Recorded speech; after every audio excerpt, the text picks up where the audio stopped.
Election Commission website, it's going to be 79 seats. So BJP is leading in 79 seats. Its key allies are at 10 seats each. So there's a clear Himanta victory that we are seeing. And in fact, you were in on one of the Hafta's Puja when Vasu had just come back from Assam. And we were talking about what he had seen, and it's pretty much what he was telling us, that the Congress doesn't really exist there strongly as an organizational force, and it is BJP all the way. Interestingly, this observation about cadre for the Congress that you have in Assam, you could have that for the BJP in West Bengal. Reporters who've been to West Bengal would tell you that especially in TMC bastions in southern West Bengal, BJP has a very beleaguered cadre, but if trends, if you are going to go by the trends right now, BJP is leading in 171 seats, Trinamool is leading in 83 seats, and if you look at the map on the Election Commission websites, it is stunning to see BJP make inroads in TMC bastions. You have, especially towards the south, South Parganas, Purulia, Bankura, Paschim Mednipur, where the which is supposed to be strongholds of the TMC, where you can see the map orange right now. Still early leads, but it's quite something to see them make these inroads, not only just hold the north, but also make inroads into TMC strongholds, places like Diamond Harbour, which are very strong, entrenched TMC, strongholds, there's no other way to describe it, BJP leading there.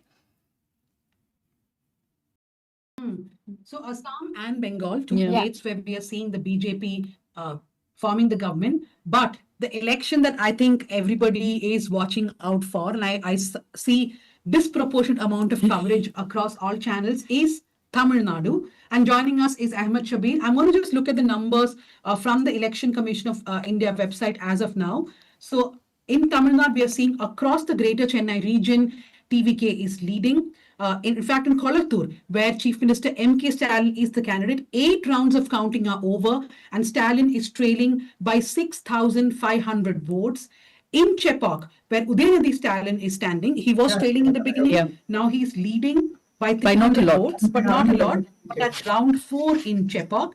In T Nagar, where Busi Anand, who is Anand N as his official name. Anand N, sorry, not Busi Anand, the Lieutenant General of Vijay. He is leading by 5,595 votes as of round 5. We are seeing Vijay leading in both the constituencies he's standing for, which is Trichy East and Perambur. Yes. But Dhanya, what is significant is 32 of the 34 ministers from DMK are trailing presently. We're trying to figure out who are the 2 ministers who are not trailing. But was this on the cards, Shabir? We know that you've been saying this. This is by and large what we could see, but what are you picking up? What led to such a massive defeat? And not defeat yet, but yes. Yes. Pooja and Nanya, it's primarily because of anti-incumbency, and there was a clear undercurrent on ground because people wanted to see change. They saw TVK as a viable alternative, and that is one of the reasons people went for it. People voted in large numbers. It's also because this election was unique. This election was unusual. It was very different. Because if you had asked me 2-3 months ago, I would have still said that DMK had held that perception that they are very strong, and they had this alliance, an umbrella alliance of 23 political parties. So they were clearly in a pole position. But things started falling apart for the DMK the moment the alliance talks began. That was the first indication that all was not well in the DMK. And then during the candidate selection, the seat sharing talks, everything was becoming a problem for the DMK. So whatever script that they had, they did not get it right, and it did not went as per the script. And the DMK's messaging was also like kind of problematic because they were heavily banking on the welfare schemes and welfare measures, but they did not consider TVK as a threat. Though behind closed doors, they may have acknowledged that TVK is a force to reckon with and all that, but in public, they never mounted a challenge for TVK. And that clearly gave a perception that DMK is scared, and on the other side, AIADMK is also scared. And TVK's, strategy was very clear from the beginning. They wanted to position themselves as someone who is taking on the DMK, because AIADMK was not a great opposition party. AIADMK had left the opposition space for many other political parties. At one point in time, you could remember, people would say that the BJP is, the principal opposition party. At some level, it was Anbumani Ramadas who was claiming that they have become the principal opposition party. The opposition party space was open, and that is the space that TVK had managed to gain and garner, and they positioned themselves as someone who is strongly opposing the DMK, and that has worked in their favor. And Vijay's popularity is something which is very huge, and at the same time, the manner in which Vijay campaigned, the manner in which his messaging was also very clear that he is a change, he is an alternative, and he made this entire fight, the election battle between DMK versus TVK, saying that DMK is an evil force and TVK is a Tuya Sakti, which is a pure force, and all that. So these kind of messaging and all resonated with people, and more so, what did not go in favor of the DMK was the anti-incumbency sentiment that was huge, and the DMK did try to. Shabi, just a second. We've been using the term anti-incumbency, but Dhanya, what would that mean? Because in terms of what are the factors you think worked against DMK? No, so I'll come back to Shabir, but I just want to look at the numbers right now, right? So people have to understand that this is like round 6 or 7 of counting in most of the constituencies. We have around 15 to 22 rounds. That's a max, I think, 22, 23 rounds. So these numbers can change a bit here and there, but the trends largely will remain the same. So what we are seeing now is TVK leading in 106 seats, AIDMK in 65, DMK in 5. Now, Indian National Congress DMK in 43 and DMK in 43. And Congress in 5, yeah. No, Shabir, see, my point, Pooja, to you also is that if it was just anti-incumbency, then yes, DMK would have come down. Yeah. But this is not just anti-incumbency. If you're seeing AIDMK is number 2 as of now with 65, DMK is way behind AIDMK. AIDMK is a party which people have been saying that Erapadi Palaniswamy could not be the leader that Jayalalitha was, etc. So even if they lacked a leader, this is definitely a very decisive vote by the Tamil Nadu voters against the DMK. Yeah. Those votes have gone to both the AIDMK and the TVK. Yeah, like I said, if these trends hold, that is. Yeah, but either ways, I think the fact that Shabir said that there was a space for opposition. But I think going by how ADMK has performed, given the fact that they didn't get that kind of space on media, they didn't have the star power for campaign. Because let's admit it, it looks like this is an election of personalities. And that ADMK was far behind the other parties. They've done exceptionally well on that count. Yeah. Shabir, I know that you definitely believe that TVK will do well in these elections. I know that before the elections, 1 or 2 weeks before, a lot of people were saying that the TVK will go with 15% votes. Yeah. Then slowly people revised that to 20 to 25%. After elections, I've spoken to several strategists across parties who said they will poll more than 30% votes. And that's what we are seeing now. In fact, the numbers now look like it's 33% almost for TVK and 31% for DMK. Even the My Access poll, by the way, gave 98 to 120 for both. They are not predicted properly in one way. I just want to add 98 to 120 is such a huge range. Yeah. You can't call this a victory for them. But yeah. Did you also think that the AIDMK will do this well? I know that you thought the TVK will perform well, or maybe that the DM within our office, of course, you were saying that there's a possibility of them forming the government too. Let's see what happens.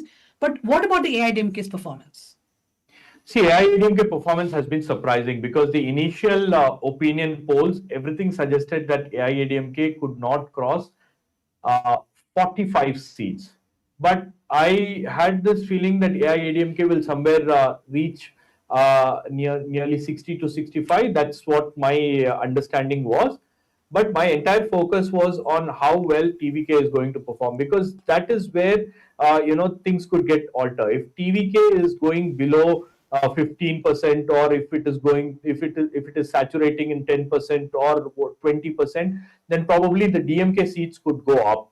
And at the same time, if TVK is not going to perform that well, then there is a chance that AIADMK seats could also go up. But one factor that has helped the AIADMK is its hold in the western regions of Tamil Nadu, because there seems to be a clear consolidation in favor of the AIADMK. People want to see Edappadi K. Palaniswamy as the chief minister because of various reasons. So one of the most important reasons is the caste factor, because the western regions of Tamil Nadu is that is the reason why we see AIADMK is still holding on to its forte. AIADMK is still holding on to the numbers. The 68 is what I see on the TV screens. As far as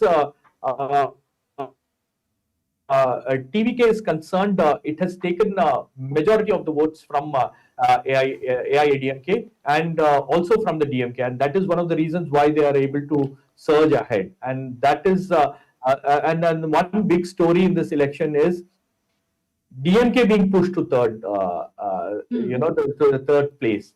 No opinion poll had captured that AIADMK will be the second largest party, or like will be in the second position.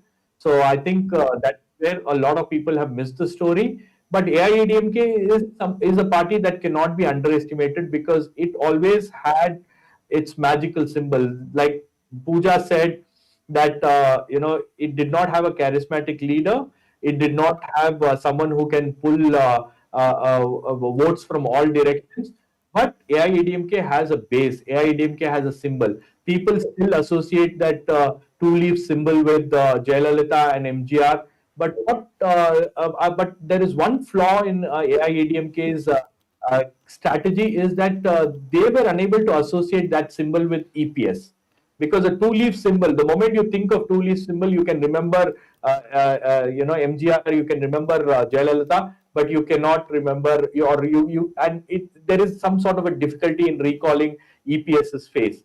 And I should say that EPS was the only person who had campaigned in all the 234 constituencies twice. First time he went alone and he campaigned in a lot of places, but that campaign did not take off. But closer to election, AIADMK had performed well, and TVK was also performing well, and the contest became TVK versus AIADMK, which a lot of people did not see. But in certain pockets, wherever you go, like the first time when I went on a tour, the first time I heard that people voted for AIADMK is in Tirupur. In all other places, people would say that we will vote for DMK or we will vote for TVK. And the strongest, the strength of AIADMK lies in the western regions of Tamil Nadu, and the western regions of Tamil Nadu looks like it did not disappoint the AIADMK, and there is also a huge consolidation that has taken place in favor of EPS. Shabir, I'm going to come back to you, in which I think we must discuss a bit of criticism against the TVK, in the sense that if they do form the government at this rate, either by themselves or with the outside support of any party, we are very unaware of who the candidates of TVK are. In fact, even to profile candidates, we are not sure who they are. So who is going to become ministers, who will form the cabinet? Yeah. And will we have one more chief minister who never meets the media in Tamil Nadu? Indications are there, but we'll discuss that in I'll come to Lakshmi. We'll go to Kerala now. Looks like V.D. Satishan's numbers of touching 100 may not come through, but still close enough. Hover around 90 to 95, which is a stupendous win for the UDF, much better than. But Tanya, of course, when we were talking to him off the record, he was confident of 85 plus. So I think by that they've done reasonably well. This wasn't a huge surprise, right, Lakshmi? Did you? But one thing, when both of us did speak to some voters on the ground in Kochi, much like what we saw in Tamil Nadu, the voters who were voting against the incumbent were not very vocal. Do you think there was fear to say that we are not voting for LDF, which is why people kept saying we'll vote for LDF, but went ahead and did the complete opposite? Yeah, that's very true. Because none of the exit polls had said that Congress, the UDF is, poised to win, but this kind of a majority was not expected by anyone, to be very honest. And what's happening right now is pretty clear. UDF is leading very comfortably. I think the current count is 99 seats. So we have to see if they'll hit 100 seats. LDF is at 39 right now. So this is a decisive mandate. It's not a close contest at all. But I think the most important story right now is happening in Dharmadam, which, Pinarayi Vijayan is in a tight fight with UDF's VP Abdul Rashid, who was, the margin has narrowed right now. He has been trailing for quite a while, which is quite surprising considering how this heavyweight has been faring against this. Abdul Rashid is actually a second-time candidate who lost against, I think, Govindan Master last time. So it is very interesting how this has panned out. The margin has narrowed now. I think after the 7th round, we are standing at Pinarayi Vijayan is leading by under 700 votes. So CPM is recovering somewhat. But the key point is that here, this was never supposed to be this close, right? Even a close fight in Dharmadam, it is signaling quite a big erosion here. So this isn't a sudden swing in any way. This is the biggest symbol that something has been building against LDF here, that there is an erosion that is becoming visible. And across Kerala, we are seeing this. We are seeing multiple ministers trailing, and I think at least 15 to 16 ministers are trailing by significant margins. And many of the fortresses of CPIM are falling right now and, leaning towards the UDF. And that usually tells that it's not just some kind of local dissatisfaction that's happening. It's fully an anti-incumbent, tendency. Because it's not a coincidence. Even in Peravur, I think Sunny Joseph is leading by over 4,000 votes against Shailaja Teacher. And that's also significant because Shailaja is one of CPM's most recognizable leaders. And this is Kannur, which is a core CPM belt, right? So, yeah.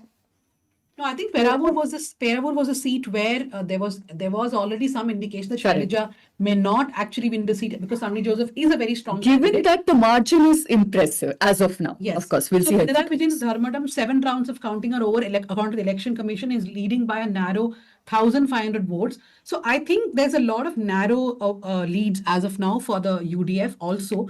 Therefore, these numbers may change a little bit in Kerala. It could go 10 here, 10 there, but largely looks very safe for the UDF. But what Lakshmi says, Pooja, when the elections were announced and the CPIM within, I think, half an hour's time Announced the list. One thing they were very confident about is even if there is anti-incumbency against the chief minister, it is very low against ministers and MLAs, which is why almost all the ministers were retained and many of the MLAs. But when you look at the results now, the anti-incumbency was against everyone, but I think it's more than anti-incumbency. In fact, I'm part of all party groups.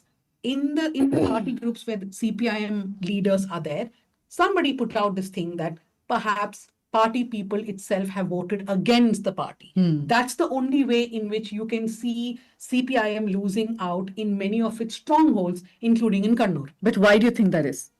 I mean, there has been this first undercurrent of should the party come back to power again for a third time? But that's not a question which a normal voter is asking. Right? That's an intellectual level. How do you want the party to function? But I think the CPM has been at the receiving end for the past 2 or 3 months because of all these rebels coming out. And then these rebels being thrown out of the party. Very, very, like someone who's worked in the party for many decades, they say something and then next day they're out of the party. Pinarayi Vijayan even calling one of those leaders Chetta, which is a word in Malayalam, and then him saying that what is wrong with that word. So I think all that perhaps did bother the loyal vote share of the CPI.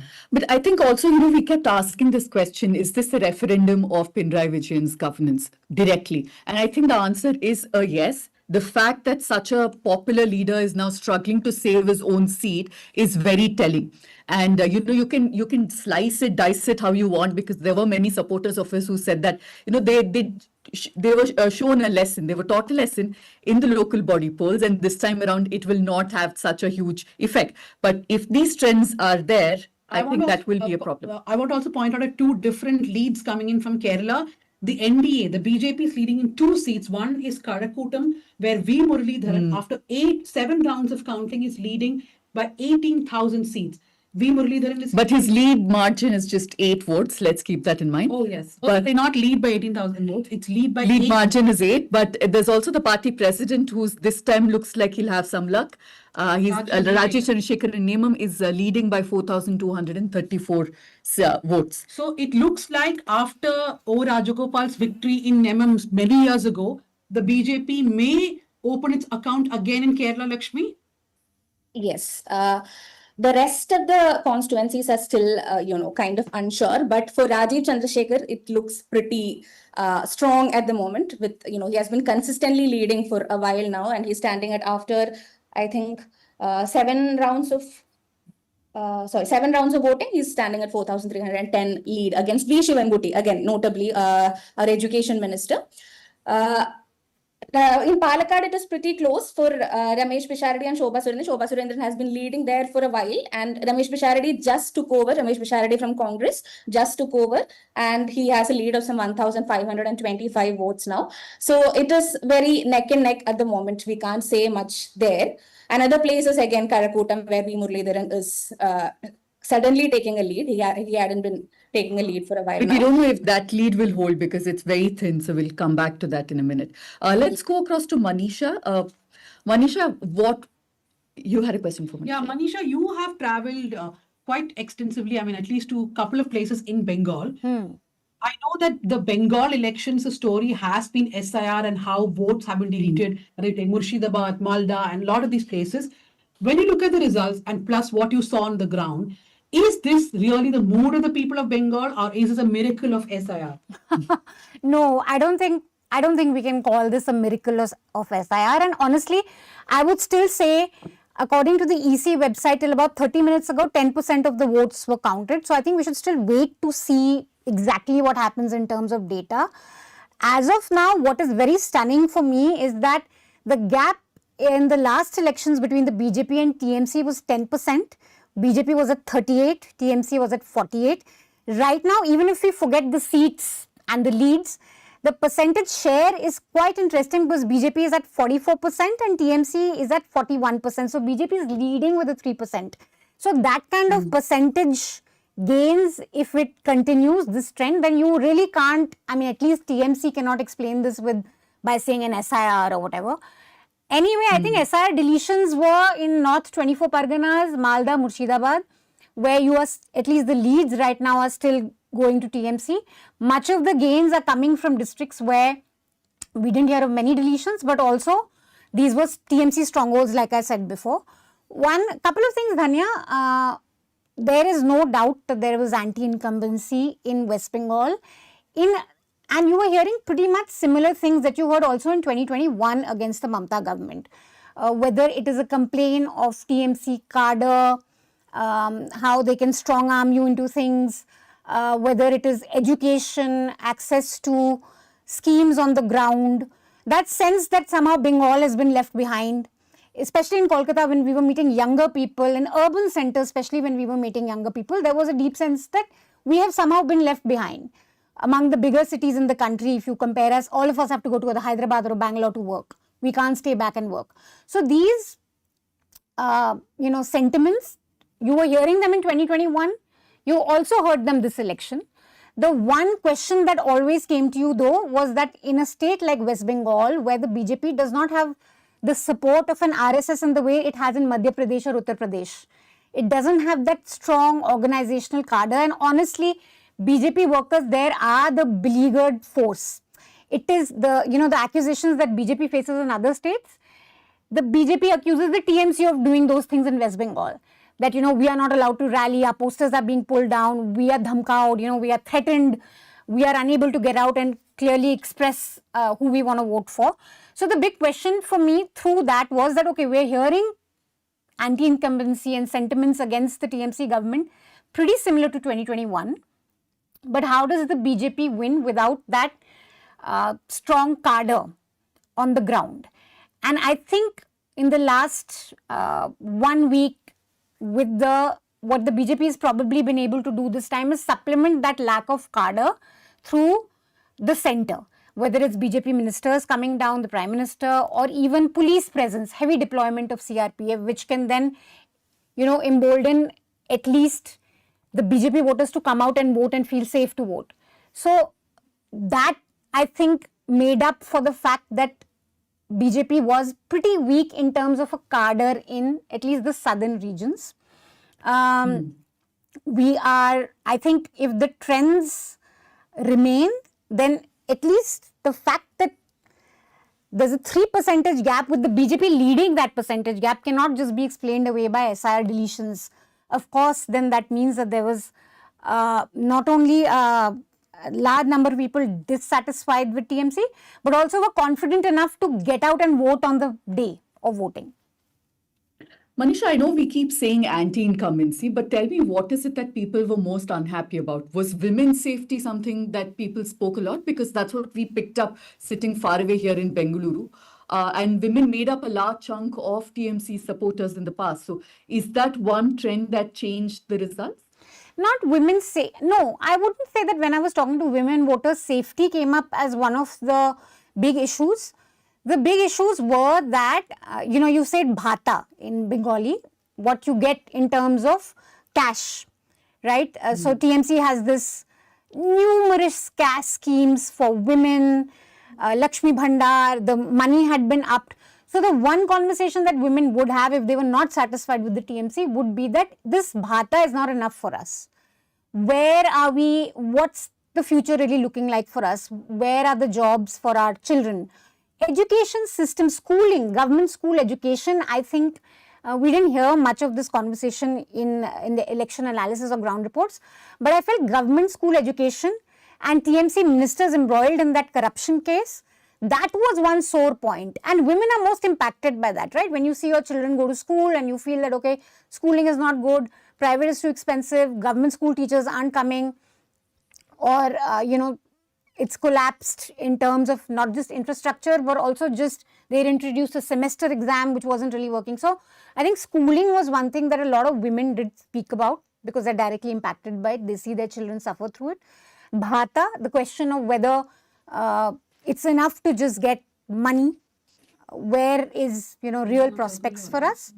I think there was disappointment around RG Kar in urban spaces, around how the TMC government treated the protesters, calling them vested interests, saying that this is all political. The handling of the RG Kar protest in the beginning, that led to a lot of distaste among a lot of people who would say that we were raising legitimate issues. Why are we being targeted as political players? And again, this is a lot of the left there was taking on the TMC on RG Kar. BJP, you would hear the BJP more in national media, but on ground it was pretty much a movement led by the left.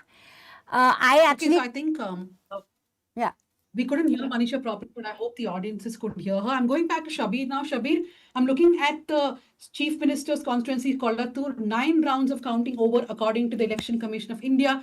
He's trailing by 7,361 votes. That is really huge.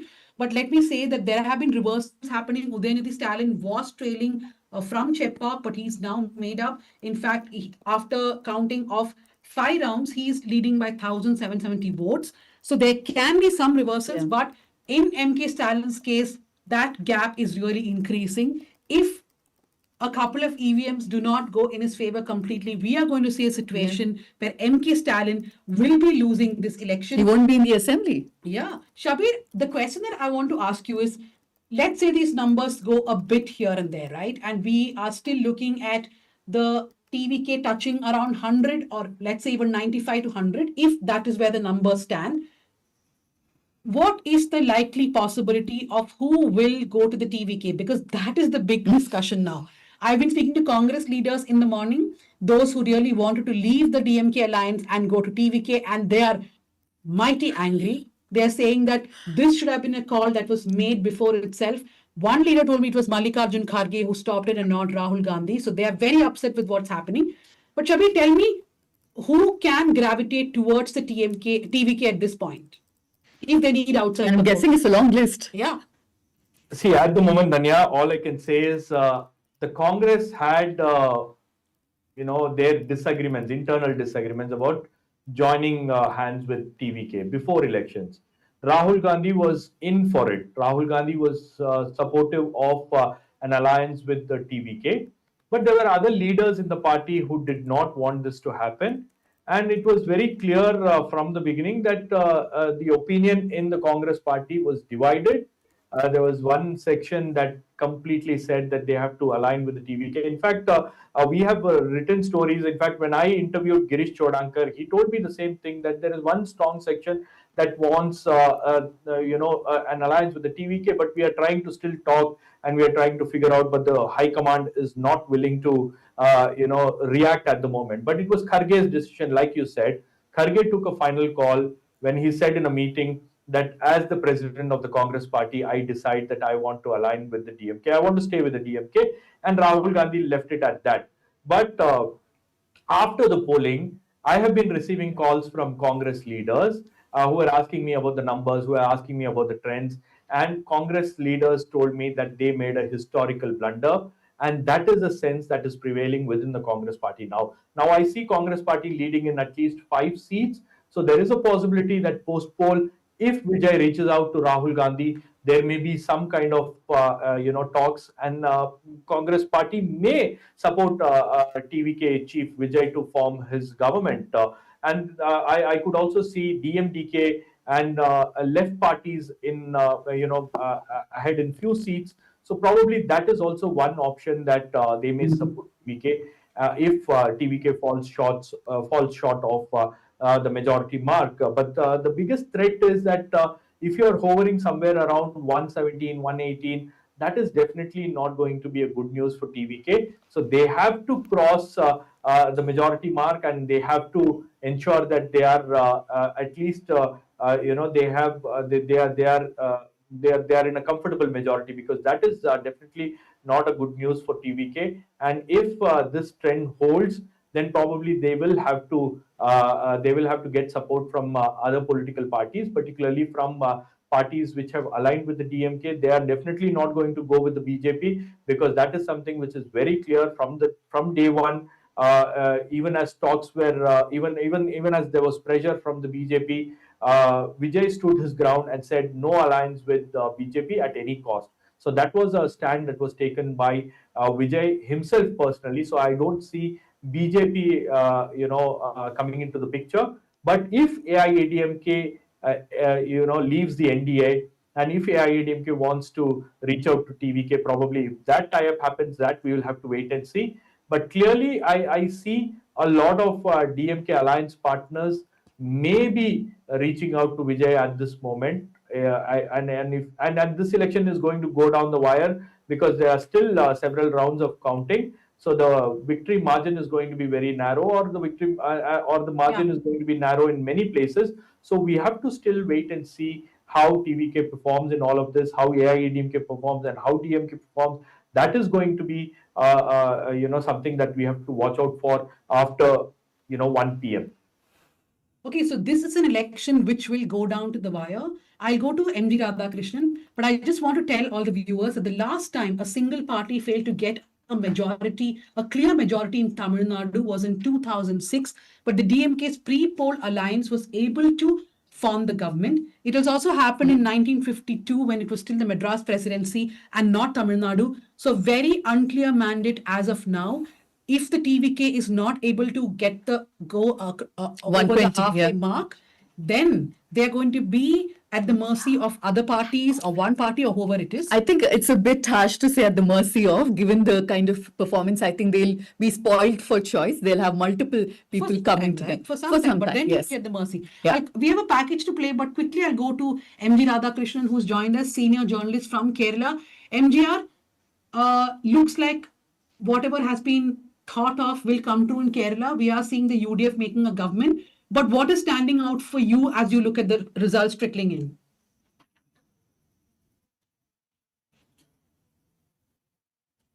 Unmute.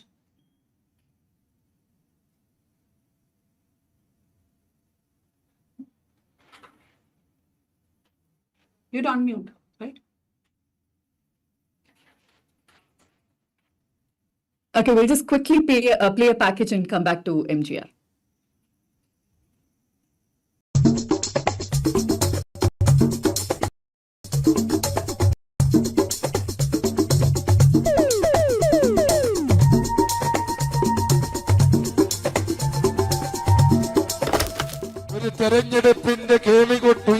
കഴിഞ്ഞു. സ്ഥാനാർത്ഥികൾ ഇരുപക്ഷവും അണിനിരന്നു കഴിഞ്ഞു. ആ പ്രകടന പത്രിക നടപ്പിലാക്കാനുള്ള ആർജവത്വം ഏതേത് മുന്നണികൾക്കാണ് ഉള്ളത് എന്ന് വ്യക്തമായി പരിശോധിച്ചും മാത്രമേ ഇനിമേൽ ഈ സമുദായം വോട്ട് ചെയ്യാൻ സന്നദ്ധമാവുകയുള്ളൂ എന്ന് മൂന്ന് മുന്നണികളോടും മുന്നറിയിപ്പ് തരാനാണ് ഈ സമ്മേളനം ഇവിടെ സംഘടിപ്പിക്കപ്പെട്ടിരിക്കുന്നത്. The man making this strong statement is Joseph Pamplani, Archbishop of Talasheri Diocese of Kerala Syro Malabar Church. And he is not alone.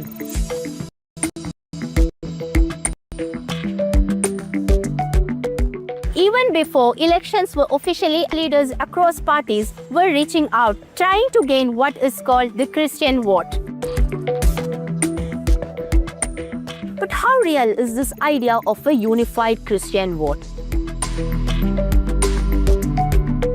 According to the 2011 census, Christians constitute more than 18% of Kerala's population. That is more than 61 lakh people. That's a significant number, large enough to influence outcomes in several constituencies. But does that automatically translate into a single cohesive voting bloc? Do bishops and priests really have the power to influence how people vote? Christians എല്ലാവരും ഒരു ബ്ലോക്കായിട്ട് ഒരു പാർട്ടിക്ക് vote ചെയ്യും, അങ്ങനെ തോന്നുന്നുണ്ടോ? അങ്ങനെ ഒരു ബ്ലോക്കായിട്ടുണ്ടെന്ന് എനിക്ക് തോന്നണില്ല. ഓരോ വ്യക്തികളും ഇപ്പോൾ ക്രിസ്ത്യാനിയാണെങ്കിലും ഓരോരുത്തരും രാഷ്ട്രീയം ഉണ്ടല്ലോ. അങ്ങനെയൊന്നുമില്ല. അതിപ്പോൾ നമ്മളുടെ വ്യക്തിപരമായ കാര്യം കൊണ്ട് നോക്കിയിട്ട്, അതായത് ചിലപ്പോൾ സ്ഥാനാർത്ഥിയുടെ ഗുണം അനുസരിച്ച് ചിലപ്പോൾ നമ്മൾ ചെയ്യും, അല്ലെങ്കിൽ പാർട്ടിയുടെ അനുസരിച്ച് ചെയ്യും. അങ്ങനെ ഒരിക്കലും ഇല്ല. പണ്ട് ഉണ്ടായിട്ടുണ്ടോന്ന് വെച്ചാൽ ചിലപ്പോ അവര് പണ്ടുകളിൽ. Okay, so we're going to go live again, and MG Radhakrishnan is joining us, a senior journalist from Kerala. MGR, you are seeing the trends coming in. Looks like a comfortable victory for the UDF as of now. What are your first thoughts as you see these results trickling in?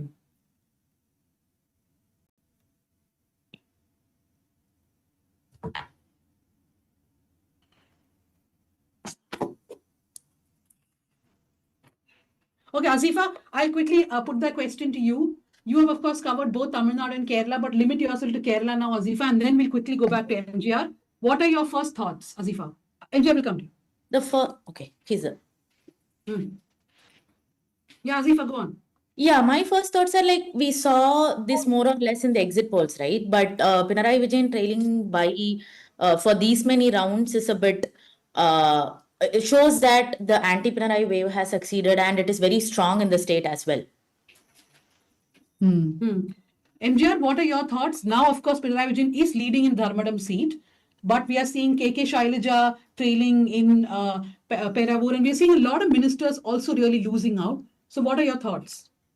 Yeah, this is a complete rout because this is much more than what was expected. So, and such a troubling left has not faced in the last maybe 50 years, because the last 2001 was election when it lost 90. I mean, the UDF got about 99 seats. But this looks far worse because the kind of seats which the CPM lost are quite surprising, because these were seats which the left has never lost in its ever in history.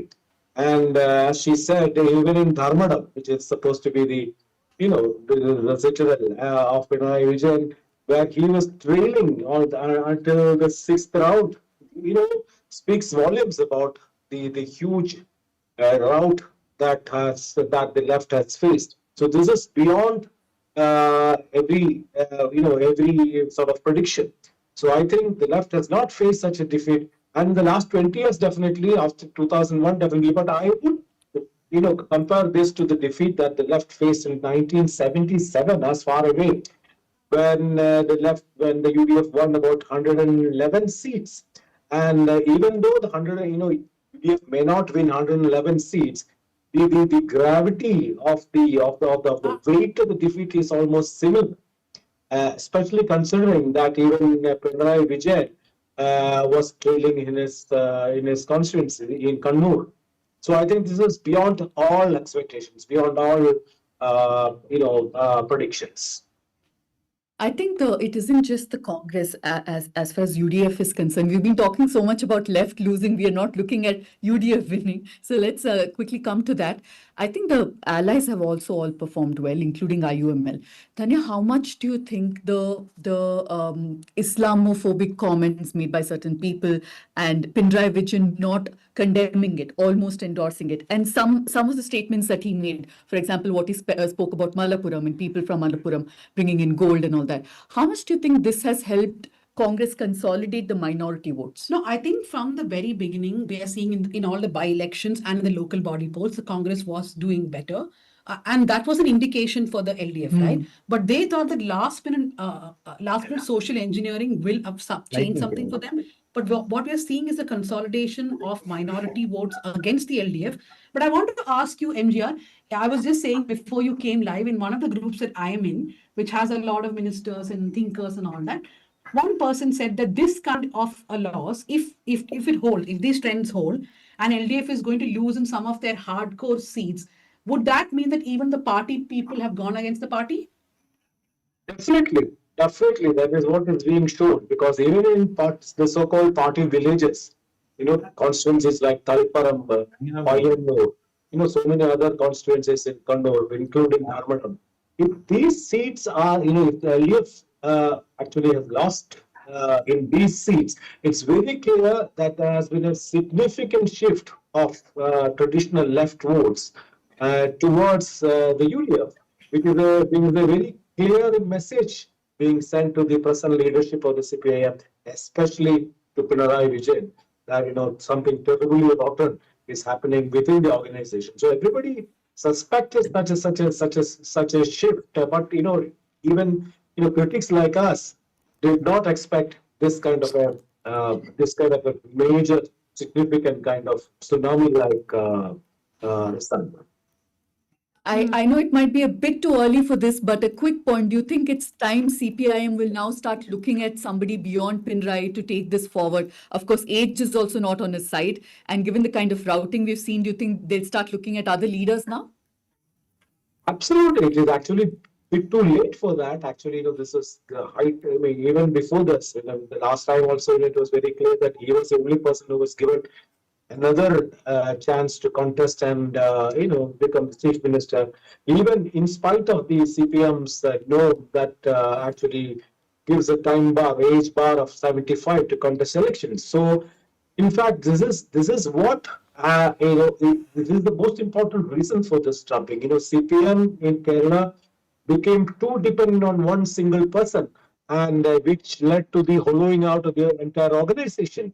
And the leader himself, the supreme leader who he was, he completely lost touch with what is happening on the ground, and he lost complete relations with the reality, and he never expected. In fact, Pinarayi Vijayan was too optimistic even at until yesterday that he was going to win, and it was not just a show, but he actually believed, and this happens to all dictators in history, because they will be completely cut off with reality, because nobody tells him anything bad, nobody tells him any criticism, nobody has any dissidence. So what happens is he will be completely in a sort of complete cocoon where the reality was completely out of he was completely out of touch with reality. So I think it is high time for the CPM.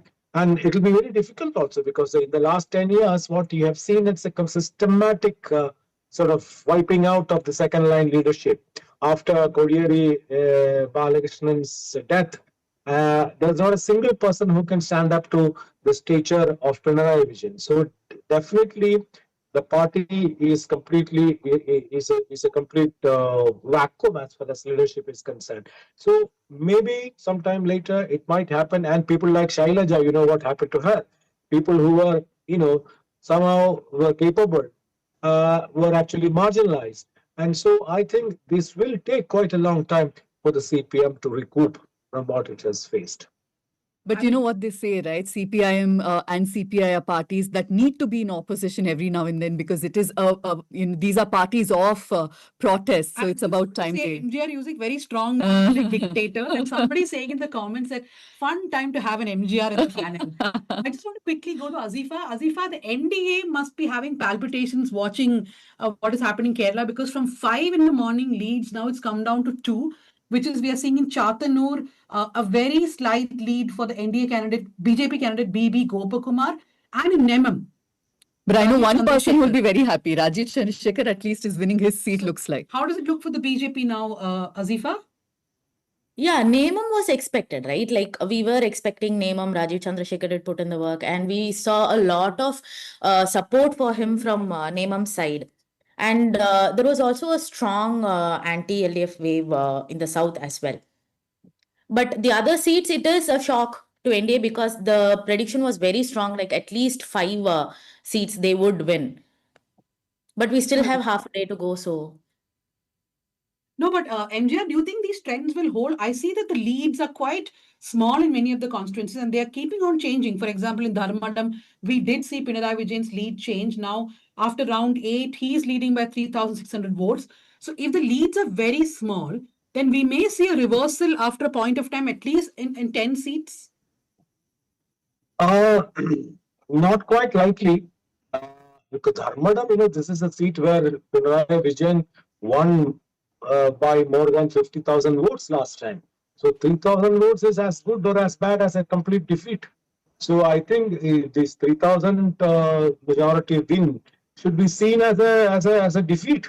So I don't think that if at all something, some kind of reversal happens, it will be only in the places like Dharmadam. But other than Dharmadam, it'll be very difficult. But Nemam, I think Rajiv Chandrasekhar's margin might come down in the last 2-3 rounds because that is where the left has some kind of strength that happened last time also. He might win, but he might win with a lesser margin than what we see right now. It looks like for some 4,000 plus right now. It could come down to something less than that, but in the end, he might, win. That is another point. But other than that, I don't think there could be a reversal as such in any, maybe 2 or 3 seats. But you're talking about 100 seats compared to, 100 or 101 that the UDF won. Vis-a-vis the left, which is, hovering around 50 or 60 or 50 or even less than that. So even if there is a reversal of margins or some kind of reduction in margins in a few seats in the final ends, it is not going to affect the final outcome at all. UDF must be discussing who will be the next chief minister. I'll come back to MGR on that because we must close the discussion with him with the chief minister who will be. I want to ask Azifa one thing. Azifa, one question that everybody must be asking now is why is there so much anger against the DMK, right? That they are going to be reduced to the third largest coalition, not even the party. Largest coalition in the Tamil Nadu Assembly. I know that Shabir has given whatever he thought. Of course, according to Shabir, there are a lot of hyper-local issues. There is, of course, a huge thrust for Vijay himself. Vijay is very popular. And he also made a very important point the other day that there was a lot of ridicule of those who were supporting TVK, which perhaps added to more groundswell for Vijay. But Asifa, what did you see? You traveled to a couple of districts in Tamil Nadu and you've been speaking to people today also. So one major thing is what Shabir exactly said, the ridicule point of it, the calling people Tarkuri, the word itself angered a lot of people in a sense that okay. Continue, Asifa. Yeah, so a lot of youngsters were forming the vote base this time, right? And calling them Tarkuris and telling them you don't know politics, you don't know what to do. It is we who are teaching you what to do, obviously angered a lot of people.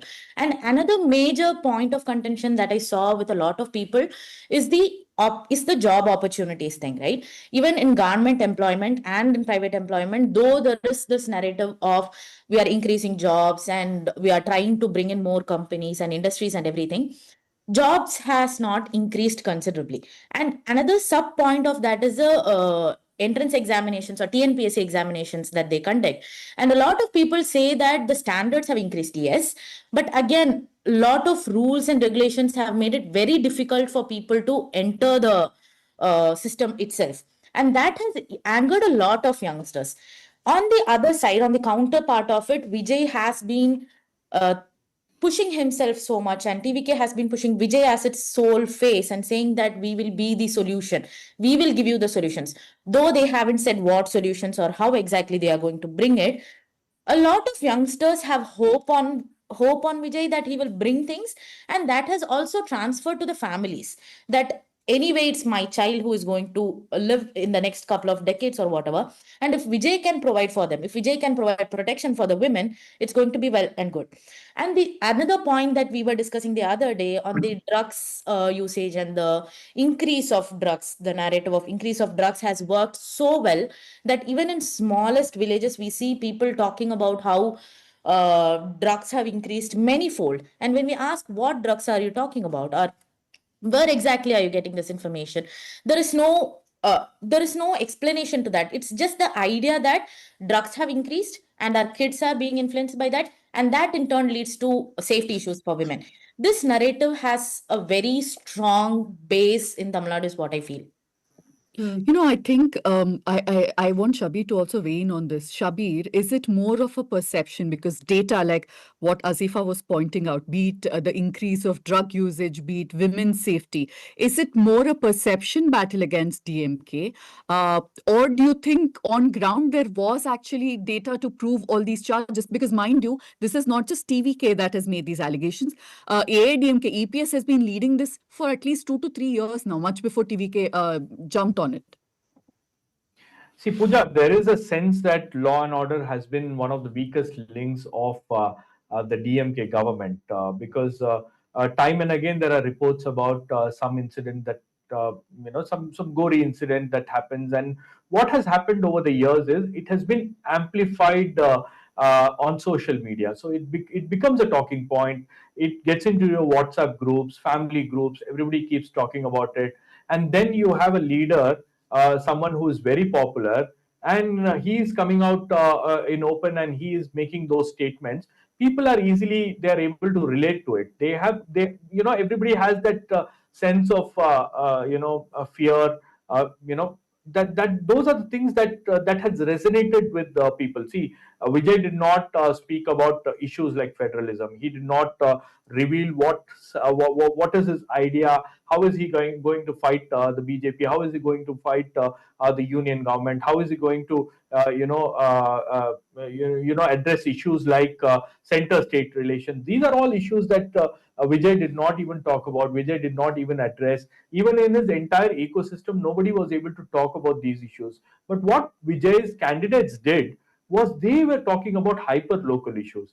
And most of the times, I kept telling my friends, my journalist friends, that most of the times the campaigns with regards to Vijay did not take place on the streets or in the open. It happened inside their homes. It happened inside the residences of people where the families were discussing and debating about these issues. One of the key reasons why Vijay had got, why votes consolidated in favor of Vijay is because people who are like youngsters in their homes were persuading their family members to vote for Vijay. They were campaigning on behalf of Vijay. And also adding to the point where Azifa made that point that there was a lot of ridicule. And I would say that political parties underestimated Vijay's film persona, Vijay's, the infrastructure that Vijay has built over the last 30 years. See, Vijay Makkal Iyakkam, like I said, BJP has an RSS that does the invisible work. Like that, Vijay Makkal Iyakkam has also done a lot of invisible work in.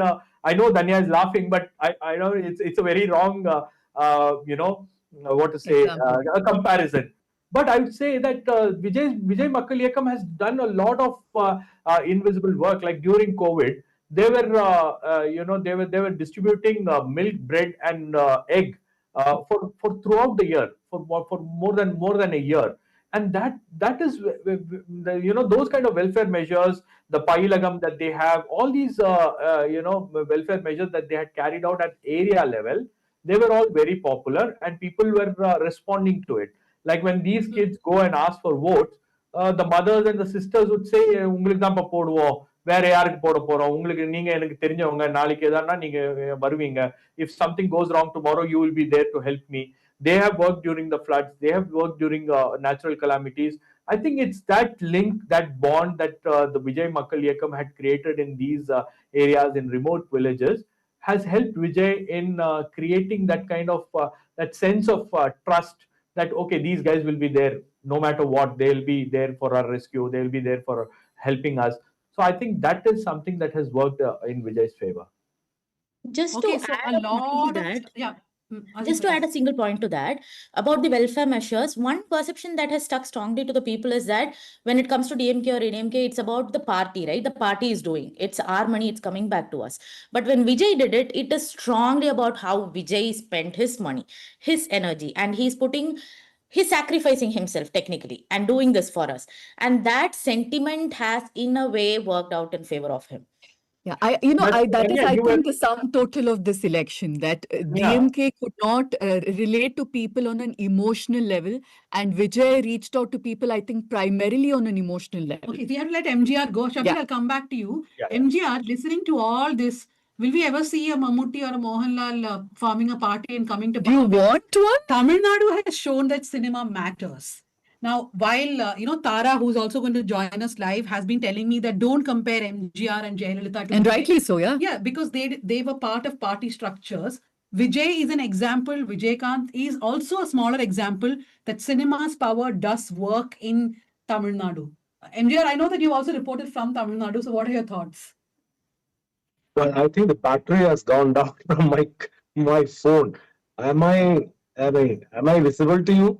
Yes, very much. Just okay. So you are asking about film actors taking over Kerala also. Yeah, if that is ever possible. You never know about that because people are almost similar everywhere. And but at this point of time, I don't think that's a possibility in Kerala because it does not happen. The Kerala's history and tradition are different. So I don't think that is possible in Kerala, at least for a long time now. But what's happening next time, you never know. I mean, after some time, you never know.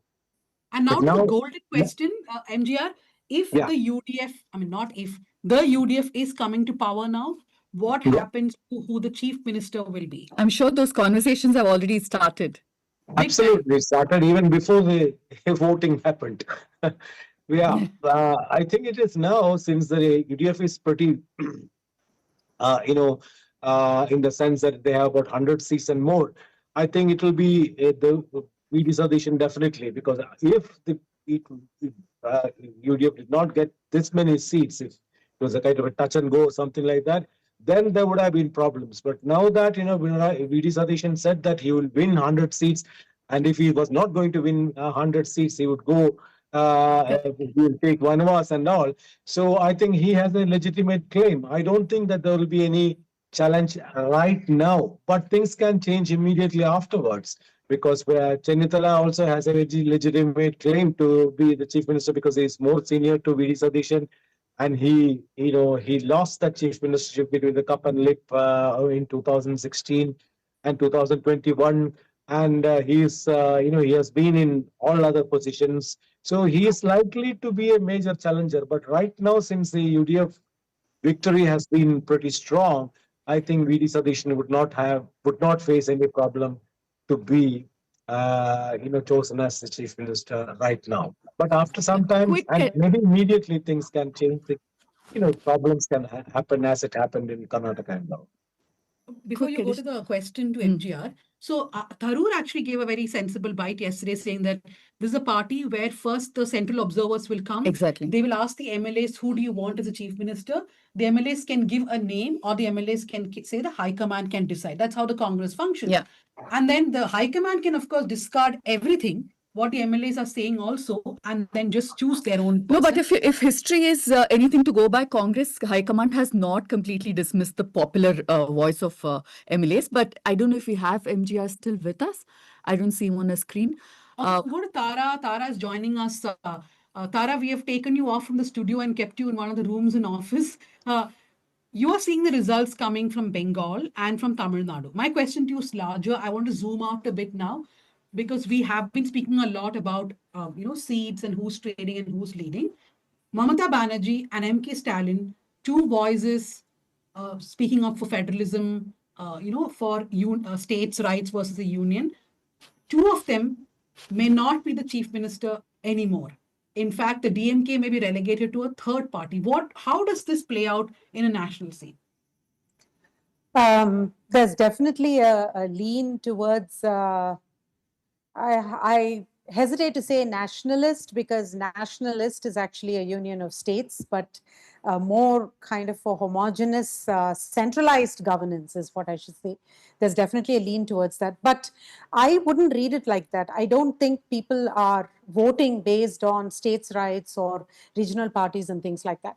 I think if you look at the way the BJP has expanded from, the number of seats it's had in, say, Bengal or in many other states, the BJP keeps bringing on board. I mean, I'm not talking about defections and things like that, but the BJP brings on board various sections of voters. For example, they have specific appeal to Dalits, they have specific appeal to tribals, they have specific appeal to the middle castes, intermediary castes, and so forth. I think in the case of DMK, they have hit a wall. The fact that they are so BC based, and the BCs and the Dalits, they have been the oppressor caste for the Dalits. The DMK is hitting a wall on all sides. They can't expand to Dalits. They can't expand to even including religion the way Jayalalitha could include a religion, or the way Vijay is seemingly including religion while claiming that he is still Periyarist.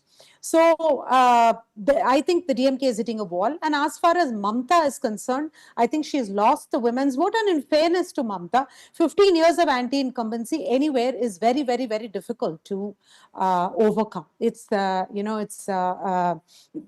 just the sheer voters being tired and wanting a change will overwhelm. The other thing is that DMK, if you look at it, is an outstanding opposition party and has always been an outstanding opposition party. When they are in opposition, they raise the people's voices like nobody else. And they fight for states' rights like nobody else. And of course, they're also from a parliamentary perspective, they are very well versed. Therefore, they set up the party in that way, a cadre-based organization, that kind of a thing. That said, when they are in government, they don't get a second term. Right? They don't, the history shows that they are not able to, after they govern, get a second term every single time. If you roll back to before DMK formed government ever, when Karunanidhi was still working on forming the party, Anna was the leader of the party, the left at that time was fairly strong in Tamil Nadu. And there was a question as to why the left is waning and the DMK is gaining seats at the local body election level. And some of the left leaders pointed out that they are mirroring our policies as far as pro-poor policies, land redistribution policies. But the only difference between the left and the DMK, this is what the left said, okay? The only difference between the left and the DMK is they have an emotional appeal due to Tamil, because they are using the language as an emotional pull towards voters, and we are not using any emotional pull towards voters, so it's very dry. Now, the thing is, Tamil has run its course. It's no longer giving you anything you do, whether it is trying to get women's loyalty, whether it is trying to get farmers' loyalty. Everything has a sort of a ceiling. You can't keep mining it for election after election after election. That is why the BJP adds to their vote bank. As they mine Hindutva, they don't stall on their vote bank. They keep increasing the kinds of voters they attract, which to me, the DMK has a kind of a wall that it is hit in terms of trying to attract voters, and they don't have an emotional appeal, they haven't had a charismatic leader in a long time. Anna was the last charismatic leader, I dare say, right?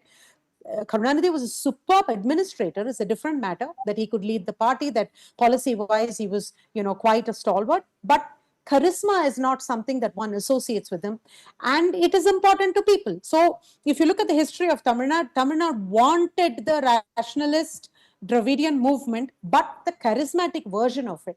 And today that is no longer available. I'd go even further to say that the DMK, in kind of controlling a lot of the media, just the way the BJP does in some ways, and having a very strong cadre base that dumps down everything else, it's an echo chamber that they create around themselves and are unable to be in touch with the pulse of the people. I'd even blame the media. The media themselves. Why is media surprised today? Why is News Minute surprised? Why is anybody surprised, right?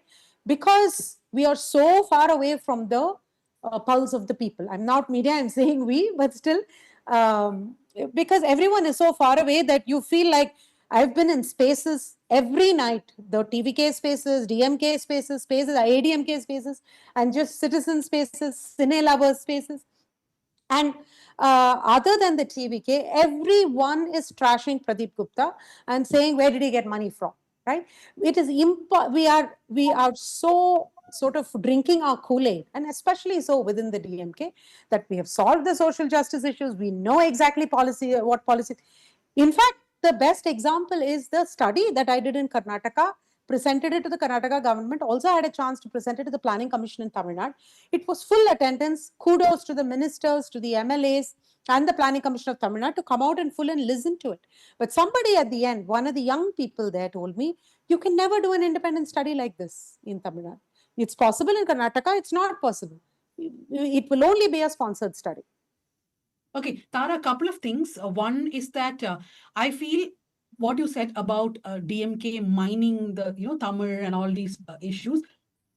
Vijay is not standing opposite to any of them, right? People are not seeing as a threat to Tamil or as a threat to federalism, because we are not very clear as to what he believes in.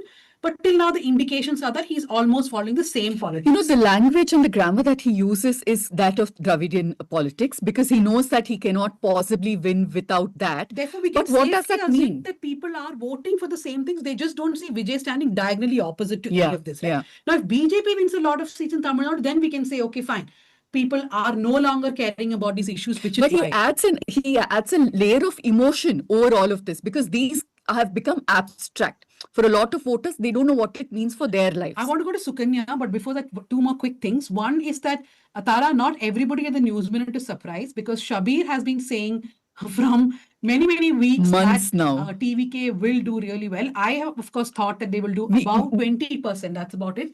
To be very truthful, after the elections, I still thought that this is a very online phenomenon. As someone who's really watched the online phenomenon of TVK, I kept thinking, I have not been on the ground, so I kept thinking that perhaps this is just an online frenzy they are creating, but clearly it is not.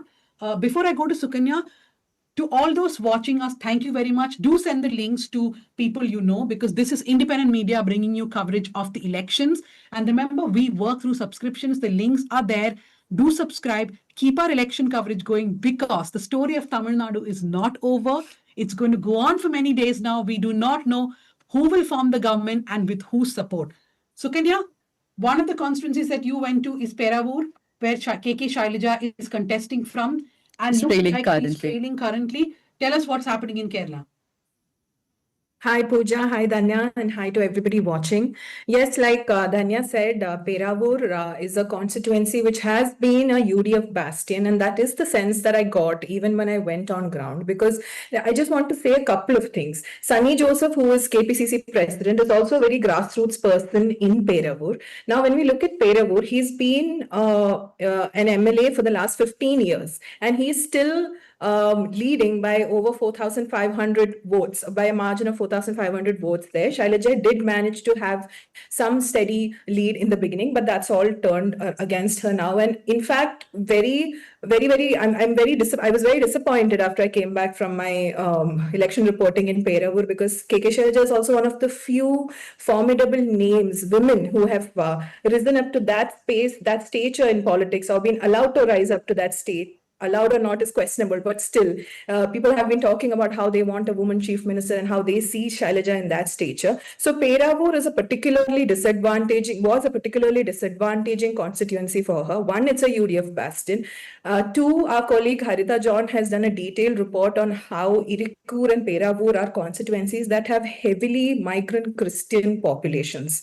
And even the BDJ's candidate, the NDA candidate in Peravur was a Christian. So there is the Christian vote consolidation that has worked against Shailaja. But the biggest factor I still think, Dhanya, in Peravur is anti-incumbency and also this anti-Pinarayi sentiment that people had. Because a lot of people I spoke to said that Shailaja, who was, she's a resident there, people know her, and they all said, we all love Shailaja teacher, we all know her, her house is here, we know her like she's one of our own. But the problem is that if we vote for her this time, I also want to tell our viewers, just to refresh your memories, that she was brought in from Matanur. And the reason given by the party was that Matanur is a sure shot party seat. So why not have a younger leader there so that they can cultivate leadership? And that is the reason they used to shift Shailaja from Matanur to Peravur. That was the official reason given. And people said that they know Shailaja teacher and they like her like one of their own. But then a few questions that they asked me were that the last time, for the people who voted for Shailaja, who came to power with a whopping majority that superseded Pinarayi Vijayan's, she was not given a ministership in the cabinet. So people are like, now if she's not going to be given any position, then why should we vote for her? That was one question. Another major question was that even if we vote for KK Shailaja, if the front is going to be led by Pinarayi Vijayan, we are very unhappy with it. And we're unwilling to give him that opportunity. Sara, what are your thoughts on what you're seeing in Kerala? Of course, you are also part of Shakti, an organization which wants more women to contest elections, no matter which party. We have, of course, talked a lot about what has happened to KK Shailaja, but just going away from that too, what do you think about what's playing out in Kerala? I think the thing that worries me most about Kerala is, on the one side, of course, women are not being represented in with tickets and in political positions.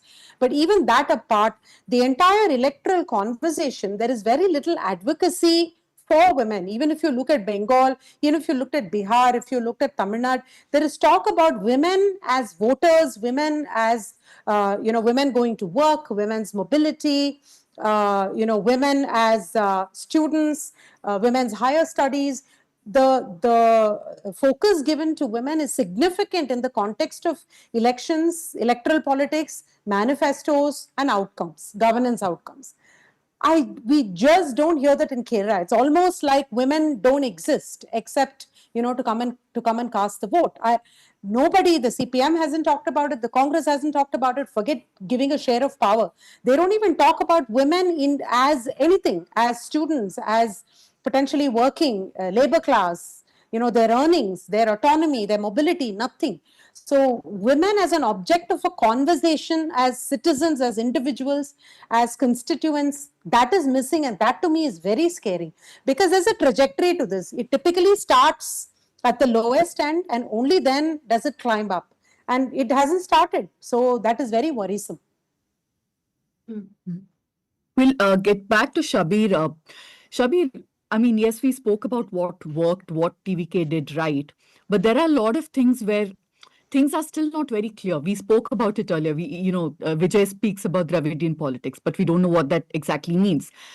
Manifesto is not a great indication because he's spoken about welfare schemes much like the other Dravidian giants there. How will the money come? Because he's promised much more than DMK and ADMK have, which means that yesterday I heard some analysts say that they'll need over 3.5 lakh crores to fulfill some of the basic promises that he's made. Now it's time, because it's looking very real that Vijay might form the government. Where will he bring the money from? We don't know. So tell us, what do we know about what we can expect? What style of governance will be there? Who will be possibly there in his cabinet? Because it's all one big enigma right now. Hey, Pooja, frankly speaking, we have no idea what Vijay is capable of. Yes, he's capable of pulling a victory, but we don't know the composition of his cabinet. He has some sound advisors, I would say that, because I know that there are people who are helping him behind the scenes. From the very beginning, He has had good advisors who have given him some sound advice, what to do, what not to do, what to avoid, what to say, what not to say. All these things are fine. But governance is altogether a different ball game, right? So I think if Vijay is prepared for that, I don't know. But what I would say is that he has a certain amount of people who can be good ministers. But the one thing that Vijay has been stressing upon is that he wants to give a clean governance. He wants to ensure that there is integrity, and the first thing that he is going to crack down is on corruption, because that is something that he has promised in his election speeches and election manifesto. So I think there will be some out of the box ideas. Like, see, governance is something it's going to continue regardless of who is there in the chief minister's chair or who is going to be the council of ministers. It's going to be, the policy is going to be in a different perspective, but governance is all about continuity, right? Like whatever the DMK has done so far, or whatever the AIADMK has done so far in the state, Vijay cannot undo everything. All he can do is he can give his own touch, or he can make it clear to the authorities, the bureaucracy, that what are his priorities. The few things that Vijay is very particular about is one, to try and control drug menace, to try and address the problem. But is there a drug menace at all? No, there is. Menace is a very strong word, right? Huge. No. There is 100%. There is but drug it's just- issue. It's just that it's not being reported. It's just that you don't see it on the NCRB report doesn't mean that it's not there. There are cartels that are operating out of Tamil Nadu. There are synthetic drugs that are prevalent. The cool lip is one thing that we get to hear about a lot in schools. The teachers are complaining about it. So there is a genuine problem that needs to be addressed. So these Fentanyl problem as well. Vijay is going to focus, and Vijay should be focusing on these areas, because these are his major promises. And about job creation, what is he going to do to bring jobs? What is he going to do to ensure that there is transparency in governance? How is he going to take criticism? Because Vijay fans are very I don't know if I can use the word. Vijay fans are very young people, and they would immediately react in a very different manner. So what is he going to do to address all these issues? What does like I said, Vijay's political party is just a fledgling political party. They don't have a proper structure. They don't have a working plan for the party, regardless of who is there in the government or not. There has to be a working plan for the party. So all these things needs to be addressed. So he has a daunting task ahead of him. So it all depends on whether Vijay crosses the majority mark, or if he is hovering around 105.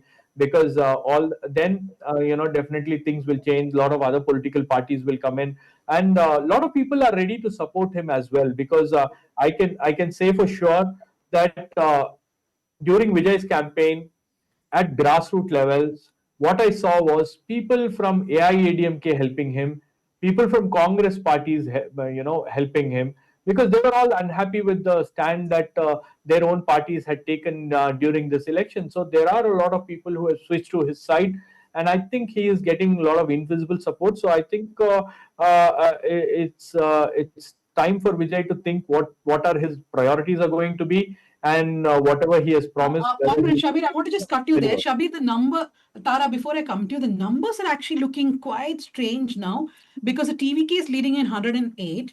The DMK and the AIDMK are almost neck to neck, which is AIDMK. I'm just talking about the party, right? AIDMK is leading in 57 seats and the DMK in 44. Now, even if Vijay has to pull in a few numbers, who is he going to get? DMDK has only 1 seat, which is leading now. MDMK is in 2 seats.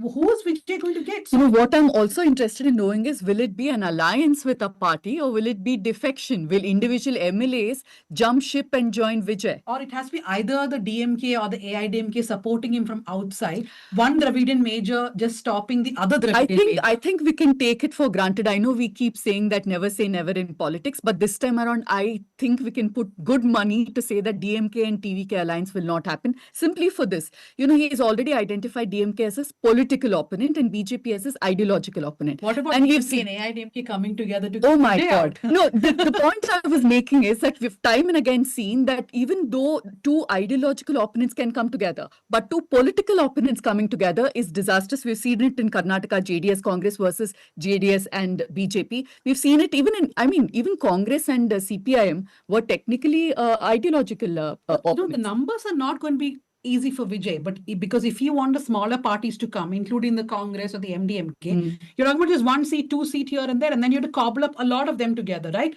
Tara, yes, you're bursting to say something. Yes, go ahead. No, I was going to say that the first thing we need to do is to stop underestimating the newcomer.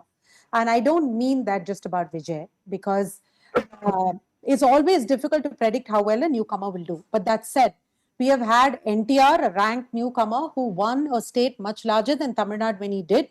He had much fewer resources at disposal in terms of, the internet and all the resources today you can get to learn much faster.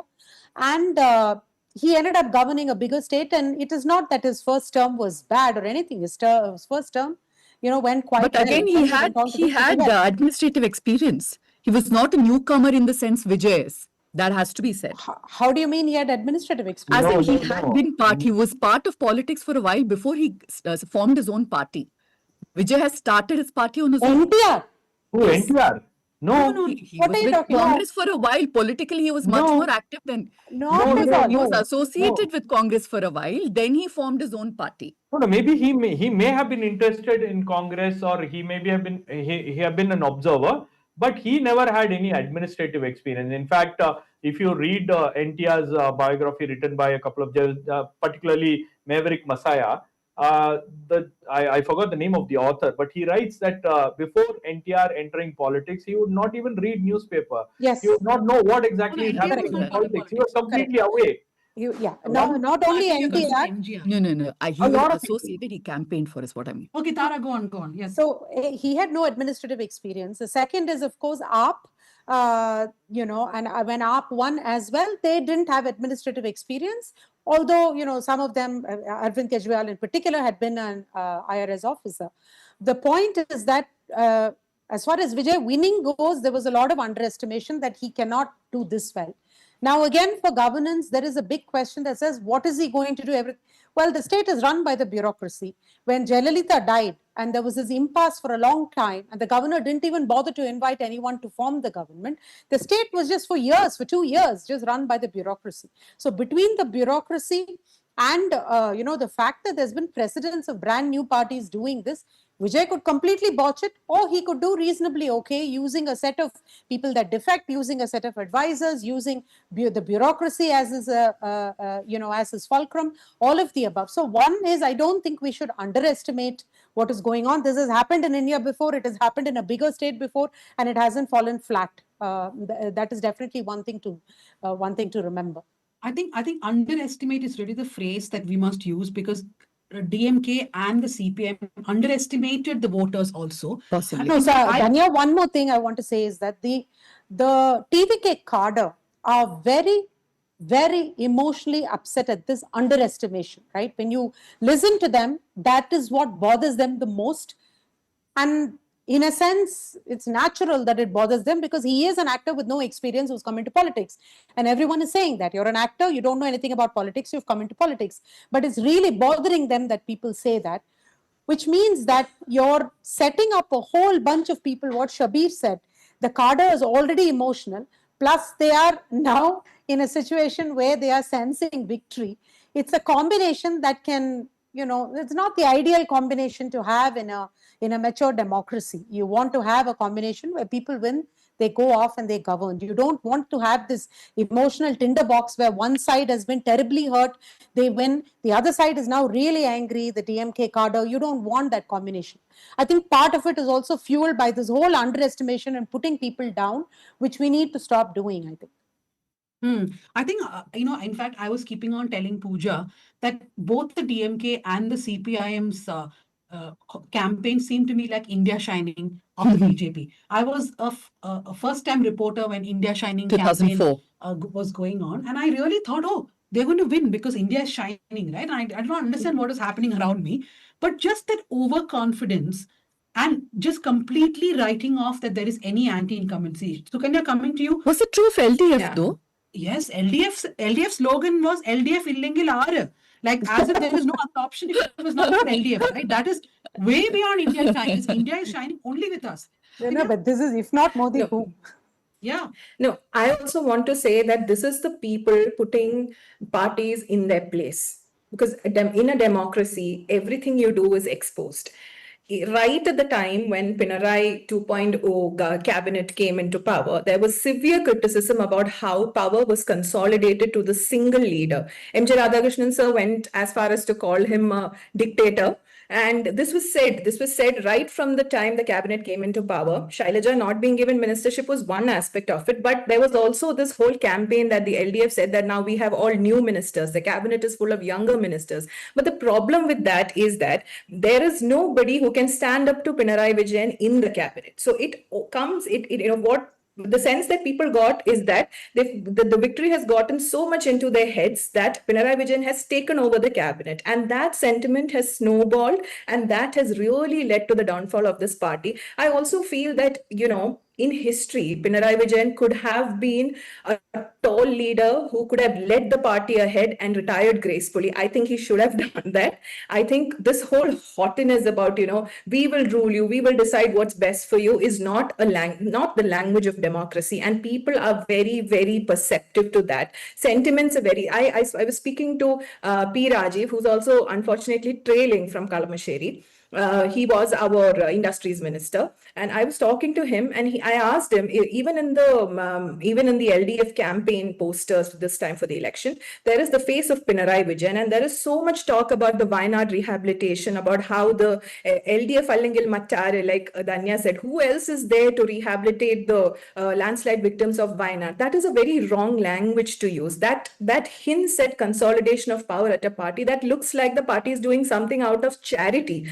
Whereas this is money, this is public money, and it is a designated government's job to make sure that rehabilitation is done, to make sure that they serve the people. So this whole attitude of we are above people and we are going to get through with this, I think the LDF was also in denial for the longest time, which has really caused them. So people give you the power, like the constitution says, we draw our power from the people. That the party was not cognizant of it at all.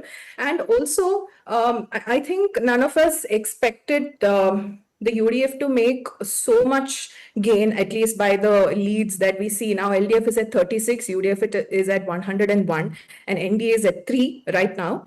I think this is the 7th or 8th round of counting, and none of us expected the UDF to make as much gains, because the UDF is also equally starved for strong leadership, equally squabbling for power. They have issues over who's going to be a CM candidate and all of that. Despite the UDF also being that weak, if the LDF is abysmally shrunk to 36 states, that is because they have really, really not understood the place of people in a democracy. Tanya, two quick things. Yeah, Tara, we'll wrap up with that. Yes, tell me. Yeah. One is that we are not talking about the fact that Vijay has pushed everyone else out. The BJP did not grow. NTK is at 0, others, right? So he's kind of scooped up everything that did not go to the ADMK, but also Alliance, but he's also scooped up, of course, the anti-incumbency vote and the youth vote and all of that stuff. So the BJP, which might have otherwise imagined that it would grow in the state, has been, so far has been like just a couple of seats and that's it. The other thing that I think the DMK has not seen and is costing it is the fact that Chennai itself is an aspirational city for Tamils, and they have let it wither. So for a lot of young people that I spoke to, they're really upset that Chennai boys who grew up in Chennai, went to the US and are leading the Googles, the Zoom Infos and so forth, choose not to set up in Chennai and go to Bangalore. They are upset about the fact that IIT Madras, the incubator, success story after success story, IIT Madras incubator produces the success story, which they then go to Bangalore for the next stage of the startup. So the fact that the city is not glitzy, is not an aspirational city, is not the place where young people can make big money, is something that bothers a certain section of the population who have to go to Hyderabad or Bangalore in order to fulfill their dreams. So there isn't like it's not the Tamil Nadu dream is not there for young people. There's a lack of an aspirational value, which is extremely important.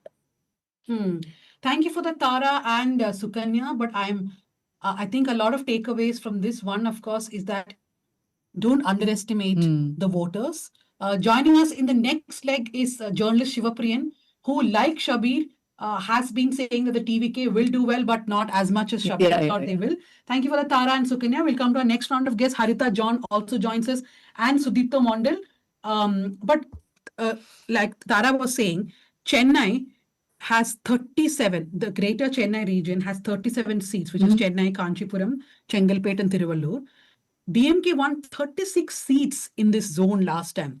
And we are seeing the DMK is trailing in almost all these constituencies, except, of course, now I see Udayanidhi Stalin leading in his. By a thin margin, just over 1,000 votes. Yeah. Stalin is still trailing by 7,900, almost 8,000 votes.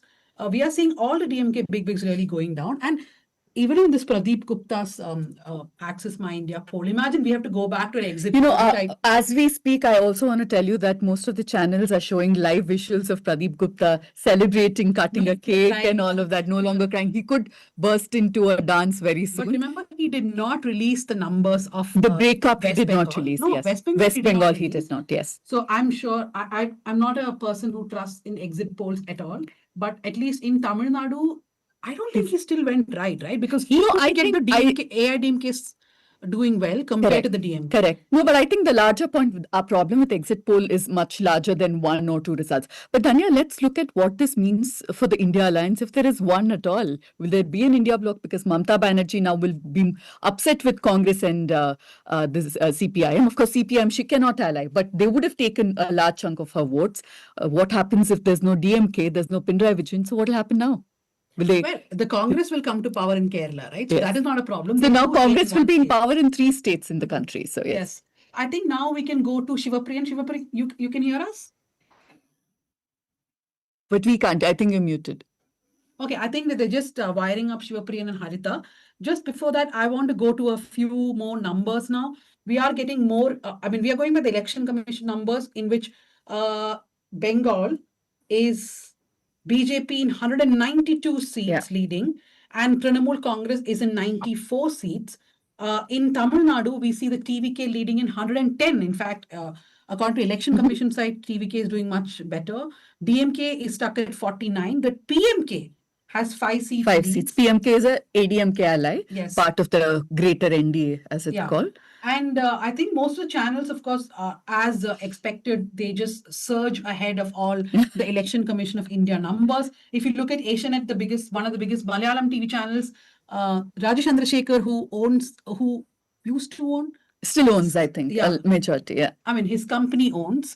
He is leading in Nemam constituency, 2 seats in Kerala that the BJP is leading. The UDF is leading in 101 seats, which means both the Congress and the IUML are doing really well. And the LDF has been brought down to 37 according to Asianet's leads. There are no exit polls which predicted this. I don't think journalists in Kerala predicted this. Everybody I spoke to said that UDF will win. There was no doubt about it. But the margin was 60. Nobody was giving below 60. So I think that is also one of the lessons, right? People were scared to say that they're voting against LDF. That's the kind of atmosphere that was created. That's something that the party will want to look at, CPIM particularly, that if people are voting against you but not willing to say it openly, then there is something you've done. But I remember when you came back from Tamil Nadu, you told me that one reason why all our reporters who are traveling in Tamil Nadu, they would come back and say that is the TMK winning? TVK winning? I remember Harita John from Kerala asking me again and again, do you think that Vijay will become chief minister? Because everybody is saying TVK. And at that time when I posed the question to you, Pooja said that perhaps, when we go as journalists and we take vox pops from people, the reason why we are overwhelmingly thinking TVK is Yeah. because TVK supporters are more vocal. They're very vocal. Also, see, they don't have anything to be embarrassed about. A lot of ADMK supporters, I feel, did not come out and say openly that we are voting for ADMK, because somewhere they were reluctant because of the alliance. Also, because they didn't get that kind of coverage. So they thought maybe we are in minority. We don't want to come out and say that we are voting for ADMK. So they were quiet. It was mostly the TVK supporters who were loudest. Also, given the fact that whistle was their symbol and they kept going on and on. And DMK supporters were also vocal. Now it looks like not all of them did end up voting for DMK, but the emotional appeal was very much visible. There were mostly kids saying that, in fact, some of in Perambur itself, when Nazifa and I went and spoke to many people, mothers were saying, my son is a huge fan of Vijay. He doesn't miss a single movie. So he's insisting that I vote for Vijay. So I'll vote for Vijay. We are otherwise generationally, we are voters of DMK. Megha, our producer, before we let Shabir go, I want to just have a Shabir and Shivapriyan. Shivapriyan, you can hear us. The Yen and Raquel we do. I remember talking to you just after polls. I mean, I think just before polls, and you said that Vijay, in your estimate, they've gone up from 20 to 25% is what you said. But the results that you're seeing now, is it much more than what you expected for the TVK? You have to unmute, Shivapriyan.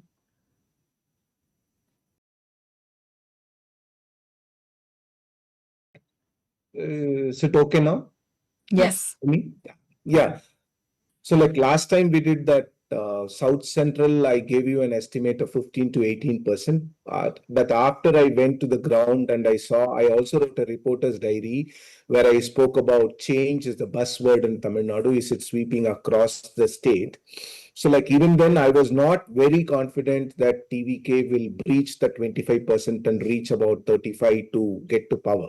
So as a journalist, I had my own doubts and misgivings because I did not want to jump the gun and say that the TVK will win. But I also didn't feel that they are actually coming to power, because a lot of men above 45 who I spoke to were actually dismissive of Vijay. So I thought maybe unless this section comes with Vijay, his seat converting capability and capacity may be very less, but I think I was wrong. So like 25 plus vote percentage I did expect, but I didn't expect the TVK to sweep the polls and win them. Because me and Shabir, we have had a lot of arguments also. Shabir would keep telling me like, no, you don't know, you don't underestimate the people. And I will always tell Shabir, I'm not underestimating the people, but let's see how it turns out. I think Shabir was right because he's stuck his neck out to say, and probably I didn't want to take that risk. Okay, so I guess Shivapriyan and Shabir will come from for a Mottamadi episode of Yenindra Kelvi. Shabir, I'll let you go now. Manisha will be anchoring the next bit. I can see on Twitter, people are congratulating Shabir for understanding the ground pulse. I would truthfully say that I did not think that you are right. But not to this extent for sure. And we kept trolling Shabir quite a bit. But yeah, thank you very much, Shabir. We'll come back to you after 2. Shivapriyan, just stay on. Also joining us is Sudipto Mondal from Bengaluru. Sudipto will speak to us a little bit about Bengal. And also Puducherry. Yes. Harita, quickly to you. What are the trends in Kerala? We see that Ramesh Chennithala has won the seat. Is it some kind of an inkling? The first seat to be announced is Haripad for Ramesh Chennithala, future Chief Minister of Kerala, or not? Ramesh Chennithala and VD Sadishan and KC Venugopal, I think all three of them has equal chances here at this point of time, because and KC if it's KC Venugopal, he has to prove himself. He has to contest in some constituency, and I think he is prepared for a contest in Kerala. This one thing.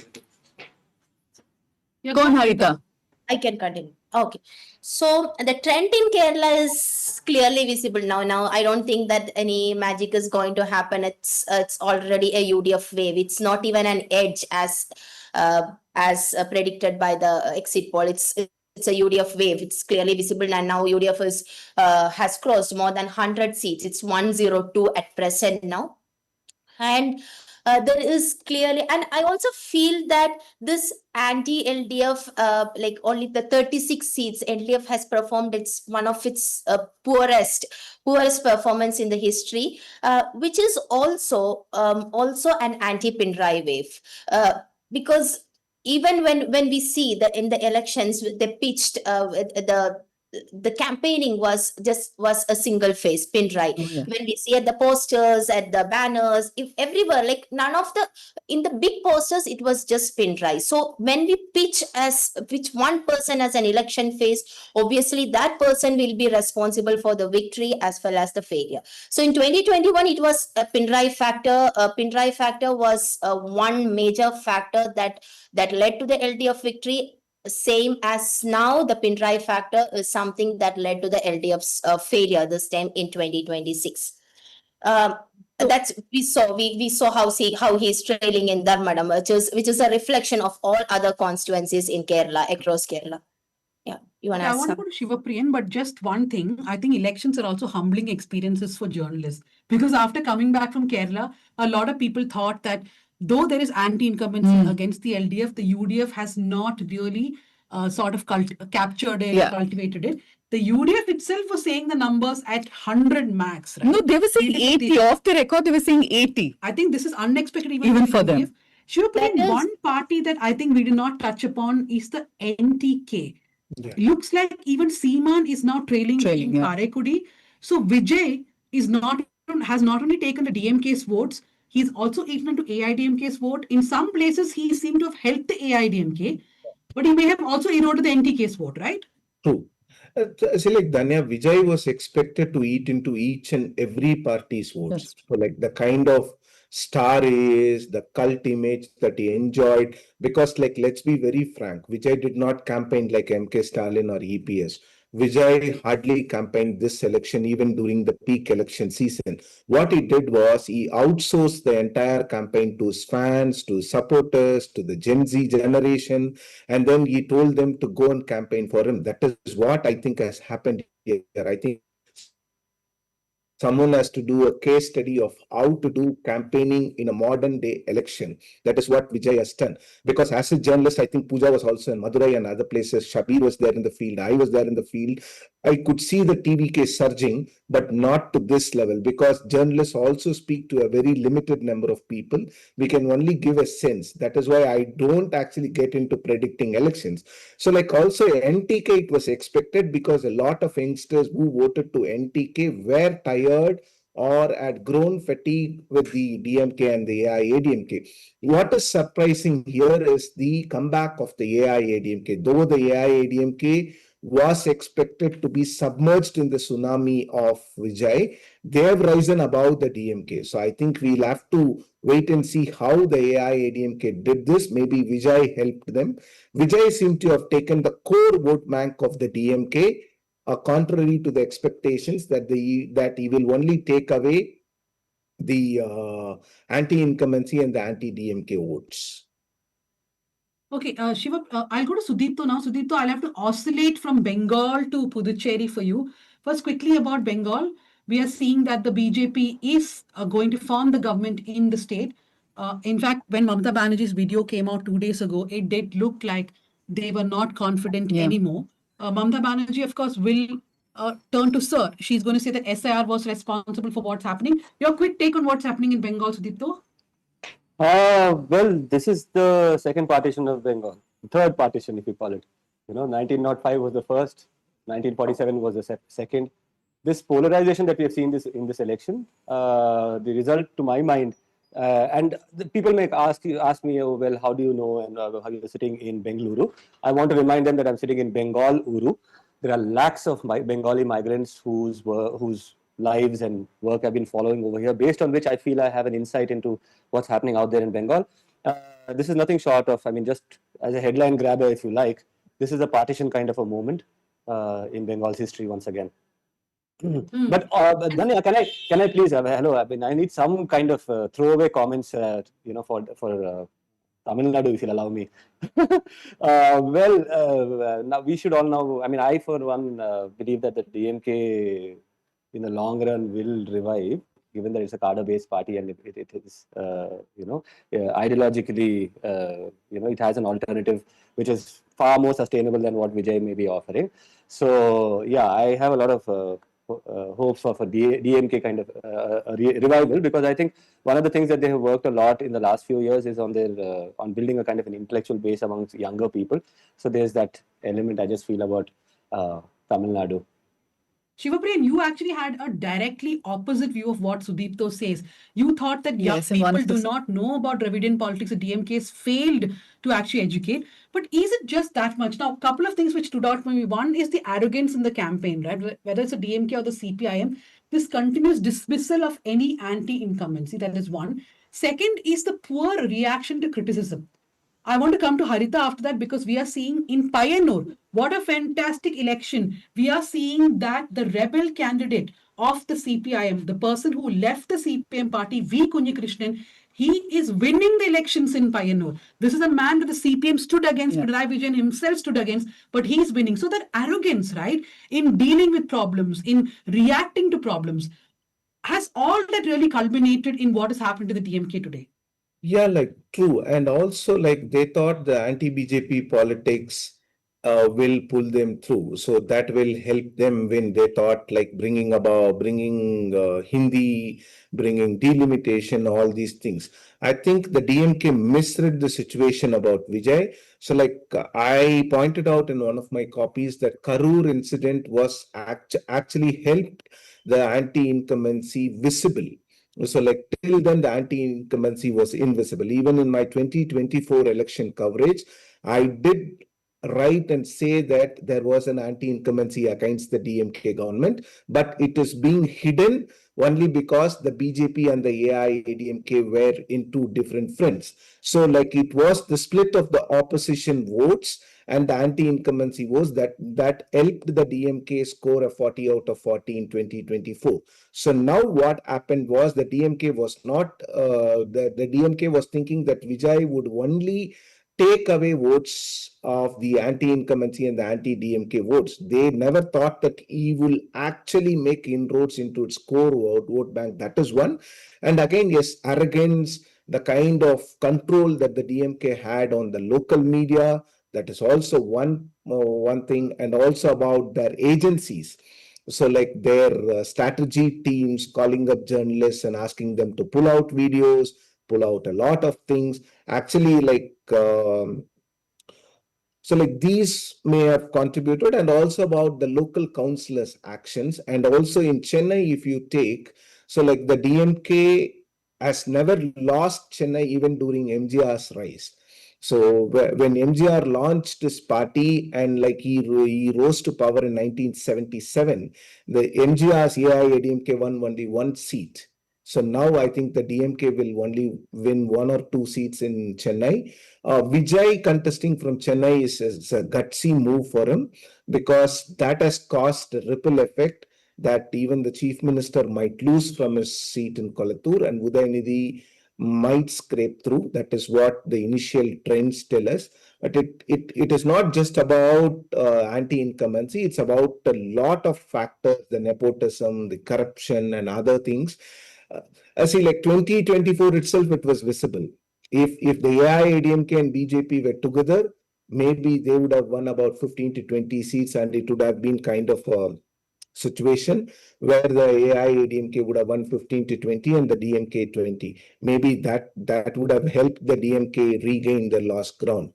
But since that also split like anything, so Vijay rising to power, they were actually very dismissive of Vijay from the beginning. Not just the DMK was dismissive, but the AIADMK wanted to ally with Vijay, but they couldn't. So they, at the end, like in February, Edapadi Palaniswamy started criticizing Vijay, but I think that also didn't sit well with the people. No, I think that's something which Shabir also has been pointing out, right? Underestimating. Sudipto, I know you're putting your hands up, but I want to ask you one thing. One story that you did for the elections was tracking the Martin family. I can't see there is Puducherry trailing and leading in the Election Commission website, but Lalgudi, from where, for those unaware, Santiago Martin is a lottery king, yeah. South India of India. When the electoral bond data was released, he was one of the largest donors to all political parties, cutting across to the TMC to YSRCP, BJP, yeah, DMK, all less to parties. BJP comparatively. Yeah. This time, 3 of his relatives, family members have contested. His son, Jose Martin from Puducherry, Kamrajnagar constituency. His son-in-law, Adav Arjun, who's also one of the most trusted people for Vijay. He was contesting from Villivakam. Which is the adjoining constituency to Vijay's Perambur. And Lalgudi, from where his wife, Lima Jose Martin, was contesting, that also an AIDMK seat. Sudipto, I'll tell you the update. The Election Commission of India says that Adav Arjuna is leading from Villivakam and Lima Jose Martin is leading from Lalgudi. I think Jose Martin was anyway going to be a walkthrough mostly. 3 members of Martin's family in 3 different governments. If Lima Jose Martin becomes part of the government, that is, yes. Oh, we can't hear Sudipto, yes.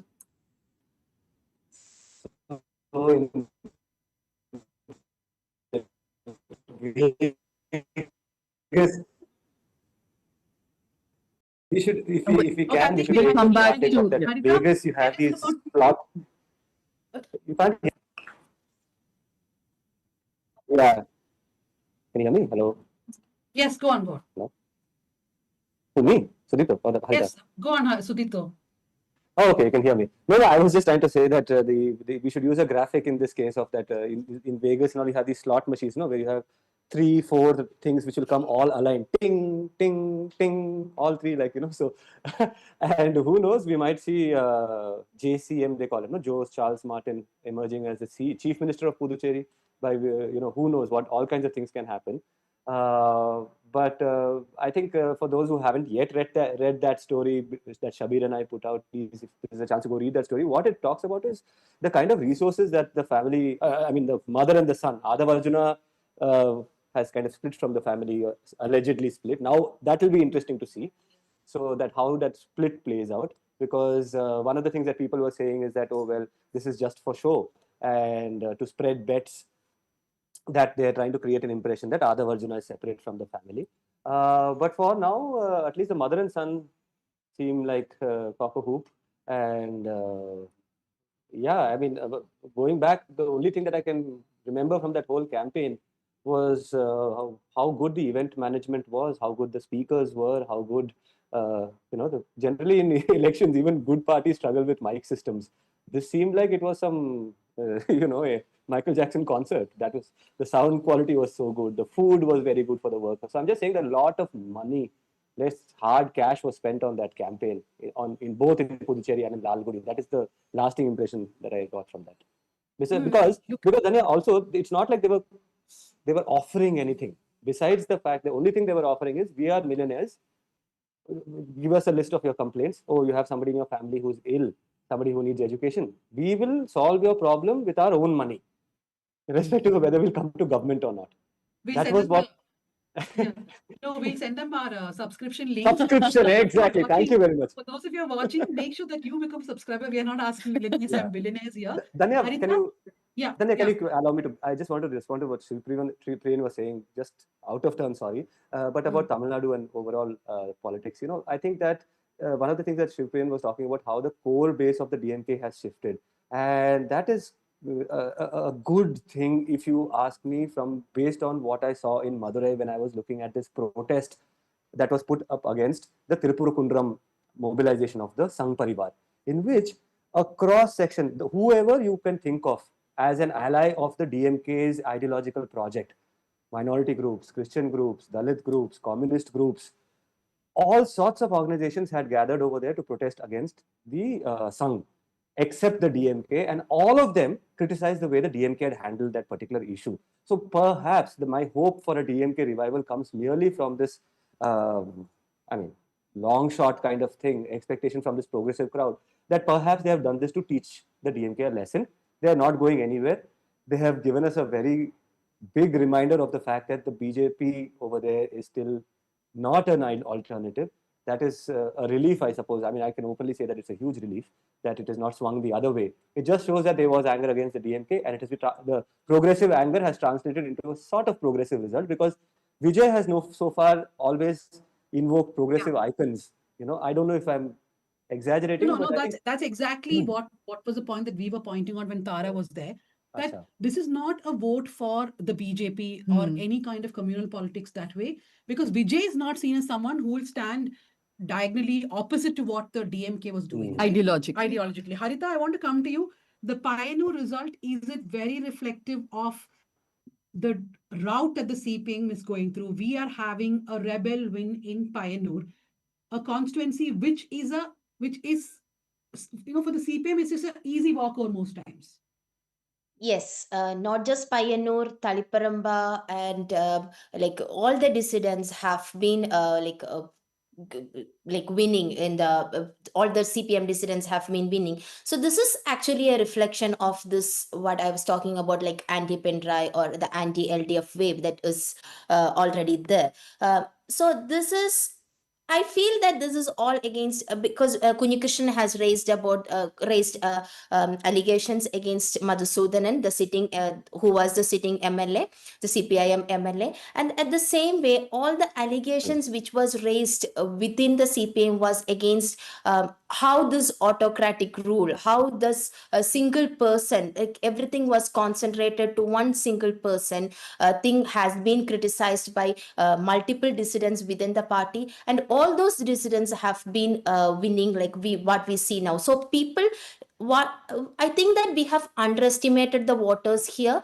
At many levels we have underestimated them. That we thought that there'll be a tight fight for the UDF, but that was not there just because of this criticisms against CPIM, and which is actually will benefit the LDF in future. That's what I feel, that because this will be a time for them to think, because party the CPIM's motto is that just focus on the party, not just an individual, but which CPM has completely diverted in last 5 years. They have completely focused on one single person, which has been which they should shift back to the party motto. And also the another thing is that the vote, I said that the underestimate the voters because of the NDA votes too. We can see that there is as of now there is in two constituencies NDA has been like have a majority, but it can change. But so when we see the majority, also when we see the margins, even the LDF margins in many of the LDF strongholds like Matanur, like Aranmula, and in Tritala, on all these places which are the LDF strongholds, where the majority proves this waves. And I think that is also a lesson for this autocratic rule they had in last 5 years. As we wrap up, Tanya, Yeah. just hedging my bets here, I know that we all said that KC Venugopal is very much in the mix for the Chief Minister. I think we can rule him out because it sets a very bad example, one that Congress cannot afford at this point, that it could be a cumulative effort of multiple leaders, but at the end of the day, will paratroop somebody from Delhi. And I think one good news for VD Satishan will be he very categorically repeated that if we don't win this time, if we don't get a certain number of seats, 80 and above, I will quit politics. He's definitely not going to be quitting politics. As we hand over the anchoring to our friends at Newslaundry, I want to just give final updates, like what Harita is saying. One trend to watch out in Kerala is what happens to BJP's vote. The BJP polled 11.3% in 2021. We have seen the BJP really working on the ground. The BJP and the Sangh Parivar, have they been able to increase their vote share in Kerala? In Tamil Nadu, it is Vijay all the way. He may not be able to form the government on his own, but the single largest party is definitely TVK. Two stories emerging out of Tamil Nadu other than Vijay. Stalin trailing in his seat in Kolattur, and the DMK is going to come third most probably, and not even second. That's a close call now between the AIDMK and the DMK. And that's all from me and Pooja here. We'll hand over to our colleagues in Newslaundry, but we'll keep coming back to all the states. What happened? Bengal, what happened? Hello? Across the world, we've seen what happens when news is left to those in power. Did the United States bomb a girls' elementary school? That was done by Iran. आज आपकी दुकान मैं ही चला लेता हूँ. Conflict, violence, and abandoning democratic principles is all very clear now. The crisis is here, playing out in front of our eyes. For years, television news channels chased one thing: ratings, at the cost of journalism. Republic TV, of course, by far the leader in India's #1 English channel. The government says ratings are the problem. They are. We have said so for many years. But that raises a bigger question. Who will pay for journalism that simply tells the truth? It cannot be advertisers or political patrons. It certainly cannot be billionaires with interests to protect, which are often the same as governments. It can only be you. The News Minute and Newslaundry exist because thousands of people like you choose to support independent journalism. You have more power than you think. Show your love and support by subscribing to Newslaundry and the News Minute. Get access to journalism that speaks for you. No shouting matches, no advertisers scrambling for your attention. The crisis of news and democracy is here. The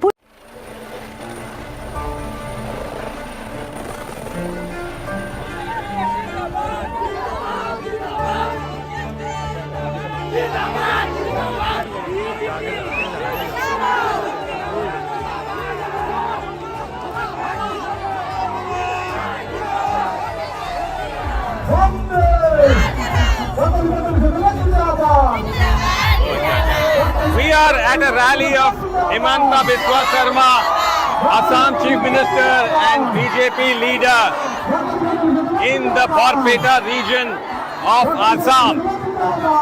We've been following him. Yesterday we were at a Himanta event in Hoja in central Assam. Now we are in lower Assam. At these gatherings, Himanta Biswa Sarma says that his search for a successive term is a done deal because of all the extraordinary work he's done. But there is a darker side to the Himanta mandate, the manner in which he and the BJP have weaponized the idea of illegal immigration. Now, illegal immigration has always been a hot button, a sensitive subject in Assam, the fear that millions of Bangladeshis, Hindus and Muslims will come into the state and alter its culture and its population.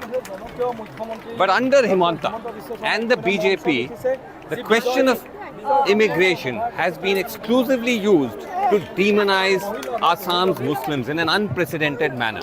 In this ground report, we'll unpack some of the divisive claims made by Himanta and the BJP and ask what a potential Himanta 2.0 could mean for the future direction of Assam.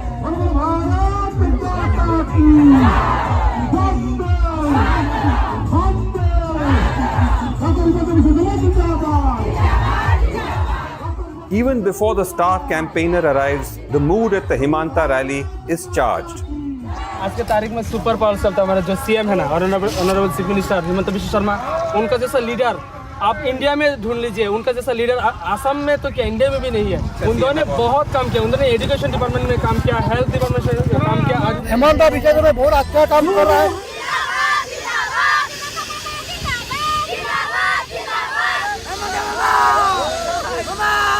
The excitement, a culmination of 5 years of brand building.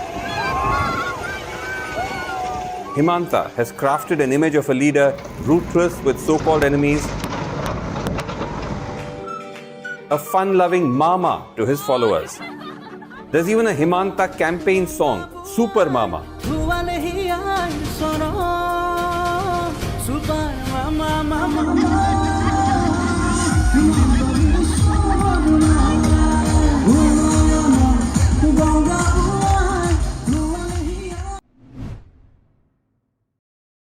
दीदी हम लोगों का माँ है, भारत माता जैसे माँ वो माँ है हमारा। बीजेपी हटाओ, देश बचाओ।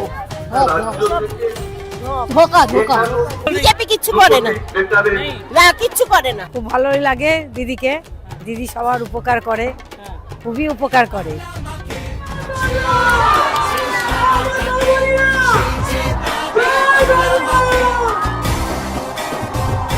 ঝালমুড়ি খাচ্ছেন, মাছ খেয়ে একটু দেখা দেখি।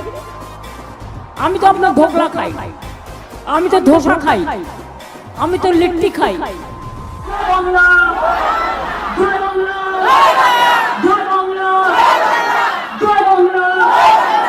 मेरे ठीक पीछे पश्चिम बंगाल की मुख्यमंत्री ममता बनर्जी अभी मौजूद हैं। बेले घाटा में वो संबोधन देने के लिए आई हुई हैं। यहाँ पर भारी तादाद में लोग उनको सुनने के लिए आए हुए हैं। अभी इससे ठीक पहले हमने लोगों से बात करी कि ममता बनर्जी ने उनके लिए क्या कुछ किया है, लोगों ने उस पर क्या कहा, ये सुनते हैं। दीदी सब है हम लोगों का, दीदी हम लोगों का माँ है। अच्छा, भारत माता जैसे माँ वो माँ है हमारा। जन्म से लेकर मृत्यु तक सब देखता है, सब देता है। हाल ही में उनपे कुछ चीजों को लेके सवाल उठा था, जैसे आरजीकर केस है। बेकार का बात है। आरजीकर का माँ भाजपा सरकार में घुस गया। दीदी तो सब बहुत ट्राई किया, लेकिन दीदी के साथ विश्वास नहीं है, इसीलिए वो साथ घुस गया। देखे क्या करता है मोदी जी। माहौल क्या है यहाँ पे? ভালো ভালো। বিজেপি হটাও, দেশ বাঁচাও। অনেক কিছু করছে, লক্ষ্মীর ভান্ডার, যুবসাথী, অনেক কিছু আমাদের জন্য। वो सब बीजेपी भी तो बोल रही है कि वो भी लेके आएगी। बीजेपी भी बोल रही है। বিজেপি কিচ্ছু করে না, না কিচ্ছু করে না। দিদি আর টিএমসি অনেক নিউজে ছিল এই গত 2 বছরে আরজি কর কেসের জন্য। ইনফ্যাক্ট যে ভিকটিম ওনার মা এখন বিজেপি হয়ে লড়ছে পানিহাটিতে। আপনার কি মনে হয় এটা নিয়ে? একটা ফিমেল সেফটির উপরে যে একটা প্রশ্ন চিহ্ন উঠেছে। আমাদের অভয়ের মাইন বিজেপিতে ঢুকে কিন্তু বিচার চাইতে গেছে, কিন্তু বিজেপিতে ঢুকে যে বিচার চাইতে গেছে, কার কাছে বিচার চাইতে গেছে, কিসের বিচার চাইতে গেছে, তাই না? তা এখন দেখা যাচ্ছে মিঠুন চক্রবর্তীও আছে, তার ছেলের জন্য সেও ঢুকেছে। তাই সে এখানে দেখা যাচ্ছে যে উনিও গেছে, যেহেতু একটা কেসে মিঠুন চক্রবর্তী এসছে গেছে, তাহলে সেখানে কি আমার ঢুকে লাভটা কি হলো? খুব ভালোই লাগে দিদিকে, দিদি সবার উপকার করে, খুবই উপকার করে, সব লক্ষ্মী ভান্ডার করে দিয়েছে। अच्छा, कुणाल घोष जो यहाँ से प्रत्याशी हैं वो अच्छे हैं, इससे पहले वाले अच्छे थे? তো এখন নেবেছে কুণাল ঘোষ, এখন কাজ হোক তারপরে তো আচ্ছা বলবো। आप अभी जो ममता बनर्जी का पोस्टर लेके आए हैं, वोट फॉर कुणाल घोष। हम काम पे आए हैं इधर। काम पे आए हैं, आप हैं कहाँ से? हम बासठ से। बंगाल से ही हैं आप? बंगाल से। आपका नाम क्या है? विप्लव पाल। आप भी बंगाल से हैं? आप दोनों साथी हैं? हम काम पे आए हैं इधर। किसने काम पे? पार्टी ने काम पे दिया आपको? तो आप हर रैली में जाते हैं, वहाँ पे जाकर यही करते हैं? यही काम करते हैं। तो इससे क्या होता है, ज्यादा से ज्यादा लोग देख पाते हैं? हाँ, देख। अच्छा,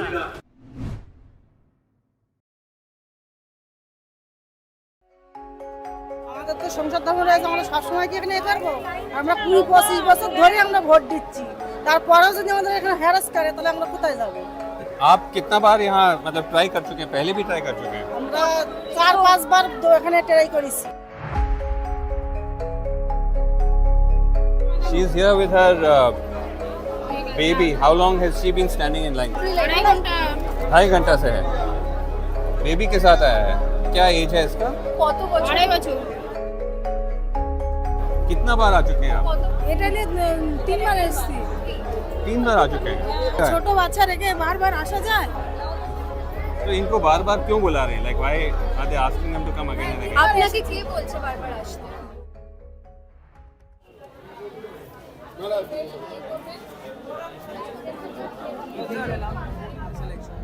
We have come to Basirhat in North 24 Parganas in West Bengal, a few hours east of Kolkata. We've come here to witness firsthand the chaos caused by the Election Commission's special intensive revision. Hundreds of people queuing up like this, desperate at the last minute to try and scramble and get their names back on voters' rolls. Not just here, but we've seen images like these flooding in from across the state. These images expose the stark reality of the SIR, which the Election Commission claims is an attempt to clean up voters' rolls, but in reality has turned out to be an exercise, an unprecedented exercise of mass disenfranchisement.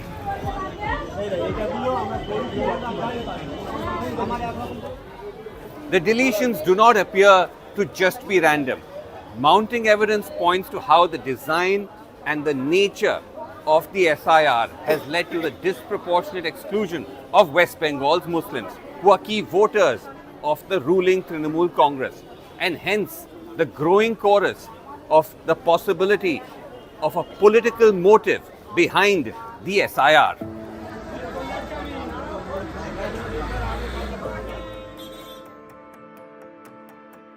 Clutching documents, even sometimes their children, these men and women hopeful of winning back their right to vote. The deletions have hit voters of all faiths. The longest queues, though, are in Muslim-dominated areas. In the eyes of the BJP, the high Muslim presence, proof of the party's accusation of large-scale Muslim infiltrators on West Bengal's voter list, enabled by Mamata Banerjee.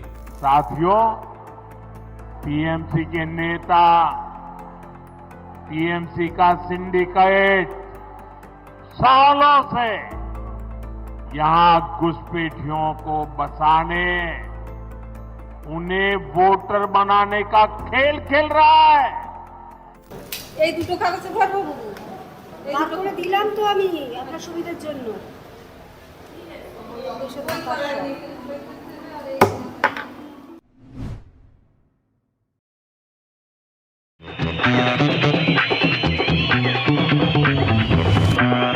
என் நெஞ்சில் குடியிருக்கும் எங்க குழந்தைகளுக்குலாம் அவர்தான் தாய் மாமன். கண்டிப்பா vote for Vijay. ஆனா நீங்க தான் சிஎம். உங்க விஜய் நான் வரேன். விஜய் டிகே ஓட் எடுக்க ஓட் இல்லையே. உங்க விஜய்க்கு, உங்க அண்ணனுக்கு, உங்க தம்பிக்கு, உங்க பிள்ளைக்கு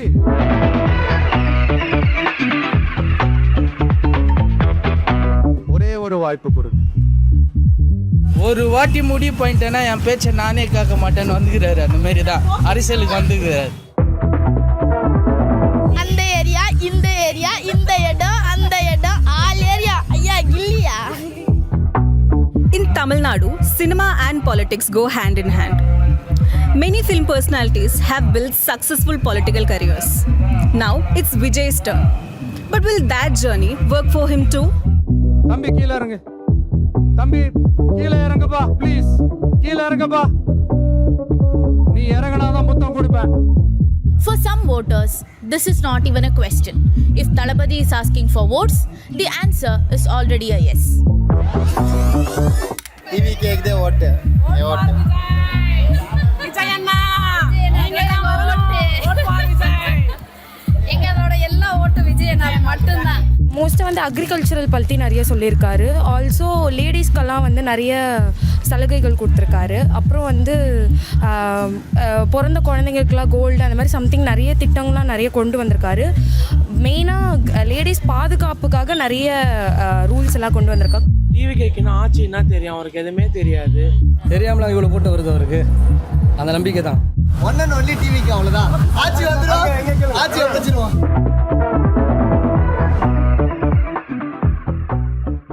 इस देश में इस समय उबाल। कोलकाता की एक 31 वर्ष की महिला doctor RG Kar medical college hospital में महिला डॉक्टर के साथ gang raped and murdered. RG Kar medical college के खिलाफ एक बड़ा सबूत सामने आया। पूरा एक नोटोरियस हिस्ट्री है इस हॉस्पिटल का। RG Kar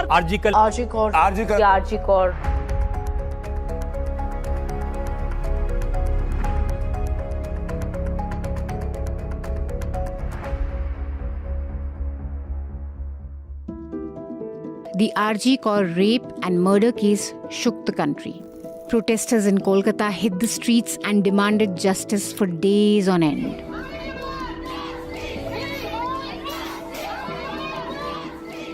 Now that anger is colliding into electoral politics. আমরা চাই সঠিক বিচার হোক।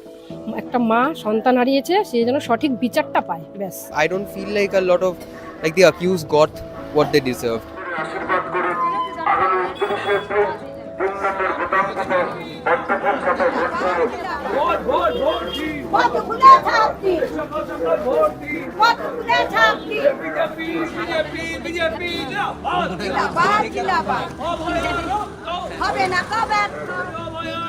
If there's one massive challenge that the Mamata Banerjee government has faced in West Bengal in the last 10 years, it is the RG Kaur case and the perception that justice was not done in that case. We are here in Panihatti constituency. From here, the BJP has fielded Ratna Debnar. She is the mother of the RG car victim. We are here to catch her do the door-to-door campaign and understand if RG car is still a big issue for voters here. Will it translate into a sympathy vote for the BJP here? আমি যতদিন বেঁচে থাকবো ততদিন বিচারটা পাবো তো, এই জন্য এই ভরসাটা পাওয়ার জন্যই আমি রাজনীতিতে জয়েন করেছি। Ratna Debnath Sari Border says, our spine is not for sale. She goes door to door, meeting people, hugging them, making a case for why the people should vote for her over TMC. Her campaign is built around one word: justice.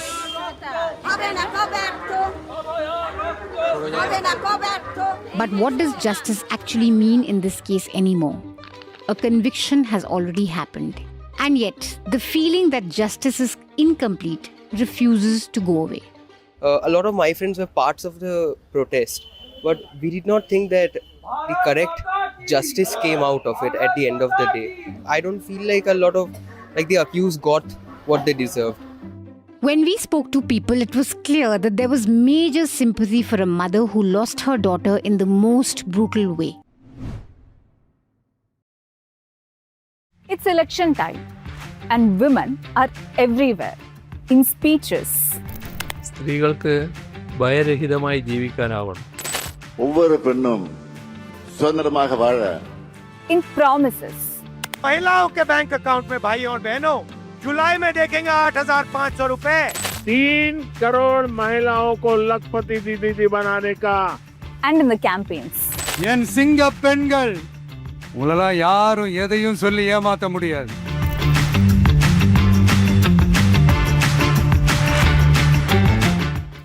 But there is one place they're missing from: the candidate list.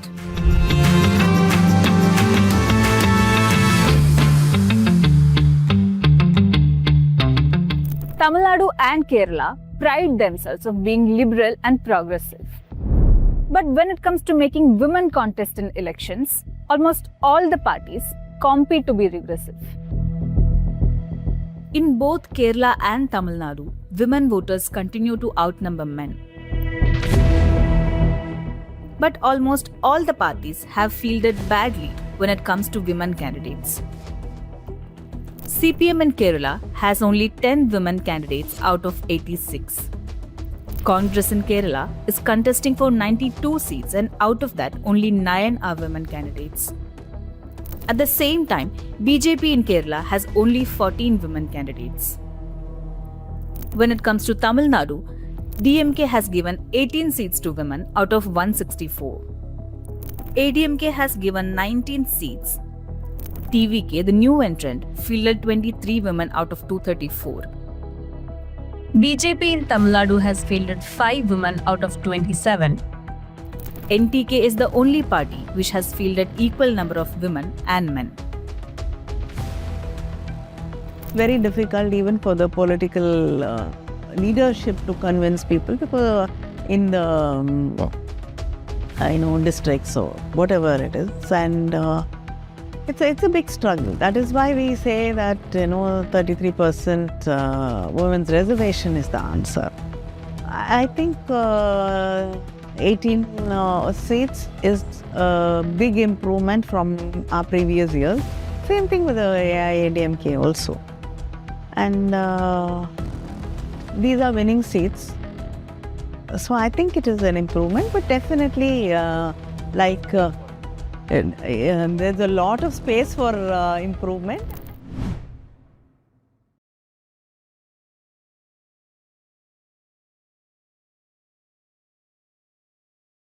We are in the beautiful city of Madurai for the News Minute and Newslaundry election coverage. And behind me is the famous 185-year-old St. Mary's Cathedral, which is in the heart of the city. The visuals you saw were from Christmas in 2025, when children dressed up as Lord Murugan, Madurai Meenakshi, Santa Claus and cut Christmas cakes and distributed them to Muslims. So why did the church initiate such a unique celebration? Because just a few weeks before that, the same city had seen unrest when BJP leaders, cadres and members of various Hindutva groups had tried to barge their way on top of the Tiruppurunkundram hill, which is just 9 kilometers from this very church.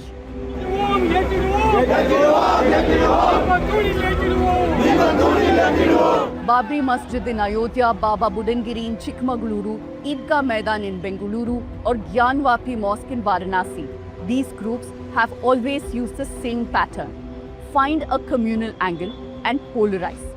But this is Madurai, a place that celebrates its syncretism, where Hindus donate to Dargah festivals, Muslims distribute buttermilk to Hindu pilgrims, where Muslims wash the streets for Kavadi, where people, even now, quote ancient verses, Yadum Ure, Yavarum Kelir, meaning all towns are our own and everyone is our own people. Madurai வந்து ஒரு மதசார்பற்ற எல்லா இதுவுமே இருக்கும். நாங்கள் இப்போ மீனாட்சி அம்மன் கோயில் அந்த ஃபெஸ்டிவலோட நாங்களும் போவோம் வருவோம். அதே மாதிரி எங்கள் சர்ச் வந்து இது வரைக்கும் எந்த கிறிஸ்டியானிட்டிலையுமே இந்த கிறிஸ்மஸ் அன்னைக்கு கிரிப்பு சந்திக்கிறது வந்து கிடையாது. எங்கள் சர்ச்சில் தான் கிட்டத்தட்ட ஒரு 10,000 பீப்புள் 25th அன்னைக்கு அதில் வர்றது மோஸ்ட்லி ஹிந்து பீப்புள் தான். ஸோ எங்கள் சர்ச்சு வந்து அதுக்கு ஒரு உதாரணம். நாங்கள் எல்லாருமே அது பிஜேபி வந்து அது இப்போ வேறு மாதிரி மாற்றுற மாதிரி ஒரு கோணம் இருக்குது. நம்ம அது சர்ச்சில் அது படித்தவங்க நிறைய பேர் இருக்கிறதுனால அது புரிஞ்சுக்கிட்டு அதை நடந்துக்கிறோம். We feel like we should be all united together. As our pledge saying goes, all Indians are my brothers and sisters. We should have this unity, fraternity. So all these things should be there as a human being. And now what is lacking among us is definitely unity. Getting into religious concepts, clashes, community related doesn't seem to be like a good phase.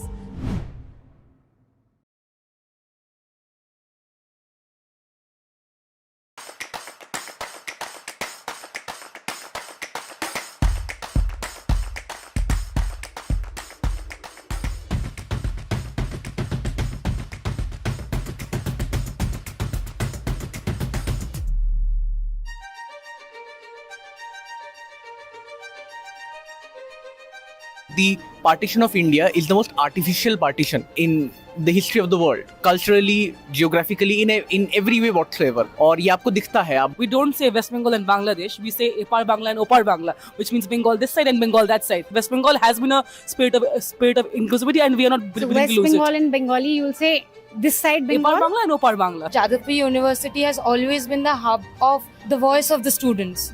The state government has put on this kind of veil over the whole state that if something comes out of Jadavpur, it would be a huge thing. As a woman, safety is my primary concern. And our chief minister, who claims herself as a feminist icon, says why women are out at night after 8. So that's her assertion about women's safety. This election is primarily based on identity. Identity of a Bengali to a so-called non-Bengali force, but that the Bengali identity that I'm stressing on has all kinds of communities living in Bengal. It's not only Bengali Hindu people, Bengali Muslim people or Bengali Sikh people. You go to any sector of the government jobs, you will see corruption, and there is any case on any exam. So this government has really institutionalized corruption. Isn't the party, isn't the government supposed to provide education, job, health facility, and every other requirement of the public? Then why is it that every end game comes down to what bhata we give? Ghoti are the people who lived in India. They are Ghotis. So Bangals ka food thoda alag hota hai. We prefer hilsa. Ghotis prefer prawn. Okay. Basic सबसे ज़्यादा difference. Fine. So अब वहाँ पे जो बात food, it unites everyone under the BJP that is also divisive. नमस्कार, मैं हूं अतुल चौरसिया। हमारा 5 राज्यों का विधानसभा चुनाव की कवरेज का आज आखिरी दिन है और नतीजे करीब साफ होते जा रहे हैं। और अगले 2 घंटों के दौरान हम और मेरी सहयोगी मनीषा, जिन्होंने काफ़ी इस दौरान चुनाव को कवर भी किया, ये नतीजों के बारे में बात करेंगे। और अभी जो हाल है, जो नतीजे, जो रुझान सामने आए हैं, मैं एक बार जल्दी जल्दी उनको बताऊं और उसके बाद उन तमाम राज्यों से तमाम जर्नलिस्ट हमारे साथ जुड़ेंगे और ये जो नतीजे आए हैं उनके बारे में, उनके जो निहितार्थ है वो भी हमें समझाने की कोशिश करेंगे, क्योंकि कुछ ऐसे नतीजे हैं जो बहुत चौंकाने वाले और बहुत सरप्राइजिंग हैं। तो मैं जल्दी से इन नतीजों के बारे में बता देता हूं, अभी के जो रुझान है, नंबर्स हैं, और उसके बाद फिर हम और विस्तार से इस पर बातचीत करेंगे। ये नतीजों के नज़रिए से असम का जो सबसे पहले मैं अगर बात करूं, और ये सारे आंकड़े जो चुनाव आयोग की वेबसाइट पे अभी आ रहे हैं, हम उन्हीं की बात कर रहे हैं। असम के जो नतीजे हैं उसमें 126 सीटों में से 122 के रुझान आ चुके हैं और 122 में से 78 सीटों पर भारतीय जनता पार्टी लीड कर रही है और 3 सीटें वो जीत भी चुकी है। तो काफ़ी क्लियर मेजॉरिटी है इसमें असम में बीजेपी को। दूसरे नंबर पर कांग्रेस पार्टी है, आईएनसी 21 सीटों के साथ बहुत पीछे रह गई है। दक्षिण में केरल इकलौता एक राज्य है इन 5 राज्यों में जहां पर कांग्रेस को थोड़ी सी राहत है, थोड़ी सी सांत्वना मिली हुई है, और यहाँ पर 127 सीटों के रुझान 140 में से आ चुके हैं, जिसमें कांग्रेस को 54 सीटें और कांग्रेस के सहयोगी आईयूएमएल को 21 सीटें मिली हैं। इनमें से 10 सीटों के नतीजे आ चुके हैं। दूसरी तरफ यूडीएफ एलडीएफ है, जो कि वामपंथी जो मोर्चा है उसकी सीटें हैं, और वो करीब 24-30 सीटों के आसपास सिमट गया है इस बार। तो ये केरल के नतीजे हैं। पौंडीचेरी के नतीजे, पुदुचेरी के नतीजों में अभी कोई खास रुझान तो आ गए हैं, लेकिन कोई एक तरफा नतीजा जाता हुआ नहीं दिख रहा है। एआईएनआरसी को 9 सीटें मिली हैं और 9 की 9 सीटें वो जीत चुकी है, और इसके अलावा कांग्रेस को 1 सीट मिली है, बीजेपी को 2 सीटें मिली हैं। यहाँ पर तमिलनाडु की बात करें तो तमिलनाडु की 234 में से 224 सीटों के रुझान आ चुके हैं, और इसमें से टीवी के, ये सबसे बड़ा सरप्राइज तमिलनाडु से हमारे सामने आया है, टीवी की जो विजय की पार्टी है, जो सब विजय की, उनको 108 सीटें मिली हैं अभी तक, मतलब लीड कर रहे हैं, वो रुझानों में आगे हैं। एडीएम के 54 सीटों पर, ये भी अपने आप में एक बड़ा नतीजा है और बड़ा एक चमत्कार, चौंकाने वाला नतीजा आ रहा है। डीएमके जो कि स्टालिन की पार्टी है, जो वहां पर अभी सत्ता में थी, उसको 53 सीटें मिली हैं, और पीएमके को 5 और कांग्रेस पार्टी को 4 सीटें। तो ये तमिलनाडु की अब तक की स्थिति है। और चौंकाने वाले नतीजे वेस्ट बंगाल से भी हैं। पश्चिम बंगाल के नतीजों के बारे में भी हम आपसे बातचीत करेंगे और विस्तार से बात करेंगे। 294 में से 291 सीटों के रुझान आ चुके हैं, और इसमें से बीजेपी 192 सीटों पर आगे है, और तृणमूल कांग्रेस को 95 सीटों पर बढ़त मिली हुई है। इसके अलावा 2 सीटों पर 4 सीटें अन्य के खाते में जा रही हैं, जिसमें 1-1 सीटें सीपीएम और कांग्रेस के खाते में हैं। तो ये बंगाल की स्थिति है और बड़े चौंकाने वाले नतीजे। हमारे साथ वरिष्ठ पत्रकार, राजनीतिक विश्लेषक नीरजा चौधरी भी हैं। बहुत बहुत स्वागत है मैम आपका यहाँ पर। जो अभी तक के नतीजे हैं उसमें सबसे पहले मेरा सवाल मनीषा आपसे है। आपने वेस्ट बंगाल में ट्रेवल किया और इस दौरान जो बातचीत हुई, देखा आपने जो दिख रहा था वहां पर ग्राउंड पर, और एसआईआर की बहुत चर्चा थी। एसआईआर के अलावा जुडिशियल कमीशन बना था, उसको लेकर जो बहुत बड़ी संख्या में लोगों का उसमें से निकाल दिया गया वोटर लिस्ट से, उसके भी असर के बारे में कहा जा रहा था कि काफी पड़ सकता है। लेकिन ये नतीजे जो है बहुत एक तरफा हैं एकदम। हाँ। और जाहिर सी बात है इस तरह के नतीजों के लिए बहुत सारी चीजें, बहुत सारे फैक्टर होंगे। तो थोड़ा सा अगर आप हमें बताएं और फिर हम इस बातचीत में और फिर हम नीलांजन के पास जाएंगे क्योंकि कुछ ऑडियो की दिक्कत हो रही है। तो आई वांट कि we get his input and then we'll of course come to Neerja. I think now it is clear, if you look at the EC website, there's a clear 3% difference. The BJP is at 42% and 44% and TMC is at 41%. This has been the same for about 2 hours now. So we can be sure that this vote share at least will not change dramatically. This is stunning because like I said before, there was a 10% gap in the previous assembly elections and now BJP is ahead 3%. So I want to, I'll talk about everything that I saw on ground with Nirja, but I want to just come to Nilanjan because he has to go and we are having some audio issues. So I want to make sure we get him in. Your piece today has gone completely viral, so congratulations on that. You know, the fact where it's an HT piece where you talk about two parallel kind of systems that have emerged in West Bengal. One is the TMC system with its IPAC. The other is BJP with its central agencies. So I have two questions for you. One, I travelled in Bengal in 2021 too, during the assembly elections. I didn't go for the Lok Sabha. To me, the anti-incumbency factor was pretty much similar to what I was hearing in 2021. Same sort of disgruntlement, unhappiness with Mamata, education, corruption. I didn't think it was something more than what I heard back in 2021. And so the one question that I asked myself during the election campaign was that, okay, there's still that lingering unhappiness, anti-incumbency, the same as 2021. Has the BJP now become organizationally stronger to use that anti-incumbency in its favor? I wasn't sure, because especially the areas that they've flipped right now that you're seeing in southwest Bengal, even in 24 North Parganas, even in, you know, places where they've made inroads, the organization still seemed pretty beleaguered. There's no other word. You know, they were the weak kind of guys there. So my question was also, okay, there's unhappiness, but can the BJP really use it? Given they don't have, like you said in your piece, an RSS, the way they have RSS in Madhya Pradesh or Uttar Pradesh. So explain this to us. Are you shocked by these results, or do you feel like this is what you were expecting? So I'm not sure what I was expecting, but definitely, and I had some access to some survey data, it was clear that BJP would come around 44-45%, right? Now, I think some of us had TMC at around 45-46% as well. Some people had it a bit lesser, and clearly it's come out a bit lesser. What I will say about organizationally is, let's think about breaking Bengal into about 4 spaces, right? So one is the western part of, or southwestern part of the state, which, as you mentioned, the BJP has swept this time. It also swept in 2019, actually, right? That was part of the surge that the BJP had in 2019.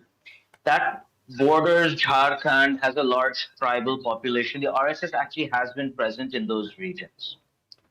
A second location is the northern part of the state, again, where in 2019, the BJP had come into power and actually been holding on to power for some time. And actually there you saw the BJP had been able to consolidate power in certain places, but was not able to get into rural areas to the same extent. Then a third set of stories is, on the Bangladesh border, where there's been a lot of Hindu-Muslim polarization.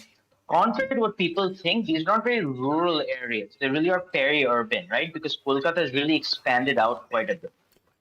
And then the fourth bit is what we've thought about as the TMC stronghold. So parts of North 24 Parganas, South 24 Parganas, Birbhum, parts of Kolkata, right? So in the fourth, if you look at the map, the TMC has actually still been able to hold a lot of its map. Where it has faced a lot of difficulties, it's been swept in the southwest again, like it was in 2019. And in that third zone, which was this peri-urban, susceptible to polarization, there we've seen a massive jump in the BJP's sort of performance. So what I would say, and then in the northern zone, things have looked like they have before. In very north, the BJP has won. As you come in the central belt, there the BJP is losing, where the Muslim populations are larger. So what I would say is, when we look at the aggregate data and aggregate impressions, and then I'll tie back to the organizational point, we've seen a huge urban-rural gap emerge. And that rural-urban gap is largely explained by Hindu-Muslim polarization, right? So unlike other states, the Muslim population is disproportionately rural in West Bengal. And without the level of ground counter the BJP has in those rural areas, we didn't see that kind of polarization. The moment you came into peri-urban or urban areas, and you can see parts of Kolkata the BJP is also broken into, you are seeing massive polarization and even some of the language that was being used. So I agree that the level of anti-incumbency was similar to what was before. But the net impact of having something like SIR and the confusion, and having areas where Muslims were being thrown off the electoral rolls, but Hindus not, side by side, created a lot of questions in the minds of voters about why the Muslims were being thrown off, right? So there was genuinely a polarization effect that was being created by this documentary mess. And that you saw quite a bit along the Bangladesh border. Now, organizationally, it is true there was a huge amount of corruption in the TMC. There was a huge amount of anti-incumbency. And one of the things that we sort of talked about, that bringing in IPAC gave a central line for Mamta and Abhishek Banerjee to the ground. But people no longer had a ground connect or an accountability connect with their local party workers. And in this time, that level of anti-incumbency frustration with local party workers created a lot of problems. On the other hand, the BJP genuinely had weaker organizational strength, but they brought in a lot of central machinery. They made themselves present with SIR. It is clear that there were preventative detentions. So even at the time of voting, it was clear that the central state machinery could be mobilized in favor of the BJP. And I think that actually helped show something about the BJP's capacity to generate an organization when it doesn't have party cadre on the ground. Neerja, you traveled in West Bengal. You had a very clear understanding on the women voters, at least, who were clearly saying, that they wanted to change. First, are you surprised by the scale of the victory for BJP, 3% ahead? And what are the factors, according to you, that worked for them? Yes, I'm surprised by the scale of the victory. I thought it was it would be a close one. I wouldn't have been surprised if Mamta had just got through. I wouldn't have been surprised if BJP had got through. But this kind of, but a lot of people in Bengal said Bengal votes one way. That was also like always decisively. But I felt there was a parallel streams of thinking and commitment, and which was voiced. Even in Mamta's own constituency. I don't know whether she's leading or trailing. She was leading, but I'll just check on that. She's leading. That's being watched very carefully. But there were two kinds of voices. So that's number one. Yes, I particularly tracked women because minority plus Mahila plus others, and that others make up various factors, is what gave Mamta Banerjee the edge last time. Now, minorities seemed to be pretty solidly with her for a variety of reasons. I wanted to see whether the Mahila was solidly with her. And I did areas of Kolkata, including her constituency. I went to South Parganas, 24 Parganas South, and a few constituencies there, randomly looking at, talking to women. And I found, yes, her vote had been dented because there were voices speaking for her and the 1500 Lucky Bhandar scheme and so on, Kanyashri and this kind of security and, she was a presence, she was going to be there for them, pro-poor, pro-women, pro-Bengali, Bengali identity, they spoke on that. They feared Delhi would rule Bengal. But there were also women, like a woman said to me, yes, we've been helped by 1500 rupees, but my daughter's become a graduate. I wanted to get 20,000 rupees and a job. We are going from place to place, but there is no job for her. So this joblessness was a big issue with poor and the middle class alike. Therefore, I asked a woman in a village in Canning, one of the Canning, Purava Paschim, one of these constituencies, and I asked the same question to a woman in slum in Mamta Banerjee Bhabanipur constituency. I said, out of 10, how many do you think would have moved away this time? How many women would have moved away this time? The answer was the same. 1 to 2 would have moved away out of 10. That's a 10 to 20%. No, that's a manner of speaking, you say. But certainly I found women who spoke about, wanting change. Village areas as well as. So that had been dented was very clear.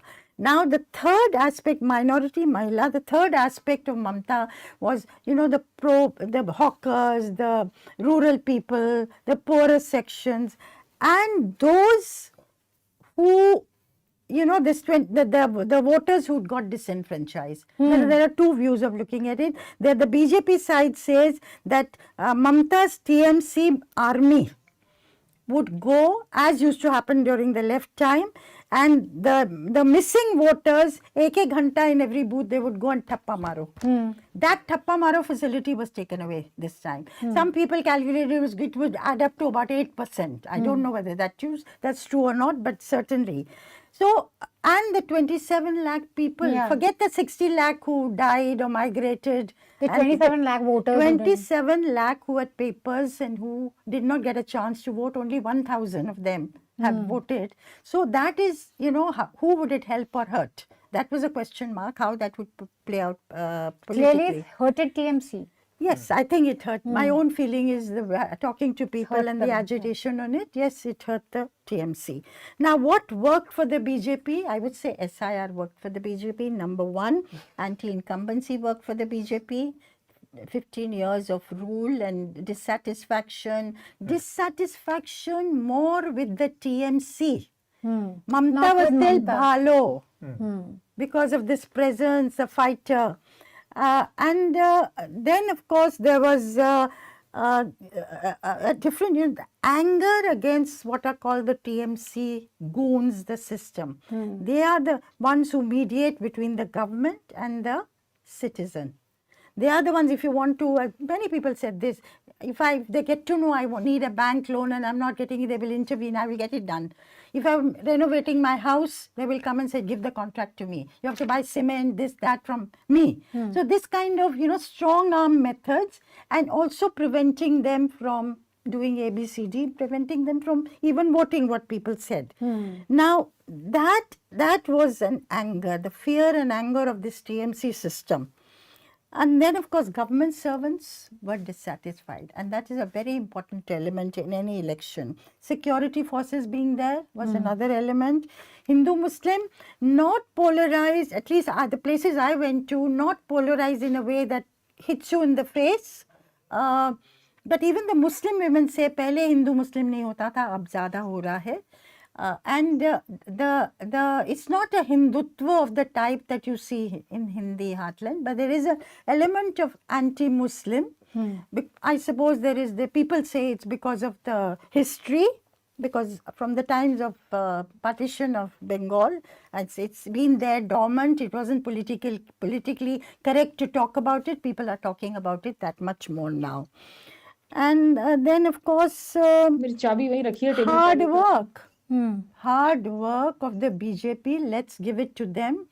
In 10 years, they have come to this stage. It's not the left that's revived, that was in power for 34 years. It's not the Congress that is revived, which was in power for 30 years. They had the organization, they could have done it. It's this newbie with this killer instinct.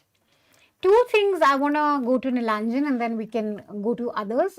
One is this thing of Modi as the central face. When we're looking at crediting this election victory in West Bengal, the posters, the hoardings still pretty much had Modi. West Bengal BJP was divided, it was a divided entity. There was this, Dilip Ghosh versus Suvendu Adhikari that everyone was talking about. There wasn't this one leader that was bringing everyone together, to my mind. So, when you look at this stunning victory without a very strong regional face to counter Mamata, how do you explain that? Hello? Yeah, can you hear me clearly? Lost the volume. You should be able to hear me now. Okay, can't hear? Okay, let's go to Smita and then we'll come back to... We'll go to Smita. Smita, you traveled quite a bit. Hi. In fact, we met there also. So, one, are you surprised or not? Second, winning such a mandate without that towering regional figure, like we were discussing this also, that Assam has a Himanta. BJP doesn't have that equivalent in West Bengal. For all practical purposes, it was Modi's face everywhere in the hoardings like it was in 2021. And so there was that question of what is the local face. But it seemed like people haven't cared about that. The regional force was seen to be too oppressive to go with a force that may well be from Delhi. And the impact of SIR. What is your understanding of the impact of SIR? I know that we have to look at granularly what has happened in terms of data. But the deletions was staggering. In fact, that is the only thing that I was able to focus on when we were there. The scale of the deletions was just the biggest story to my mind in West Bengal, continues to be. But tell me, what do you think? No, I think I agree with you on the last bit. And I was, just talking to, I think, Tamal Saha on his show, where he asked me that what was your takeaway from the election. And I did mention that for me, the takeaway was that this election was cruel because of the SIR, because of the way and manner in which it was done, because of the kind of trauma that people had to go through in an election, which otherwise should be an inclusive process, which was what the vision was of, the electoral body when elections were first conducted in the 50s. Now, having said that, coming to whether I'm surprised by the sweep, this is something I've actually stuck my neck out on previous shows and said that whoever wins in Bengal will win very decisively. That was something that was very clear to me. Even if the Trinamool Congress were to win, I would have expected them to win handsomely. So I'm totally not able to connect on that number. One second. Okay, I'll just yeah. Okay. Nilanjan, can you just mute your audio? Go ahead. Sorry. So, I was actually very surprised to see kind of the exit poll numbers, because it didn't look like it would be a scenario where you would have a BJP at 100 and a Trinamool at 125 or vice versa. It felt like people were voting decisively whichever way they were voting, and this has been a kind of a pattern. If you see in the last couple of elections that we have been seeing in state across state, or maybe if I could bring in my foreign policy to here, even across the region, beyond India, in the South Asian neighborhood. I was just having this interesting conversation about the rise of the of Vijay in Tamil Nadu, where he is reminding me as if it's an Arvind Kejriwal phenomena, but a Balan Shah kind of an enigma. So in West Bengal, I do feel that with the disclaimer that, of course, I did not travel as much as I would have wanted to tour. You are right.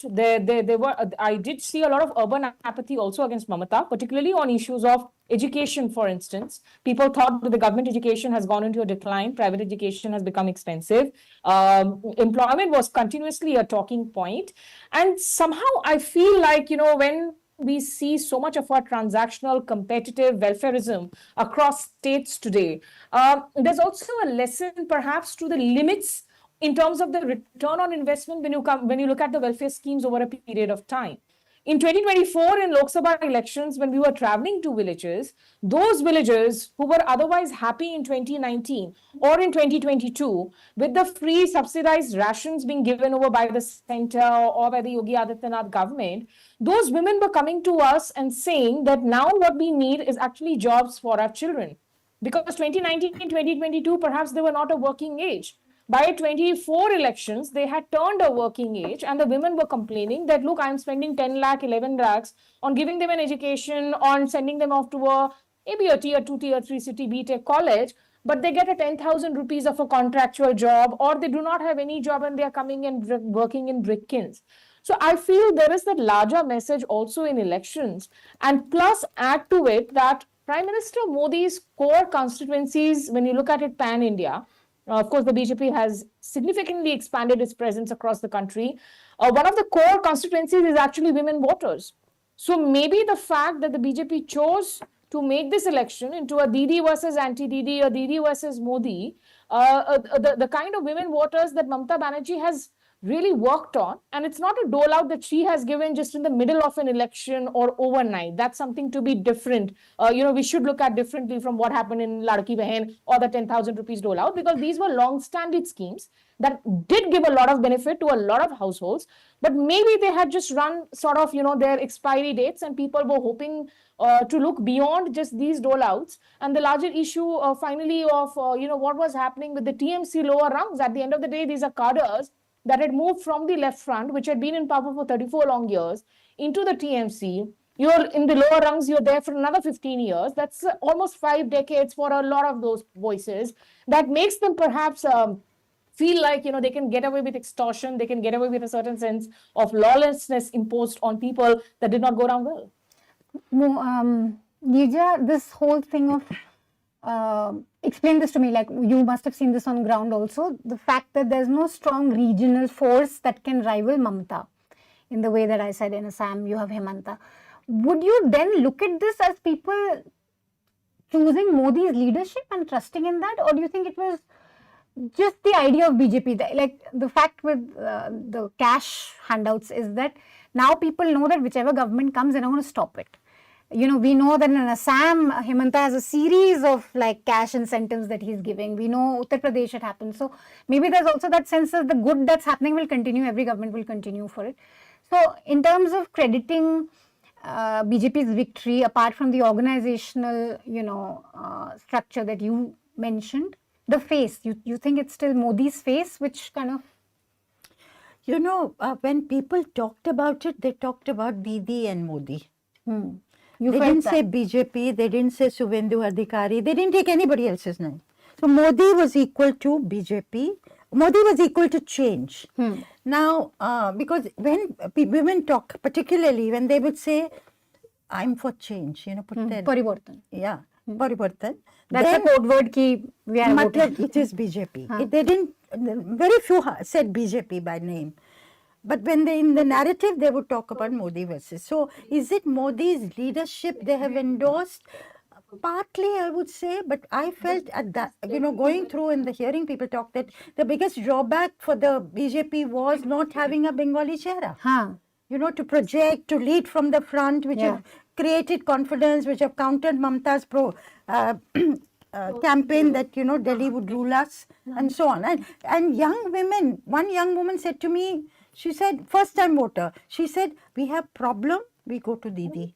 Tomorrow if BJP comes, will we go to Delhi? It was a question mark in the minds of many. But, I think it is, I feel it is I call it a Generation Z vote in many ways. The younger people have opted, and they are aspirational. Remember also, women are aspirational. They are the most aspirational group in the country today, women. They have voted for, as I also say, Dil Mange More. So one quick question, and Atul, you can come in.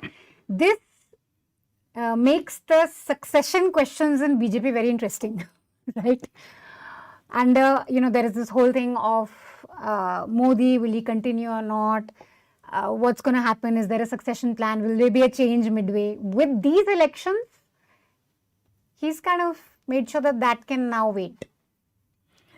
Well, certainly, what will happen inside the BJP now? With these results? This is people ask, why is West Bengal very important for BJP? It was the mother of all battles. One, if you get the better of a phenomenon like Mamta Banerjee, and she has been a phenomenon. You can say whatever you like. She's brought her party to this stage, fought with her back to the wall. If you get the better of her, you've got what Amit Shah called Anga Banga Kalinga. You've got Anga Bihar, your leader there. You now will get Banga there. Orissa already government there. Hemanta very strongly in the saddle in Assam. The entire East is with you. Solidly with you. West is already solidly with you. Gujarat, Maharashtra, Goa, of course Gujarat and Goa will have elections next year. Heartland with you, barring Himachal and J&K. Okay. Now the South is left. So,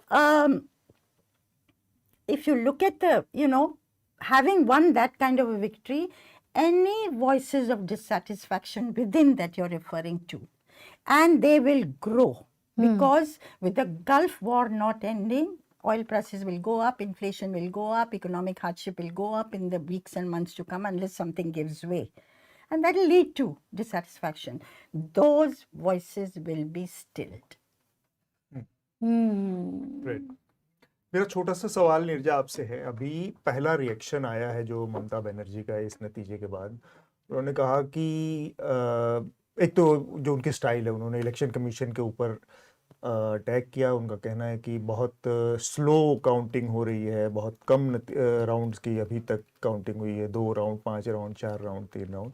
तो election commission इसको रोक रहा है, इसलिए TMC कार्यकर्ता अभी hope ना छोड़ें और काउंटिंग सेंटर्स पे डटे रहें। एक उन्होंने कहा और सनसेट तक का इंतजार करें वहाँ रुक के। आपको लगता है कि ये केवल अपने कार्यकर्ताओं का मनोबल बढ़ाने के लिए, रोकने के लिए, या उनको एक उम्मीद देने के लिए, या कुछ उम्मीद इसमें उनको लगती है अभी? मुझे लगता है दिशा तो अब साफ है।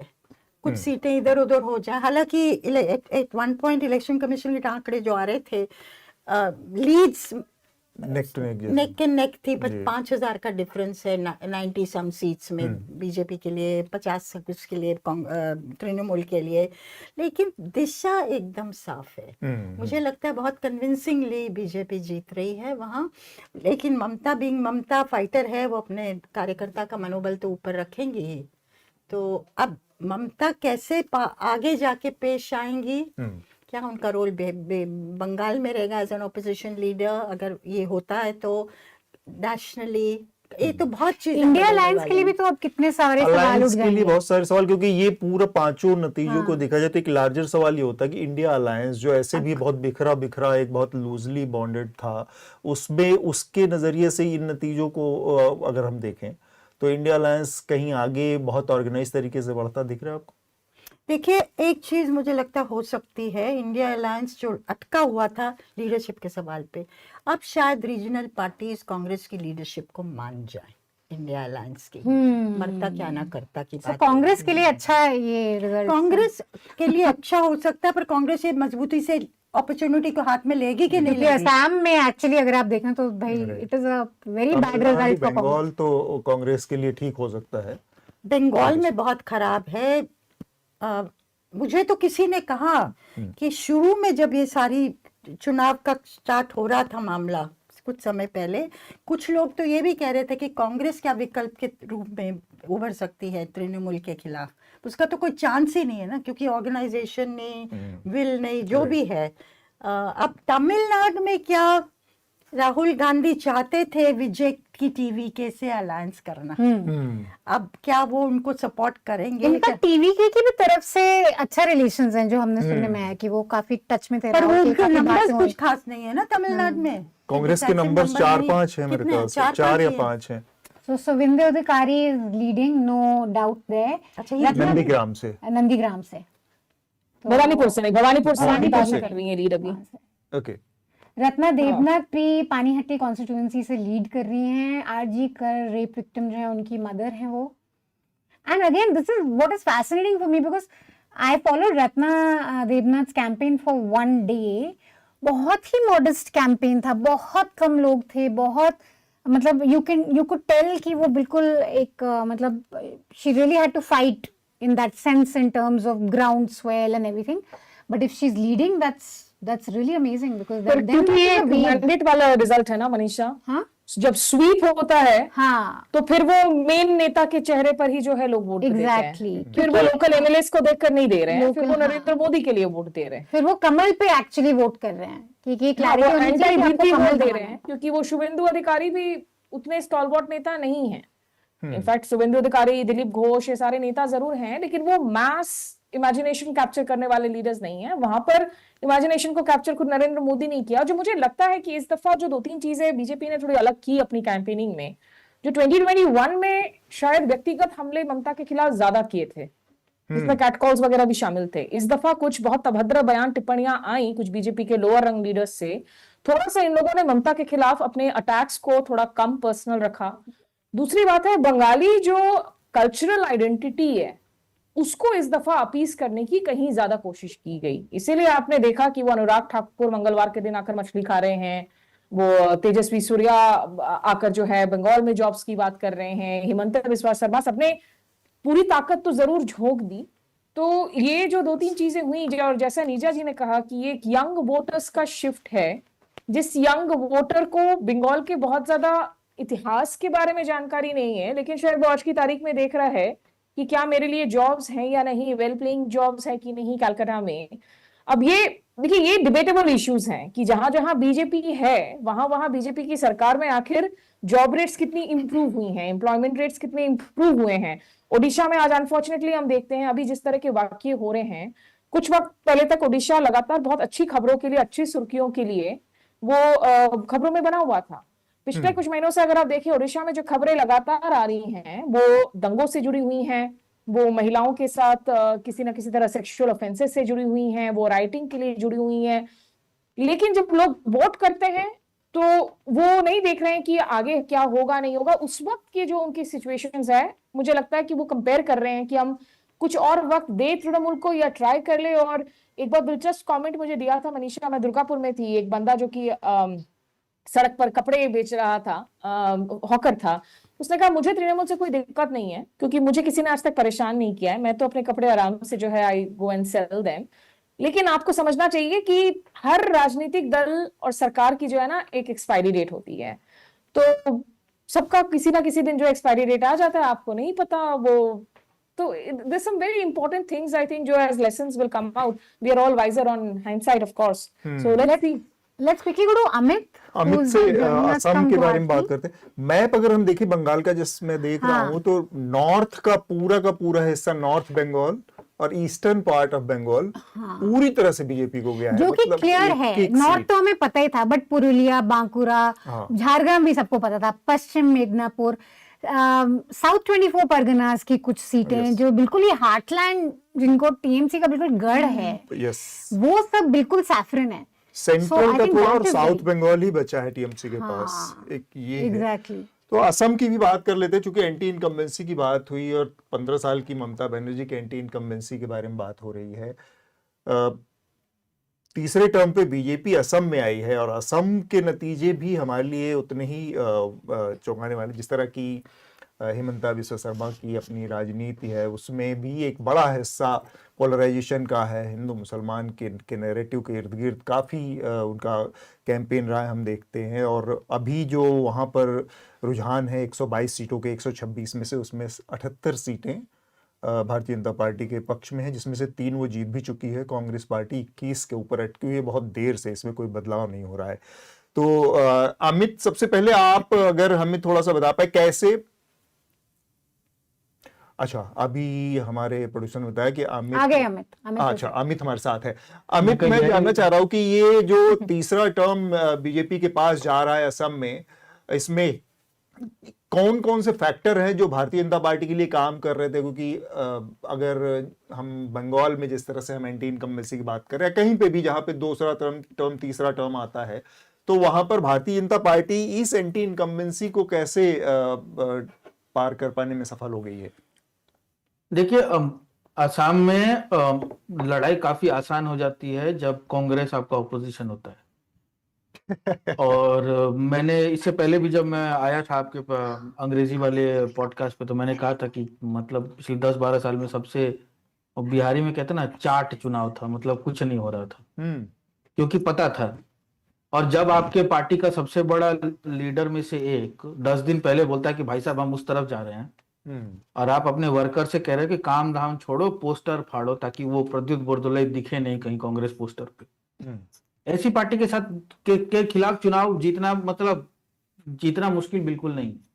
देखिए, एंटी इनकम्बेंसी की जहां तक बात आती है ना, तो एक बात याद रखिएगा कि हम असम में, अगर हम, अब देखिए मैं पॉलिटिकली अगर बात करूं तो असम में I can very well argue कि एंटी इनकम्बेंसी के लिए स्पेस भी बहुत ज्यादा है, क्योंकि तरुण गोगोई की सरकार 19 साल थी, ठीक है, उस वक्त एक वायबल ऑपोजिशन नहीं था बीजेपी की तरह। लेकिन अभी मैं ये कह सकता हूं कि 10 साल हुए हैं, पहले 5 साल में तो कोई इनकम्बेंसी नहीं था, ठीक है। 2021 तक तो इनकम्बेंसी की बात ही नहीं उठी थी। 2021 से 26 के बीच में अगर मैं बात करूं तो देखिए, ऑप्टिक्स की बात करें या फिर जैसे आप कह रहे थे कि महिलाओं का समर्थन जो है, अरुणोदय स्कीम जो है, अकाउंट में पैसे आते हैं सबके, ठीक है, सरकार ने यहाँ पर काम किया है। 10 साल पहले जब मैं यहाँ पे आया था तो यहाँ की सड़कें माशाअल्लाह थी। आज दिख रहा है कि या तो सड़कें बन रही है, या फिर जहां पर सड़कें टूटी है वहां पर कोशिश की जा रही है सड़कें बनाने की। गुवाहाटी में, भले गुवाहाटी में बाढ़ के कारण हालत खराब हो जाती है, लेकिन फ्लाईओवर पे फ्लाईओवर बन रहे हैं। हमारे लोगों को ये सब पसंद है। भले देखिए, इनफैक्ट मैंने यहाँ पे देखा था कि मेरा एक दोस्त था जो मुझे कहता था कि गर्व से कह रहा है कि देखो गुवाहाटी में भी ट्रैफिक जाम होता है, क्योंकि इतना पैसा आया है लोगों के हाथ में कि अब सब गाड़ी खरीद रहे हैं। इसका मतलब traffic jam is a sign of progress. तो आप इसके खिलाफ ये नहीं कह सकते कि देखो यहाँ पे तो सरकार काम नहीं कर रही, infrastructure has not kept pace with progress. नहीं, एक क्वेश्चन, पैसे हैं तभी तो गाड़ी खरीद रहा हूँ। अमित, एक चीज मैं पूछना चाहती हूँ, and then we'll just come to Neerja and then come to you again because she has to go. One thing on, जैसे हिमंता बिस्वा शर्मा का जो कैंपेन था, हमारे लिए दिल्ली में बैठे हुए बहुत ही ओडियस कैंपेन था, specially that video which they said कि हमको नहीं पता क्यों आया, you know, where he's taking a aim at very clearly a Muslim person, और उनका कहना है कि हम तो बांग्लादेशियों की बात कर रहे हैं, बस सबको पता चल गया था मैसेज क्या है। सो हमारा जो इमेज है वो एक बहुत ही योगी को राइवल करने वाले लीडर जो असम में हैं, बुलडोजर, यू नो। असम में क्या ये सबसे इम्पोर्टेंट चीज है इस जीत की उनकी छवि के लिए, या जैसे आप कह रहे हो कि डेवलपमेंट, असमीज लोग उनको ज्यादा देखते हैं डेवलपमेंट की निगाहों से, वेलफेयर की नजर से, और जैसे आप कह रहे हो उन्नति की नजर से, या आपको लगता है वहां पे ये hard line Hindutva is a bigger overriding factor? देखिए, हार्ड लाइन हिंदुत्व जो कम से कम जो हम मेनलैंड में जो देखते हैं वो तो है नहीं, ठीक है, वो होगा भी नहीं, क्योंकि आसाम जैसे, अब जैसे हार्ड लाइन हिंदुत्व में जैसे आप मीट की बात करें फॉर एग्जाम्पल, आसाम में कोई दिक्कत नहीं है, मीट खाते हैं लोग, बट हाँ धीरे धीरे जो आपको दिख रहा है, जैसे अब रेस्टोरेंट्स में बीफ नहीं मिलता, 10 साल पहले जब मैं आया था तो मैं सोच भी नहीं सकता था कि असम में बीफ नहीं मिलेगा, लेकिन आज वो रियलिटी हो गई है, होटल्स में नहीं मिलता है, तो आप और जाकर खा नहीं सकते किसी होटल में, एटलीस्ट विद पब्लिक नॉलेज। लेकिन ये याद रखिए कि दिल्ली में जो परसेप्शन है ना, जो आप लोगों को, जैसे वो आप वीडियो देखा था आपने कि वो वीडियो, तो उससे एक चीज मैं इस बारे में, मैं रेड माइक पे भी गया था तो मैंने बोला था कि ये सिर्फ दिल्ली वालों को बुरा लग रहा है, असम में इसके कारण किसी को बुरा नहीं लगा।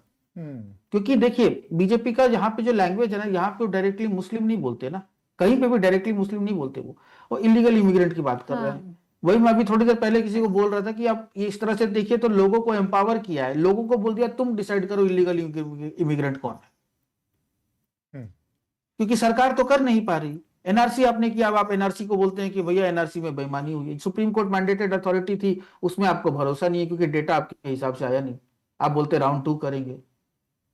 फॉरेनर्स ट्राइब्यूनल आपने जो, मतलब आपने नहीं, 2007 में कांग्रेस ने जो कोर्ट्स बनाए थे उसमें 1 लाख से ज्यादा केसेस पेंडिंग है, और जो 100 लोग अगर फॉरेनर डिक्लेयर होते हैं, अगर उनके पास पैसे होते हैं वो हाई कोर्ट जाने की, तो 85% टर्नओवर हो जाता है। और ये सब ऑब्जर्वेशन है कोर्ट के। तो ये कहना कि किस बारे में है, मैं आपको एक चीज अगर मैं कहूं बहुत सीधे साधे, तो ये देखिए कि जो भी है ना, हिमंता बिस्वा अपना माना जाता है कि ठीक है, और यही अगर ये प्रोग्रेस नहीं दिलाएंगे तो कौन दिलाएगा? गौरव गोगोई के लिए इज्जत बहुत है, रेस्पेक्ट बहुत है, लेकिन जैसा दिख रहा है शायद वो अपनी ही सीट हार जाएंगे। जोरहाट में जो कि, और देखिए जोरहाट तीताबोर जो है वो, मतलब तरुण गोगोई का बहुत बड़ा मतलब एक बेस रहा है।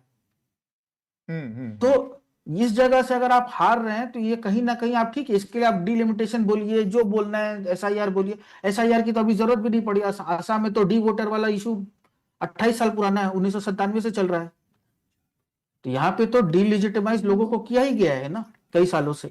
Amit will come back to you. Neeraj से लास्ट वर्ड्स लेते हैं, and then Ruhi is also joined us. We're excited to have her. Big picture. क्या हम बड़ी चीजें ले जा सकते हैं से future of India, future of in fighting with in BJP, या सक्सेशन क्वेश्चंस एंड ममता? और मेरा छोटा सा सवाल इसमें हिमंता का भी है। हिमंता जिस तरह से एक ब्लू आइड बॉय, मतलब पहले अमित शाह के क्लोजेस्ट थे, अब वो आरएसएस के भी उसी तरह से करीबी बनकर उभरे हैं, तो उनका कद कैसे बढ़ते देख रही हैं आप? देखिए, हिमंता बिस्वा शर्मा की जो शख्सियत है वो भी एक कारण है इस विक्ट्री का, क्योंकि in grip of the situation, tall leader, हर एक चीज़ को मैनेज करते हैं, नॉर्थ ईस्ट स्टेट्स में भी उनकी पैठ है। तो ये जो, और बीजेपी की लीडरशिप ने, दिल्ली वाले ने उनको एक ऑटोनॉमी ऑफ फंक्शनिंग दी है, कदम से कदम मिला के चले हैं वो अमित शाह के, लेकिन एक ऑटोनॉमी दी गई है आप उसको फैशन करने की, स्ट्रैटेजी वगैरह, तो उसका फायदा मिला जो हिंदी हार्टलैंड स्टेट्स के बीजेपी के मुख्यमंत्रियों को नहीं मिला। वो अलग ही ट्रीटमेंट है। तो ये सवाल तो उठता मन में कि बाकी 3 स्टेट्स में लोगों ने चेंज के लिए वोट किया है, असम में नहीं किया है। इनकम्बेंसी के लिए किया है उन्होंने। उसका कारण क्या है? कुछ लोग मानते हैं डिलिमिटेशन जैसे हुआ असम में, वो भी इनको बीजेपी को फेवर किया, पर एक बहुत माइक्रो प्लानिंग जैसे कि बीजेपी करती है नेशनली, वो हिमंता बिस्वा शर्मा भी एक निपुण नेता है, उसमें तो 2 राय नहीं है। आपकी डिफरेंसेस हो सकते हैं, इस तरह के जो वीडियोस की बात की है, और ये feeling anti Bangladeshi legal migrants की जो है वो 80 के दशक से, मैं तो जब मूवमेंट हुआ था मैंने कवर किया, और वो लेटेंट या नॉट सो लेटेंट रहा है constant असम में. लेकिन to answer your question, the big picture, Manisha, the ramifications for India, either they will feel the need to hang together now and let the Congress lead. उसमें सवाल उठेगा राहुल गांधी की leadership का. Does he have what it takes to be an alternative, to be seen as an alternative to Narendra Modi? But the desire to have a one-on-one contest in the 2029 elections will be there, and I think that compulsion will stare them in the face. So either this will happen, or the Congress is the one that will go it alone and revive. Let's see what happens. We have to jump in and see what we can do. Secondly, for Mamta herself, I don't see her giving up. That is not her personality. From the woman who jumped on the bonnet of JP's car in the mid-70s and became the darling of Indira Gandhi, to the woman who got out of the Congress, replaced the Congress, today Congress is a virtual zero, and throughout left government, 34 years in power, had till now kept the BJP there. She is not going to give up very easily. That's not her character. So she will have to, they will restrict her to Bengal also. Corruption cases, they've talked about a committee to go into it and so on. Whether usme dhas jayengi wo, or how she sets the agenda for the opposition in Bengal. And it's not going to be easy also for the BJP to rule Bengal. It will require sensitivity of kind to be able to, deliver. Well, they embrace the fish this time. Yeah, so maybe they'll to not. deliver as well as be, mindful of the Bengali character, that is the diversity of India. So on BJP's internal thing, as I said, this victory of Bengal and overall their performance in Assam also will help them quell any dissatisfaction within. And as far as succession अभी 2029 का तो सवाल ही नहीं है. So then let's see, there are many. I mean, Hemanta Biswa Sarma, by the way, RSS वाले योगी आदित्यनाथ, देवेंद्र फडणवीस के बाद हेमंत बिस्वा शर्मा का नाम लेते हैं as far as a future national role is concerned. So to that extent, he is getting accepted. Right. Great. Let's go to Amit, and then we'll come to Ruhi in our studio. Amit, what were you most surprised by in this election? In terms of people who've lost? In Assam? Yeah. Nothing. I mean, in the sense that, see, I can always say that, initially I thought it was a close competition. In the beginning of this year, it did seem like there was an election that was brewing. I'm not going to lie, okay?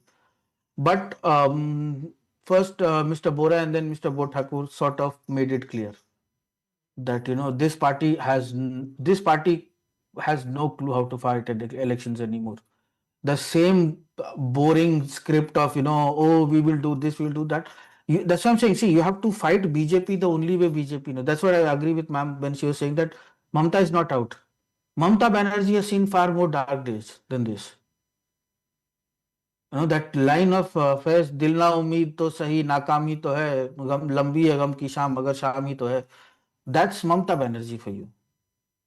We don't have that person here. As I said, Gaurav Gogoi is seen as a respectable, honorary leader, a very good son of a very good leader. But he is not somebody who's on the ground. Half the time he's in Delhi. And the people you trust, that's the thing. Congress, BJP will, next 5 years, it's absolutely the same thing. In 2015, 6 months before elections, people jumped and joined the BJP. 10 years later, you are still repeating the same. You still continue to be the biggest supplier of leaders to BJP. That is the Congress way. So I want to come to Ruhi. She's in our studio now. Ruhi, you're all mic'd up. Yes. So one question. You've traveled in West Bengal? And Assam both. And Assam both. Great. So you have to tell us. I didn't go to Assam. I was in West Bengal, largely in Kolkata, North 24 Parganas. Two questions. One I have from you is when the BJP is facing anti-incumbency like in Haryana, they are somehow able to tide over it. Similarly in Assam, whatever little dissatisfactions. The opposition's ability to tide over anti-incumbency now is kind of demolished completely, because we were discussing this earlier also. Things that we were hearing about West Bengal, about Mamata Banerjee, we were also hearing in 2021, the same sort of unhappiness. And so one thought that, okay, you're hearing that, but what about the cadre on the ground? Will they be able to translate into a vote for BJP? So why do you think that is inability for the BJP, for the opposition to tide over anti-incumbency, and BJP very conveniently doing it, even though I remember Haryana elections, we were hearing so much of Haryana and second MP. Yeah. Both state was like even though Mama was well loved in MP, but still, So tell us about that. And then are you surprised by West Bengal? Assam, no one is, but West Bengal, is it surprising? The margin? Not really, Manisha, because I've consistently maintained this in my analysis since I've come back from Bengal, and while I was in Bengal, there was a very widespread anti-incumbency mood, and this conversation about 2021 also people want to change. I think this was far more pronounced, far more prevalent this time. Everybody was talking about Poribarton, and I think sometimes incumbency runs its course, and that happened with Mamata Banerjee. BJP was waiting in the wings, played its cards well, but this was essentially a referendum on Mamata Banerjee, a vote against the Trinamool Congress more than a vote for the BJP. It was a vote for Poribarton, and the BJP was the obvious Poribarton that people could bring in, right? I think there were many factors, and a lot of them voters were quite animated, vehement about. One was, of course, lack of industry, lack of development, joblessness, cut money, bribery at the grassroots level, corruption at the grassroots level. People were talking about how this is just a perpetuation of the left culture, which they had booted out in 2011, and Mamata had not reimagined her politics. And law and order, the crimes against women became a bit of a conversation point. And I think most importantly, people were tired. I think, we think of anti-incumbency as anger necessarily. It's not always anger. Often it's just disappointment. Often it's just fatigue, right? So a lot of people were just fatigued by a 15-year incumbent, and they didn't mind giving somebody else a chance. And I think it's that sentiment that the BJP needs to worry about a little in the next 5 years, because it wasn't that we want Modi. It was more like we want to see change. Right? ये ना मुझे भी इसी चीज को मैं नीरजा को भी बता रही थी that I think 2021 में मोदी का चार्म ज्यादा था on ground, because I think on the back of 2019 I think इस बार इतने लोग ये नहीं बोल रहे थे कि हम मोदी की सरकार चाहते हैं, even though he was the main face. He was the face, but I didn't feel like people are thinking about BJP Modi. इस बार मोदी और अमित शाह के अलावा बंगाल में अगर देखें तो बहुत स्ट्रेटेजिकली उन्होंने रिलाई किया बंगाल के लोगों पे. नहीं, बिल्कुल उन्होंने इलेक्शन को लोकल रखा. They didn't say anything that could hurt Mamata's image, and which, so the more personal attacks. They were very clever, strategic about their approach in Bengal. I think because they read the mood right.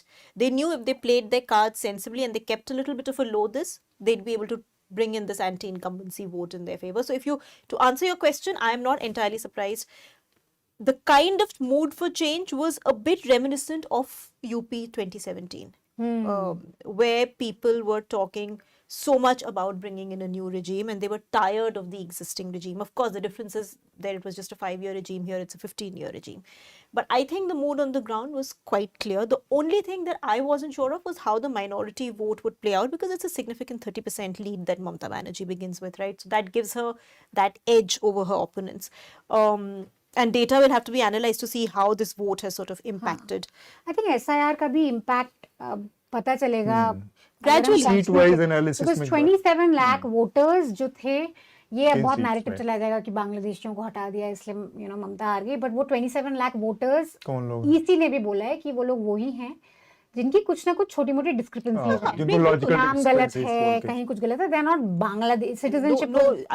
जो उनका जो बांग्लादेशी वाला concept है वो तो beyond जो 27 लाख हटे है वो है. 27 लाख में बहुत जेन्युइन वोटर्स हैं. दैट्स द ट्रेविस्टी कि आपने इतना लेट किया है एसआईआर कि किसी को चांस ही नहीं मिला रिड्रेस का. उसका इम्पैक्ट क्या है? आई थिंक ये भी एक देखने वाली चीज. लेकिन मनीषा जो भी at the end of the day it is a convincing win for the Yeah. BJP. बिल्कुल। And I mean, अगर वो 3% आगे हैं तो बहुत ही कन्विंसिंग, मतलब ज्यादा, अगर ये ट्रेंड अभी तक चल रहा है 45 अच्छा 4% का ऑलमोस्ट अंतर है बंगाल में, जो कि पिछले नतीजों के और दिखाए जो तो काफी साइड बड़ा है। फ्लिप हुई है हाँ। वहां पे एसआईआर का उतना इम्पैक्ट था नहीं, हाँ। जो वेस्ट वाले जो भी हाँ। सारे डिस्ट्रिक्ट्स फ्लिप हुए हैं वहां पे एसआईआर तो उतना था। मैप के हिसाब से देखें, अगर जो बहुत कन्विंसिंग विन की बात आप कर रहे हैं, अभी आज के नतीजों के बाद पहली बार Bharatiya Janata party at least south छोड़ दें केवल, तो pan India right from western tip to eastern tip पूरे कॉरिडोर पे बीजेपी का कब्जा है।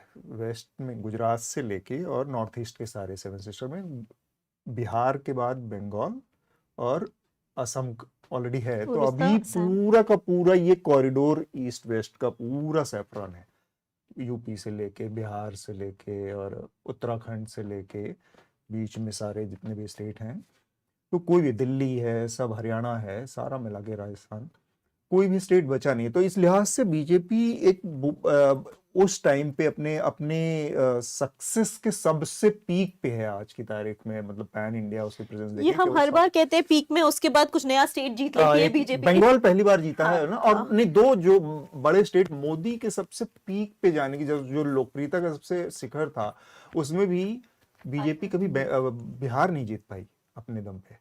बिहार और बंगाल दो सबसे बड़े, और आप ये देखिए कि ये अगर कंप्लीट हो जाता है तो बीजेपी के लिए कितनी कंफर्टेबल सिचुएशन लोकसभा में है। अब आज की तारीख में ये जो पूरा बीच का कॉरिडोर जो इसकी बात हम कर रहे हैं, यहाँ से अकेले में मेजोरिटी नंबर आता है, फिर बाकी सारे स्टेट लोकसभा में जाके इरेलेवेंट हो जाते हैं आपके, क्योंकि लोकसभा में भी देखिए है कुछ साल बचे हैं, अब कैसे ये एंटी इनकम्बेंसी बीजेपी, क्योंकि अब की बार भी लोकसभा में सीट्स तो बीजेपी की पहले से कम आई थी, है ना, तो वो शीन तो बंगाल में कम हुआ था, हर जगह कम आई थी, बंगाल में भी कम आई थी आयरॉनिकली, लेकिन क्योंकि 19 में बीजेपी इस पूरे इलाके में सब जगह 100% लेके आई थी, तो उससे ऊपर जा नहीं सकते कर सकते हैं, वो भी उसके आगे जा नहीं सकते थे। दो चीजें मैं ऐड करना चाहती हूँ, आई वांट योर इंटरवेंशन आल्सो ना। एक तो जो मुस्लिम वोट कंसोलिडेशन जो हम सोच रहे थे वेस्ट बंगाल में होगा, अब नंबर्स नहीं आए हैं क्लियरली, तो I don't want to say something very definitive, but एक सेंस तो था। टीएमसी ये बहुत मैसेजिंग कर रही थी कि भाई ये जो है इसके बाद आपको डिपोर्ट होने वाले हैं, कि एक्चुअली जो एसआईआर हो रहा है वो मुस्लिम्स को डिपोर्ट का प्लान बन रहा है। तो एक्सपेक्टेड था कि बहुत फेयर होगा, और उस फेयर की वजह से जो मुस्लिम्स बिल्कुल टीएमसी के साथ नहीं है वो बिल्कुल एक साथ कंसोलिडेट हो जाएंगे। I wonder if that has actually happened everywhere in the way TMC was expecting, because we should remember one thing, that चाहे मेन स्ट्रीम मीडिया में या पॉपुलर नैरेटिव में बीजेपी भी टीएमसी को मुस्लिम पार्टी बोलते हैं, मुस्लिम्स खुद बहुत नाराज हैं काफ़ी हद तक टीएमसी से, क्योंकि वो करप्शन से डील कर रहे हैं, या वो भी जो सेम प्रॉब्लम्स हैं, और आप हर वक्त आप ये नहीं सोच सकते अपने एग्जिस्टेंशियल क्राइसिस के बारे में, आप ये भी सोचते हैं कि डे टू डे आपका क्या, you know, who is helping you, who is not. So I remember like in 2021 one of the people in a Nandigram village, Muslim, said that, you know, उसको उनको क्यों बोलते हैं मुस्लिम पार्टी, हमारे लिए तो कुछ नहीं करा, जितना भी अम्फान का पैसा आया वो उन्हीं के लोगों को गया है, हमारे पास कुछ नहीं आया है।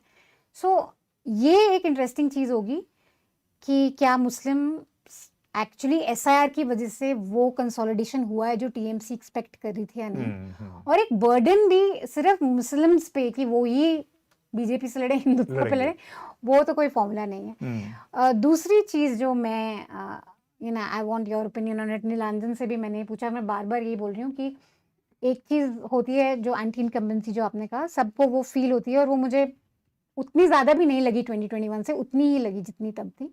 लेकिन ये सवाल हमेशा आ जा रहा था कि भाई बीजेपी का संगठन बहुत जगहों में जहाँ पे उन्हें क्लियरली लाइक साउथ 24 परगनास में जाके जीत रहे हैं, काफ़ी वीक है, तो कैसे ये चेंज होगा लास्ट में, जो वो यू नो वर्कर करता है, बूथ तक ले जाता है आपको।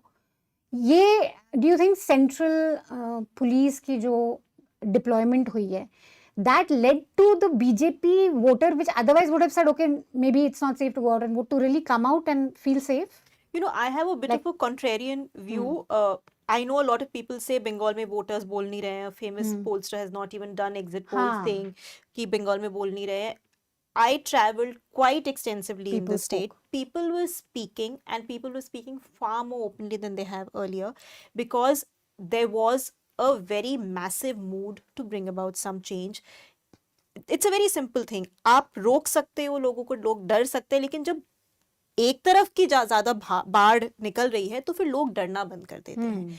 So one was the central forces deployment, of course, and the second was that people were quite determined to go and vote. Right? They wanted to vote for change and they were quite determined. And because so mmany people around, so many people said कि आप कहीं पे भी पूछ लो लोग change का कह रहे हैं. That's why the fear was less.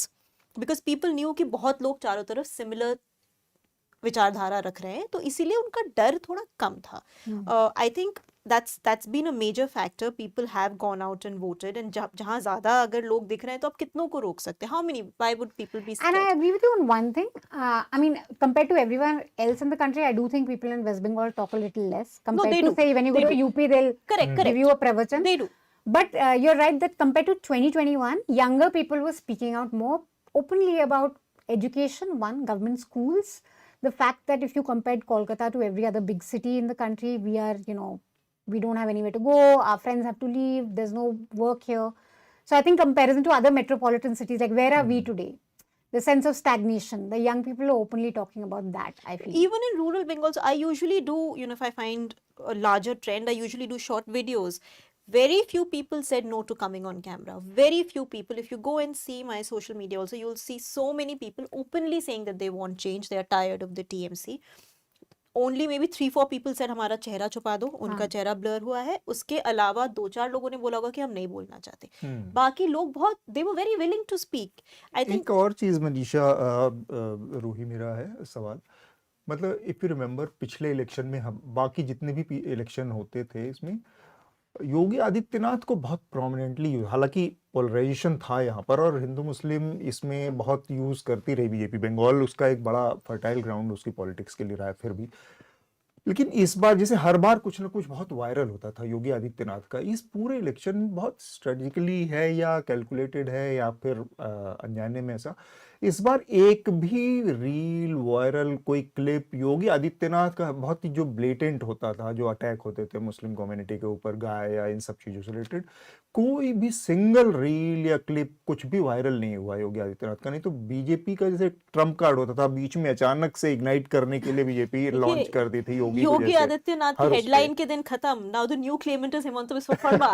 He was there at the rallies in West Bengal. He's beating Yogi Adityanath hollow in communal polarization, dog whistling. उनका agenda ही ये है. चलिए, I'll come to Assam later. But yeah, you're right. BJP played its cards smartly in Bengal. मैं यही बोल रही हूँ कि उन्होंने बहुत ही low profile strategic campaign रखा because they saw fertile ground. That's why they didn't think they needed to whip up communal sentiment. They knew कि anti-incumbency vote है, उसको आप tap करो. आपको कोई जरूरत नहीं है इस तरह की बातें करने की, which could potentially backfire. So why take that chance? So they were very smart about how they planned their campaign in this election. As for Assam, I think a lot of people have, so I'm half Assamese, it's my mother tongue. So I feel there is a bit of a cursory understanding sometimes outside of Assam of how that state functions. I've consistently said that Hemant Biswa Sharma's communal talk is not for Assam. It has zero takers in Assam. वहाँ की fault line ही नहीं है, वहाँ की fault line ethnicity की है. उतना ही anger used to be against Hindu Bengalis, उतना ही anger used to be against Marwaris, Biharis, outsiders. Anti-Assamese ethnicity, linguistic fault line. Nobody in Assam is talking about Hindu Muslim. Nobody in Assam is talking about कि अच्छा हमारे CM तो देखिए हिंदू सनातन धर्म को आगे लेके जाएंगे. It's purely based on his performance. And there has been work that has happened in Assam. It's visible, tangible work which matters to people.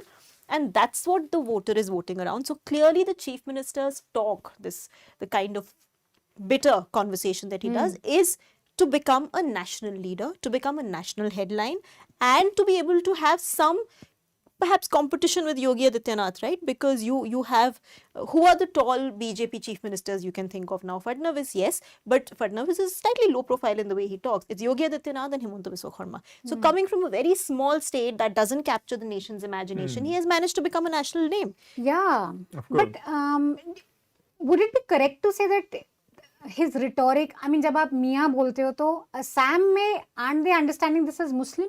They are understanding it as Muslim Bangladeshis. They are not understanding it as Muslims. Not as Muslim Assamese. No, and that will never happen. I hope it doesn't happen because that has not been the ethos of the state. उनको Bengali Hindus who have come from outside के against भी उतनी ही नाराजगी थी जितनी Muslim outsiders Bengalis के against थी, Muslim speaking Bengalis. So Bengali speaking Muslims. So it's not seen as a Hindu versus. So many voters actually on the ground, to be fair, have said कि Chief Minister को ऐसी बातें नहीं करनी चाहिए, उनको हिंदू मुस्लिम की बातें नहीं करनी चाहिए, लेकिन काम उनका अच्छा है तो हम उनको वोट देंगे. वेलफेयर एक उनके उस पे जाता है जो न्यूमरस स्कीम्स थी स्पेशली फॉर इंफ्रास्ट्रक्चर की बात. तो अब हम ऑलमोस्ट पूरे टेन्योर में सुना है ये कि फ्लाईओवर्स बन रहे हैं, रोड्स बन रहे हैं, और जो चीज़ें वहाँ पे नहीं थी जिससे वो, और नॉर्थ ईस्ट के काफ़ी इलाके वंचित हैं, वो अब लोगों को लग रहा है कि development. Did you find West Bengal to be polarised as an election?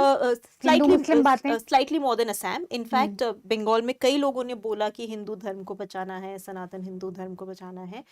तो जो बीजेपी का जो communal tweak to this immigrant issue है, टू दिस आउटसाइडर इशू है, उसका रेजोनेंस, जो कम्युनल रेजोनेंस है, वो बंगाल में ज्यादा है एज कम्पेयर टू असम, क्योंकि बंगाल में कभी एथनिसिटी का इशू था नहीं. They are also Bengali speaking, you're also Bengali speaking. Assam में एथनिसिटी का इशू था. So yes, बंगाल में मुझे लगता है कि there was an extent of polarization, but मैं ये नहीं कहूंगी कि वो मेन रीजन है बीजेपी की जीत का. Give the devil credit where due. I'm wondering about exit polls actually. So at least in West Bengal, most of them seem to have gotten it right. And Access that didn't release the numbers. Now we need to know what the numbers were. because if no one was speaking, तो वो भी एक interesting. हालांकि 194 तो किसी ने नहीं कहा था, तो वो जो आए हैं वो गलत ही है. 160 तक बहुत सारे लोगों का प्रेडिक्शन था. देखिए थोड़ा ना 10-15 सीट ऊपर नीचे का फिर कोई मुश्किल होता है, वैसे एक्चुअली पोलस्टर्स का तो काम है टू प्रेडिक्ट, बट थोड़ा in a state where as you said people talk less than other states, maybe sometimes you get misled. Pooja हमारे साथ है. पूजा, इससे पहले हम जो केरल और तमिलनाडु की बात करेंगे, पुडुचेरी की बात करेंगे, लेकिन उससे पहले ही आपने सुना और देख रहे हैं कैसे वेस्ट बंगाल के जो नतीजे हैं, असम के जो नतीजे हैं. और स्पेसिफिक अगर मैं बात करूं इसमें, तो आखिर में मनीषा ने जिक्र किया एग्जिट पोल के, सारे एग्जिट पोल ऑलमोस्ट फेल हो गए. कोई भी एग्जिट पोल के ही नजरिए से अगर हम देखें तो इन दोनों में अगर असम और वेस्ट बंगाल के नतीजों पर कोई, क्योंकि वेस्ट बंगाल के बारे में माना जा रहा है कि भारतीय जनता पार्टी ने एक बड़ा वो हासिल किया है, जो कि बड़ा अचीवमेंट है बीजेपी के लिए लंबे समय से. और फिर हम तमिलनाडु की बात करेंगे और उसके बाद केरल की. पूजा, इससे पहले कि मैं स्पेसिफिक राज्यों पे कमेंट करूं, मेरा ये मानना है, तो ये एग्जिट पोल्स जो होते हैं मुझे अभी तक समझ में नहीं आया क्यों करते हैं, क्योंकि उसके 2-4 दिन में वैसे रिजल्ट्स तो आ ही जाते हैं, और जिनको सही मिला वो बोलते हैं हमने सही किया. टीआरपी बढ़ाने के अलावा और जो कमर्शियल एस्पेक्ट है, जो टीआरपी के साथ जो एड्स वगैरह मिलते हैं न्यूज चैनल्स को, सेफोलॉजिस्ट को जितना जो भी मिलता है, उसके अलावा क्या फायदा मुझे अभी तक समझ में नहीं आया. मैं इसीलिए कह रही हूँ क्योंकि आप जहां पे भी देखो, जैसे तमिलनाडु में हो गया, एआईएडीएमके के बारे में कोई बात नहीं कर रहा था क्योंकि वो साइलेंट वोटर्स थे, सब डर के मारे या टीवी के बोल रहे थे या डीएमके बोल रहे थे. जो इकोसिस्टम बनाते हैं लोग, उसी जरिए बात करते हैं. एग्जिट पोल्स में भी लोग, वो जो एक हर्ड मेंटालिटी होता है, उसी हिसाब से बात करते हैं. तमिलनाडु में भी यही देखा, केरला में भी वही देखा हमने, क्योंकि जो लोग शायद जाके यूडीएफ या उनके कांग्रेस या उनके एलाइज को जिन्होंने वोट दिया है, वो भी जब हम कैमरा पे उनसे पूछ रहे थे, वो बोल रहे थे एलडीएफ, क्योंकि एक डर का माहौल पैदा हो गया है और किसी को एक डर रहता है कि अच्छा हमने ऑन कैमरा कुछ बोल दिया या ऑन रिकॉर्ड कुछ बोल दिया, अगर वो गलत हो गया तो फिर क्या होगा. That is my limited point. I think Bengal, Kerala और तमिलनाडु में एक कॉमनैलिटी है, चेंज, जो अलग अलग भाषाओं में सब लोगों ने बोला है, परिवर्तन इन बंगाली एंड मातरम इन तमिल. तो सबको आई थिंक एक फटीक सी हो गई थी, जो असम में हमको नहीं दिखाई दे रहा है. हमको अभी चेंज चाहिए. इसमें वेस्ट बंगाल में तो फोर्थ टाइम है, तो there were issues that they could speak about. Tamil Nadu में आप देखोगे तो it was just the buzzword was change. Kerala में भी वही 10 साल के बाद. So I think that seems to be the pattern, the theme of these elections. तो हमारे द न्यूज़ मिनट के साथी हैं शबीर। शबीर ने अकेले ये जोखिम उठाया था, एक खतरा उठाया था, और वो अकेले थे जिन्होंने कहा था कि टीवी के सरकार भी बना सकती है हाँ, तमिलनाडु व्हाट्सएप में उनका एग्जिट पोल बिल्कुल सही था हाँ, जो हमें मिला था। तो मुझे लग रहा है कि आज पूजा और धन्या ये सारे लोग मिलके शबीर को पार्टी केक वेक काटेंगे, पार्टी देंगे। पर अरे बिल्कुल हमने शबीर को काफी ट्रोल किया इंटरनली इन हाँ, वीडियो मुझे लग में। रहा है कि आज आज शबीर के की बाद बारी है। 5 साल तक शबीर हमें ट्रोल करेंगे। बिल्कुल। तो है तो but he stuck his neck out and he was proven right. Yes, तो मुझे यही इससे बातचीत में तमिलनाडु के बारे में शुरू करना चाह रहा हूँ। टीवी की को पढ़ने में लोग चूक गए, पोलस्टर भी चूक गए, जर्नलिस्ट भी ज्यादातर चूक गए। हाँ, एक्सेस एक एक्सेस था जो कि उसको पढ़ पाने में लोगों के कामयाब रहा। तो वो बात आपकी सही है कि बहुत सारे पोस्टर क्यों काम करते हैं, शायद उसके कॉमर्शियल एस्पेक्ट्स बहुत ज्यादा हैं, लेकिन फिर भी ये जब नतीजे आ रहे हैं और लग रहा है, और साथ में एडीएमके के भी फेवर में जो नंबर्स आ रहे हैं वो भी कम चौंकाने वाले नहीं, वो भी काफी सरप्राइजिंग है। और सब मिलाकर डीएमके इस समय, एक समय डीएमके तीसरे नंबर पर थी, अभी फिर से वो दूसरे नंबर पर है, और एडीएमके 50 सीटों पर लीड के साथ तीसरे नंबर पर है, लेकिन फिर भी उसके नंबर्स काफी वो हैं, और कोई भी एडीएमके को यहाँ तक नहीं मान रहा था। तो मैं इन दोनों एडीएमके और टीवीके के नजरिए से पूजा जानना चाहूंगा कि ये नतीजे अब आप लोग कैसे देख रहे हैं इसको। आई थिंक एक चीज तो हम बोल सकते हैं कि it is a return of personality politics अगर आप देखोगे तो, क्योंकि एक जयललिता और करुणानिधि के डिमाइस के बाद, उनके गुजरने के बाद कोई एक बड़ा लीडर नहीं था जो मतलब कैरिस्मेटिक लीडर, जो मतलब मास लीडर है, जो लोगों को इकट्ठा कर सके, लोगों को मूव कर सके, इधर से उधर स्वे कर सके। आई थिंक वही एक अंडरलाइंग फैक्टर है, क्योंकि आप अगर उनके मैनिफेस्टो देखोगे, टीवीके का जो मैनिफेस्टो है उसमें कुछ खास अलग नहीं है। जो द्रविडियन पॉलिटिक्स आप देखोगे, वेलफेयरिज्म जो बहुत सेंट्रल है द्रविडियन पॉलिटिक्स में, वही उन्होंने भी आगे बढ़ा। इनफैक्ट दोनों पार्टी से ज्यादा उन्होंने अनाउंस किया है। एक मैं सुन रही थी, कोई एक एनालिस्ट ने बोला था कि अगर वो सब उनको अभी इम्प्लीमेंट करना है, so he need around 3.5 lakh crore to begin with. कहाँ से लाएंगे? तो उन्होंने ना मीडिया से इंटरेक्ट किया, उनका कम्युनिकेशन वन वे था।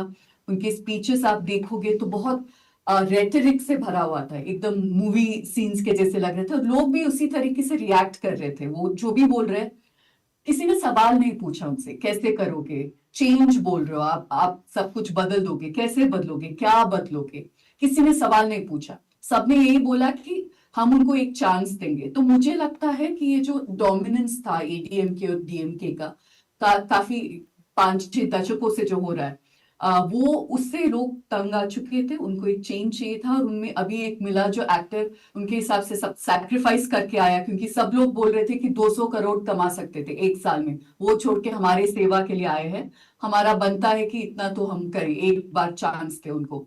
That was the theme, that was like a script मैंने सबके मुंह से सुना। So I think as far as pollsters are concerned, why did they get it wrong apart from all the other structural problems that are there? मुझे लगता है कि it was untested territory, uncharted territory. हमें भी बहुत मुश्किल हुई जब लोगों से बात करें, क्योंकि बहुत सारे बच्चे थे जो मतलब जिनका वोट भी नहीं है, जो आके चिल्लाते। So it was a very high decibel campaign.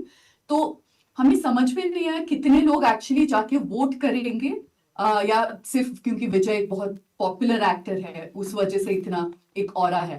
पर what worked in Vijay's favour, मैं तो ये बोलूंगी, he was an enigma. He kept his cards very close to his chest.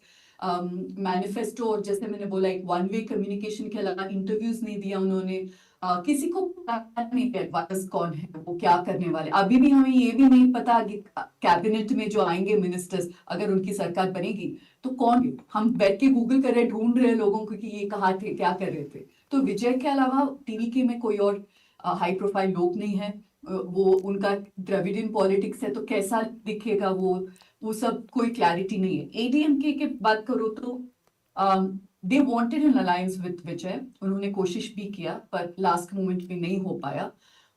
लोग यही बोल रहे थे कि any alliance with BJP in Tamil Nadu, हमने भी ये बोला है, any alliance with BJP in Tamil Nadu will be counter productive. उस हिसाब से एडीएम के अलायंस को इससे बहुत कम मिलना चाहिए था।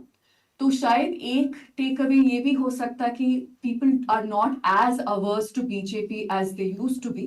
मैं ये नहीं बोलूंगी कि एक्सेप्ट करने लगे हैं लोग, पर शायद अभी थोड़ा टर्मोइल हो रहा है, थोड़ा सेटल होने के बाद समझ में आएगा कि एडीएम के कैंडिडेट्स को क्यों इतना नंबर्स मिले। The big question in Bengal is also who will be the chief minister.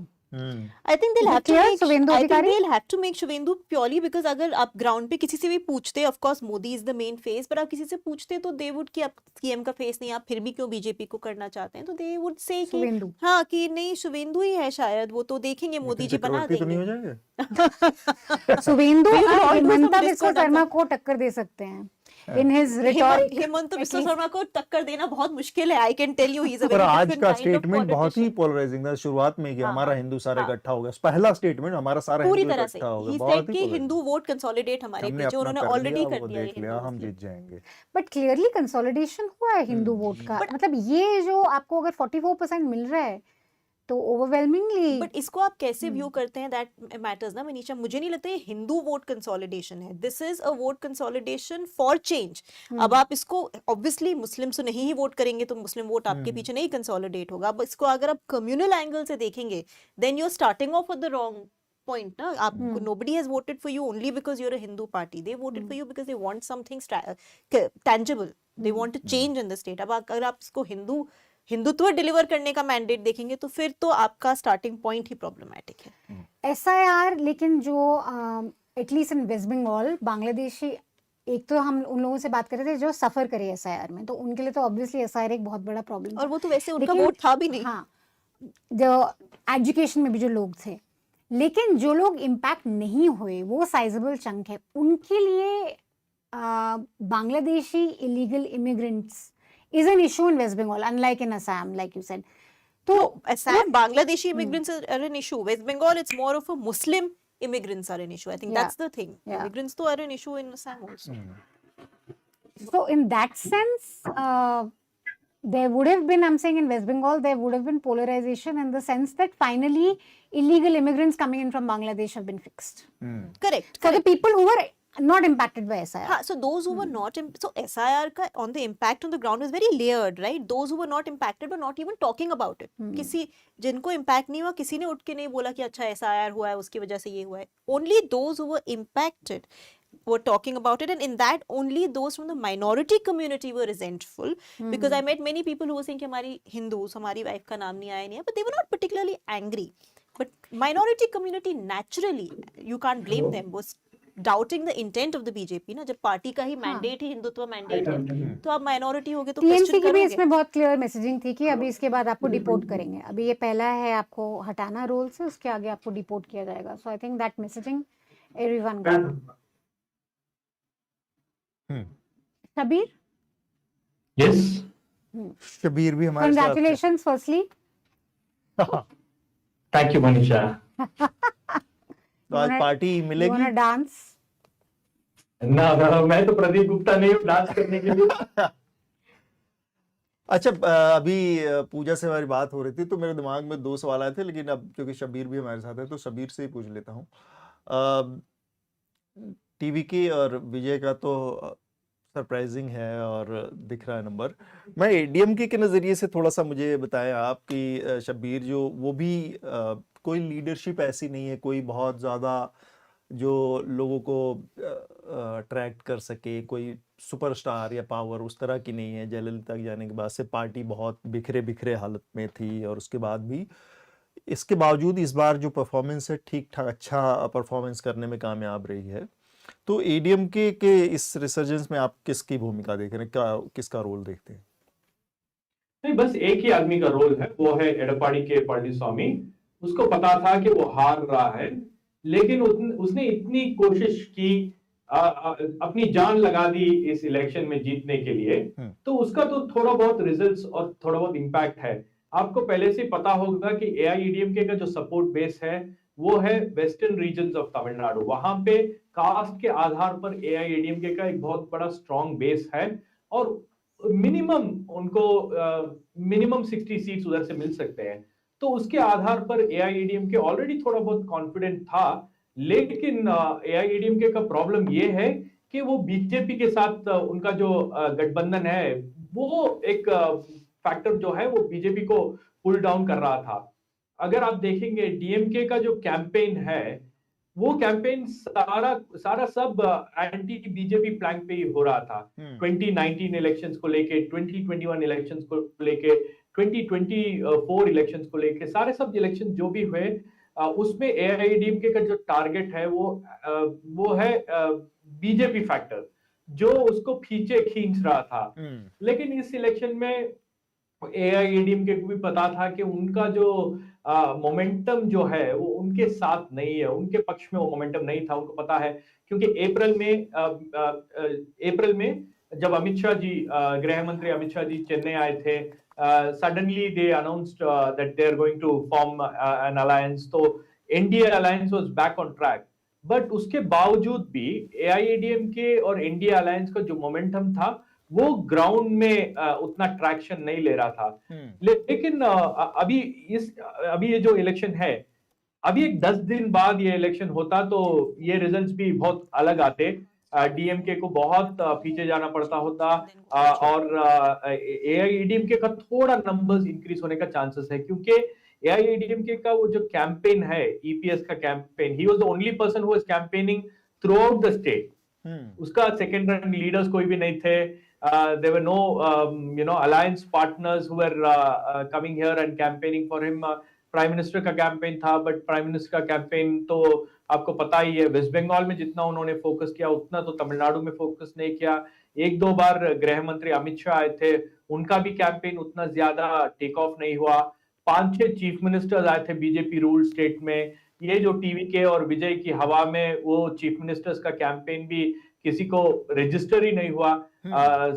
लोग को पता भी नहीं चला कि बीजेपी रूल स्टेट से चीफ मिनिस्टर्स आए थे। तो माहौल कुछ कंप्लीटली अलग था। तो EPS का कैंपेन कहीं ना कहीं थोड़ा it started working, but it was not enough. So the best case scenario is that they are not going below 45 और 50 सीट्स। वही नंबर था उनका, उनके ओपिनियन पोल्स और उनके प्री पोल सर्वे में भी। I think they are holding to that number, and that is predominantly because उनका जो स्ट्रॉन्ग होल्ड है वो वेस्टर्न रीजन, वो उनको वो सीट्स रिटर्न कर रहा है। वो कास्ट के आधार पर करता है, जाति के आधार पर वो होता है। तो वो कन्वर्शन तो EPS को, AIADMK को उसका फायदा तो मिला है। एक और सवाल बस में, वो क्या चीज थी जो टीवी के और विजय के बारे में जिसको आप देख पा रहे थे, समझ पा रहे थे, और ज्यादातर पोलस्टर या बहुत सारे जर्नलिस्ट जो है वो समझ नहीं पाए, किसी ने भी इस तरह से उनको नहीं आंका इतना मेन कंटेंडर के तौर पर? वो क्या फैक्टर्स थे? जी बस एक फैक्टर था, वो है ऑल्टरनेटिव। यहाँ 2 द्रविडियन पार्टीज का रूल चल रहा है तमिलनाडु में। It's a bipolar contest, DMK या AIADMK या DMK। तो ऐसा ही कुछ माहौल है। और तमिलनाडु में after the demise of both leaders, Jayalalithaa और करुणानिधि, कई तरह का एक लीडरशिप वैक्यूम है। वो लीडरशिप वैक्यूम को MK स्टालिन ने थोड़ा बहुत फिल किया। EPS लीडरशिप वैक्यूम को फिल करने के लिए ट्राई कर रहे थे, बट उतना ज्यादा नहीं हुआ।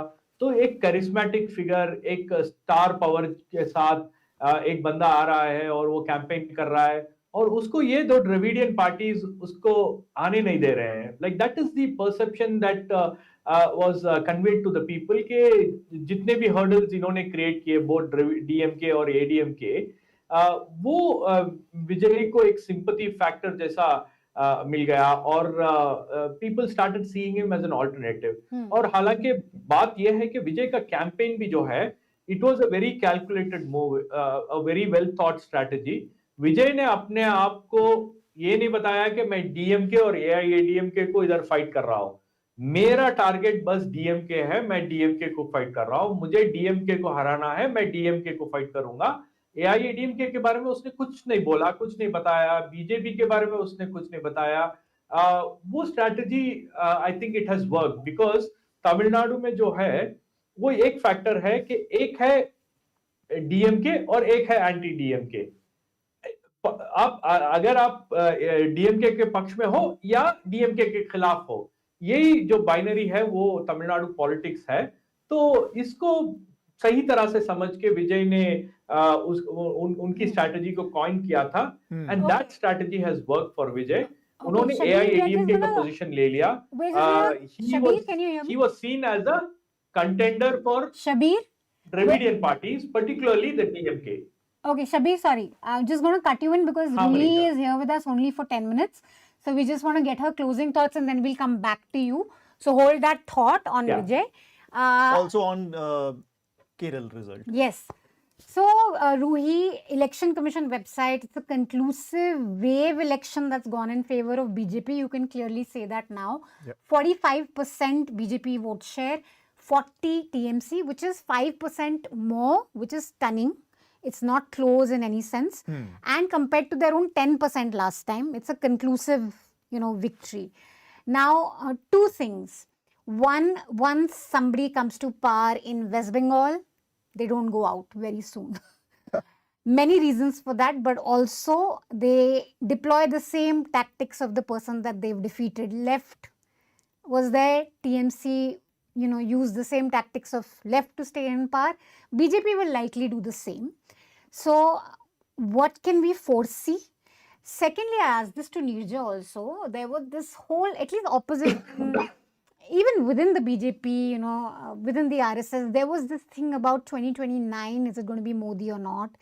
Are there going to be like succession battles within the BJP? There's always a Yogi versus Amit Shah thing that we are told. Does this put to rest all of that? Modi and Amit Shah's leadership is what is still taking BJP in uncharted territories like West Bengal. So is that kind of settled with this? To answer your first question, I think the culture in West Bengal is slowly changing. Left ruled for over 30 years. Mamata managed only 15 years. So clearly, आसानी से जाने नहीं वाले का time span कम होता जा रहा है. So I think मिनिमम 10 साल रख लेते हैं. In fact, एक जर्नलिस्ट ने मुझे बोला भी कि हम तो पार्टी सोसाइटी हैं, we tolerate people for a long time. Anyway, I think on a serious note, I think West Bengal electorate is evolving because you see what's happening around you also, right? You're no longer living in a bubble. You don't live in a cocoon. In today's times, you're very connected to the rest of the country. You see what's happening everywhere, and that's why the electorate expectations also grow very fast now across states. That's something you're seeing across India. So I don't think this trend ki आ गए हैं तो रहेंगे ही, will continue like that. Plus, Mamata managed to rout the left fully, right? There's nothing left of the left in Bengal. But Mamata is not the left. Mamata is not the Congress. She is a street fighter. She is a politician who knows her politics, who's connected to the voter. Even today, I don't think voters in Bengal dislike her. They were upset with her government, with her party, with her cadres, but Didi is Didi. BJP can ill afford to take her for granted, or the fact that it has won this election with a decisive mandate for granted. उनको मेहनत करनी पड़ेगी, उनको results दिखाने पड़ेंगे, उनको ममता को चुप कराने के लिए as an opposition leader दिखाना पड़ेगा कि उन्होंने काम किया है जो ममता ने नहीं किया. तो अगर वही tactics वो अपनाएंगे तो कहीं ना कहीं कहानी आगे जाके बदल सकती है. And I think Narendra Modi और अमित शाह उतने शातिर नेता है जो ये बात समझते हैं. देखिए आप असम में भी हेमंत बिस्वा शर्मा क्यों इतना काम कर रहे हैं अगर हिंदू मुस्लिम से जीत सकते तो क्योंकि उनको पता है कि काम करना जरूरी है. तो ये चीज इनको बंगाल में भी मुझे लगता है समझ में आएगी. दूसरी बात, यस देखिए, I don't think there was ever a challenge to Narendra Modi's leadership. Of course tensions we all saw Lok Sabha में भी क्या हुआ between Yogi Adityanath and Amit Shah and Modi on one side. लेकिन कहीं ऐसा नहीं था कि आप नरेंद्र मोदी को चैलेंज कर सकते हैं, क्योंकि आज भी बीजेपी से सिनोनिमस अक्रॉस इंडिया जो नाम हैं, जैसे आपने बताया वेस्ट से लेकर ईस्ट तक जो बीजेपी का है. तेलंगाना में जब मैं लोकसभा के टाइम तेलंगाना में गई थी जहां बीजेपी डबल्ड इट्स टैली, वहां लोग जो बीजेपी को सपोर्ट करते हैं मोदी मोदी करते हैं. तो कहीं पे ये बात सोचना कि नरेंद्र मोदी को till he wants to be in power there is a challenge नहीं हो सकता, वो नहीं है. तो ये जो भी सोचते हैं ऐसा, वो ऐसा नहीं है.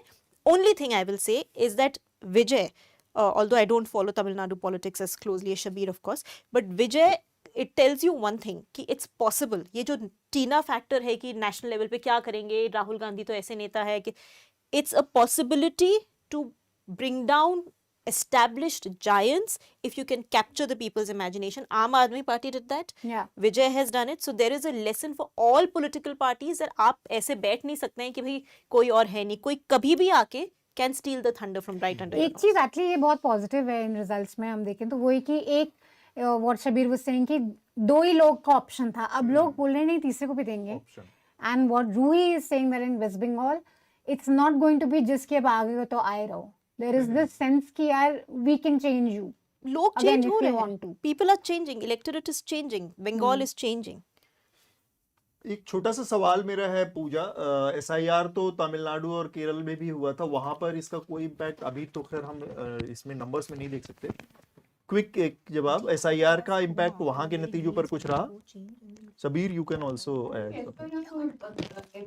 तमिलनाडु और वेस्ट बंगाल में थोड़ा ज्यादा उनकी प्रेपरेशन ज्यादा थी. आप अगर तमिलनाडु में देखोगे DMK ग्रास रूट वर्कर्स जो है वो पहले से फील्ड में थे, तो वो बहुत सारे वोटर्स को उनके जो वोट बैंक है उनको वापस एनरोल करने में काफी सक्सेसफुल हुए थे. केरला में इतना ज्यादा हमने नहीं देखा इम्पैक्ट. तो जितना वेस्ट बंगाल में हमने देखा उतने डिलीशंस भी नहीं देखे और उतना कंफ्यूजन भी नहीं था. राइट. शबीर जी, SIR को लेके यहाँ थोड़ा बहुत पार्टीज लाइक DMK बहुत तैयार थी. उनका जो वर्क है, DMK का जो वर्क है SIR में, बोल सकते हैं कि वो एक रिमार्केबल वर्क था. उनके पास ग्राउंड लेवल प्रेजेंस था, बूथ वर्कर्स थे, बूथ लेवल कमिटीज उन्होंने बनाए और SIR के लिए उनके लगभग 10,000 advocate through out the state work कर रहे थे. तो SIR में उनको पता है कि उतना ज्यादा गड़बड़ जो बंगाल में हुआ या बिहार में हुआ वैसा गड़बड़ तो तमिलनाडु में नहीं हुआ. इवन ड्यूरिंग वोटिंग हमें भी उतने ज्यादा कंप्लेंट्स नहीं थे कि हमारा वोट डिलीशन हो गया है, हमारा वोट बदल गया है, मेरा वोट नहीं है, ऐसे तो कोई कंप्लेंट्स नहीं है. तो थोड़ा बहुत वो ग्राउंड प्रेजेंस DMK और AIADMK का जो ग्राउंड प्रेजेंस है वो SIR को हैंडल करने में, टैकल करने में थोड़ा उन्होंने भी उनकी सारी कोशिश लगा दी थी.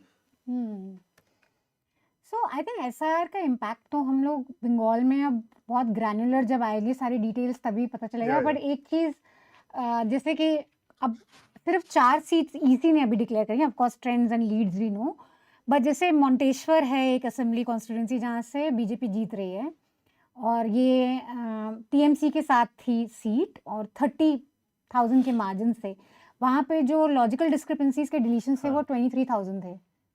सो ऐसा कहाँ हुआ है, कितना चिप हुआ है वो हमें ग्रैन्युलरली पता चलेगा. बट बिफोर वी समझ में आएगा कि चुनाव आयोग ने कितना रोल निभाया है.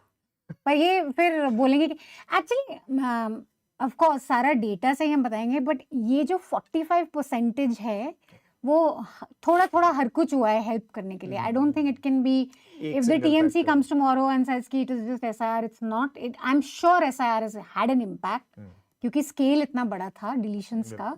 और सिर्फ लॉजिकल डिस्क्रिमिनेंसी, चाहे आप मान लो कि बाकी जो डिलीशंस हैं वो सही हैं, वो होने चाहिए थे, लेकिन 27 लाख वाले तो नहीं है सही. तो उनका 27 लाख है ह्यूज नंबर्स में क्या कैसा इम्पैक्ट है वो अलग चीज़ है.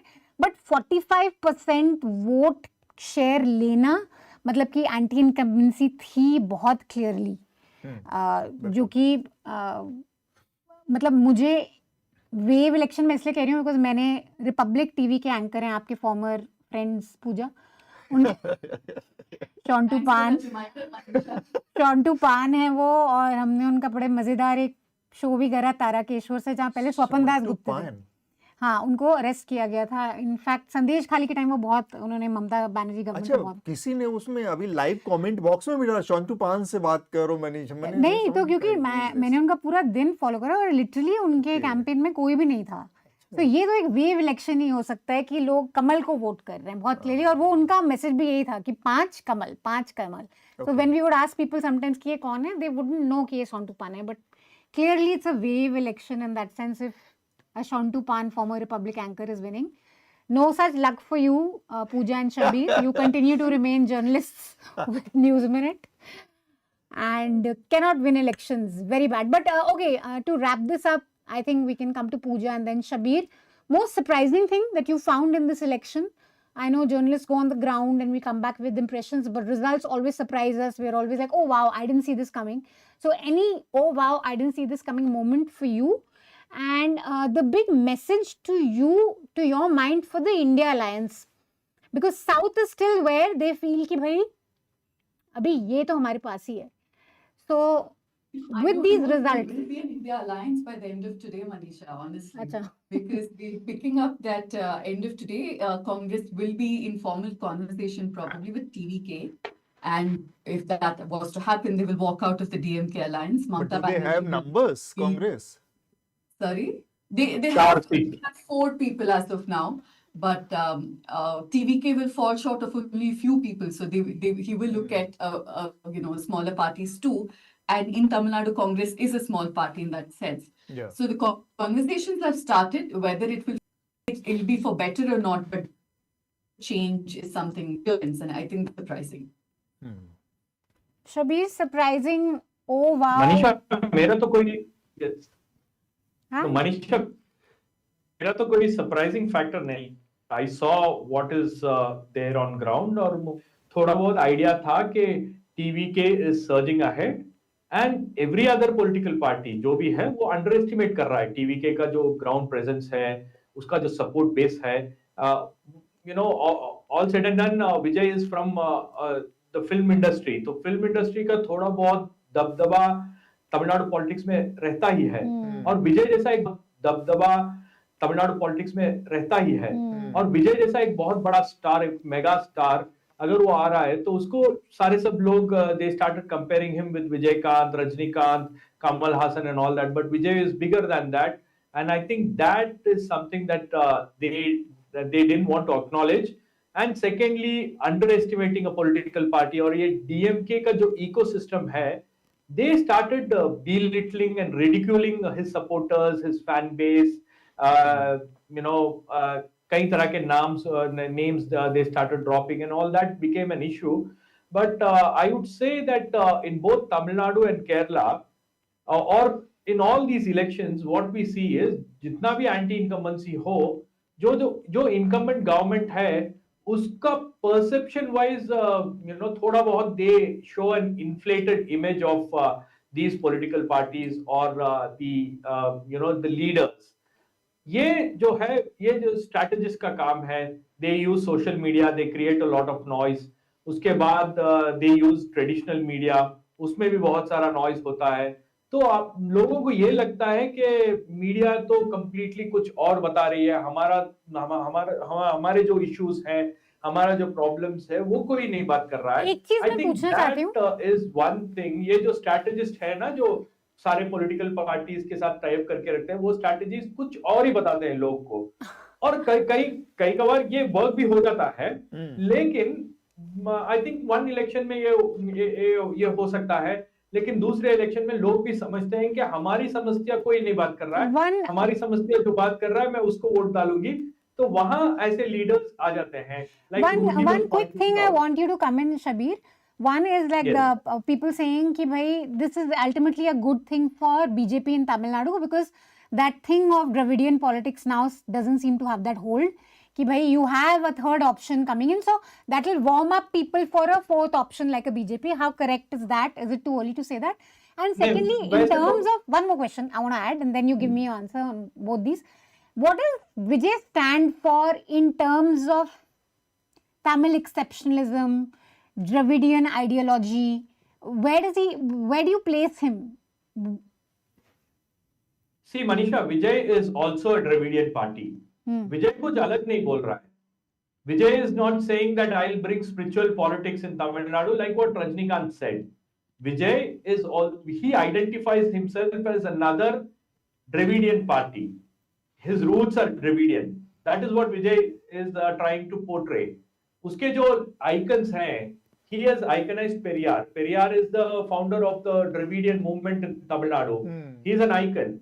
So Periyar is one of the leading figures of Vijay's party. He has iconized Ambedkar, Kamarajar, and then two women leaders, Velu Nachiyar and Anjalai Ammal. These are all leaders who have been identified with the social justice plan. यहाँ का जो politics है, उसके साथ ही वो मिलजुल के these people have been identified. तो विजय is not going to create a space for BJP. अभी ये इलेक्शन में देख लो आप, Kanyakumari, which is known as BJP stronghold, वहां पे सारे सीट्स में बीजेपी थर्ड पोजीशन में है. The contest is between DMK and TVK. BJP is not winning anywhere. BJP का union minister L Murugan is not winning from अविनाशी constituency. जो BJP का पॉलिटिक्स जो है वो एक 20-30 साल पीछे चलेगा because of Vijay's emergence.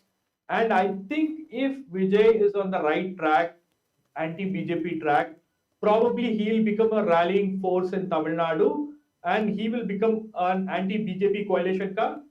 He is the one who will be heading the anti-BJP coalition. Earlier it was DMK. Now I think Vijay has the opportunity. If Vijay falls short of the numbers, if he is not able to cross the majority mark, Congress has 4 MLAs.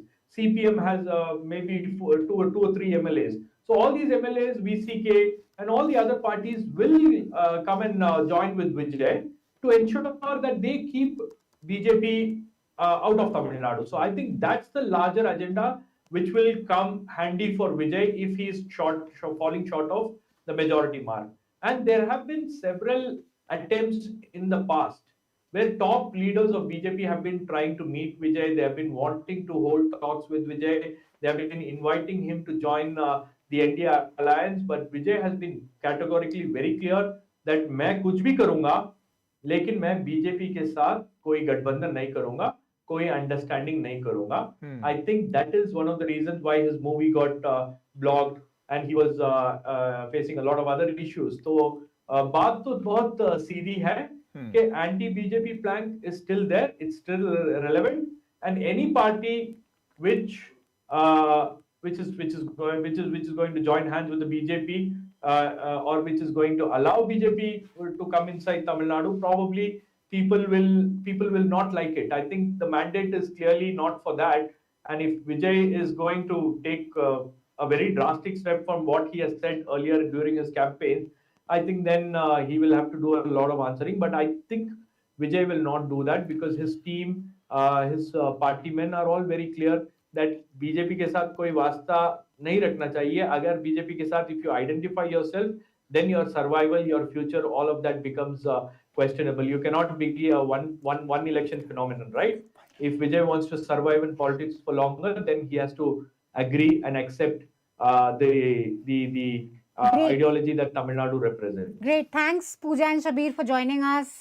Thank you so much. And we shall be Thank you, Manisha. looking forward to more reporting from you guys from the south. So, Atul, what's the final election numbers looking like?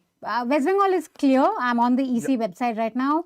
तो 2 घंटों के बीच में कुछ बहुत ज्यादा बदला नहीं है. जो हम जितने देर से हम लोग ये बातचीत की है इस दौरान, असम में अभी भी 122 सीटों के रुझान आए हैं. इसमें से 71 सीटों पर बीजेपी आगे है, जिसमें से 11 वो जीत चुकी है. और कांग्रेस के सीटों में 2 की कमी आई है. जब हमने बातचीत शुरू की थी तब वो 21 पर थे, अब वो 19 सीटों पर आगे हैं. तो ये नंबर थोड़ा अभी बदल सकता है, लेकिन भारतीय जनता पार्टी को इसमें साफ बढ़त है और उनको बहुमत मिलता हुआ दिख रहा है. केरल में 140 सीटों में से 126 के रुझान है और इसमें से कांग्रेस को 31 में बढ़त है. 32 सीटें वो जीत चुकी है. CPM 9 सीटों पर आगे है, 17 सीटें वो जीत चुकी है. और IUML जो कि कांग्रेस की सहयोगी पार्टी इंडियन यूनियन मुस्लिम लीग, वो 14 सीटों पर अभी बढ़त बनाए हुए और 8 सीटों पर वो जीत हासिल कर चुकी. CPI 3 पर आगे है, 5 जीत चुकी है. पुदुचेरी में AINRC 1 पर आगे है और 9 सीटें वो जीत चुकी है. बीजेपी 3 पर आगे है, 2 सीटें जीत चुकी है. और इंडिपेंडेंट 3 जीत चुके हैं. DMK को 1 सीट मिली है और 1 सीट पर वो आगे है. कांग्रेस एक सीट जीत चुकी है. तमिलनाडु 234 में से 221 के नतीजे सामने हैं, रुझान सामने हैं, जिसमें से TVK 105 पर लीड कर रही है. 2 वो जीत चुकी है. अगर ये ट्रेंड रहा तो यानी 107-8 के आसपास वो जा रहे हैं. DMK 55 सीटों पर आगे है, 3 वो जीत चुकी है. ADMK 47 सीटों पर आगे है. कांग्रेस पार्टी 4 पर आगे है, 1 जीत चुकी है. PMK 4 पर आगे है. और वेस्ट बंगाल आखिर में 292 का रुझान आ चुका है. 294 में 2 सीटों का रुझान भी आना बाकी है. बीजेपी 194, 4 सीटें वो जीत चुकी है. और तृणमूल कांग्रेस 88 पर आगे है, 1 सीट जीत चुकी है. तो काफ़ी नंबर्स गिर रहे हैं अभी तृणमूल के. कांग्रेस पार्टी सिर्फ 2 सीटों पर लीड है और अभी और कोई नतीजे इसके पक्ष में नहीं आए हैं. AJUP 2 सीटों पर आगे है और CPM 1 सीट पर आगे है. तो ये अब तक के जो नंबर्स है बता रहे हैं? Big headline of the election is obviously West Bengal. Yes. I think सबसे ज़्यादा बिकॉज जितने भी सीट्स हो फाइनली अगर आपके पास 45% वोट आ रहा है तो वो एक बहुत बड़ा विक्ट्री है। और अब 2024 के जो रिजल्ट्स आए थे जिसमें बीजेपी को full majority convenient on its own नहीं मिली थी वो बिल्कुल चेंज हो गए हैं। हाँ, वो क्योंकि उसके बाद लगातार सारे स्टेट इलेक्शंस ये लोग जीते हैं। वेस्ट बंगाल स्पेशली जीतना एक बहुत बड़ा बूस्ट है जो मैं समझना चाहूंगी आगे नंबर्स से एक्सपर्ट से जो पॉलिटिकल एनालिसिस और नंबर्स क्लोजली देख रहे हैं कि 2024 से लेके अब तक क्या चेंज हुआ है। बिकॉज 2024 लोकसभा में ममता बिल्कुल स्ट्रांगली आ गई थी वापस, कंट्रोल ले लिया था उन्होंने। 21 में क्लोज था लेकिन फिर भी ममता आ गई थी। तो विद इन दैट जो चेंज आया है 45% का, और बीजेपी इसको ऑब्वियसली एसआईआर से एक्सप्लेन करेगी कि बहुत सारे फेक वोटर्स थे, छापा होता था, ये सब हमने रोका है। हमने सीआरपीएफ को डिप्लॉय करा है ताकि टीएमसी के जो गुंडा एलिमेंट हैं वो लोगों को डराए नहीं।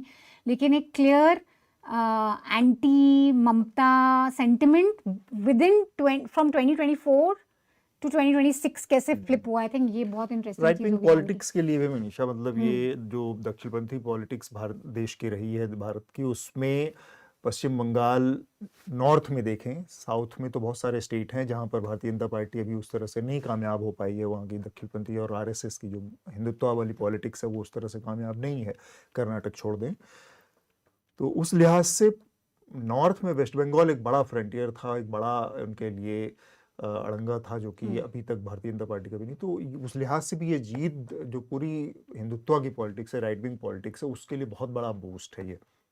और जो हम देखे थे जब लेफ्ट हारा था तो कैसे ऑन मास लेफ्ट कार्डर या तो बीजेपी चला गया था काफी हद तक, और टीएमसी का भी। तो वो ये भी बहुत ममता बनर्जी के सबसे बड़ा चैलेंज रहेगा कि आपका कार्डर, आपका पार्टी कितना आपके साथ रह पाएगा अगले 4 सालों में।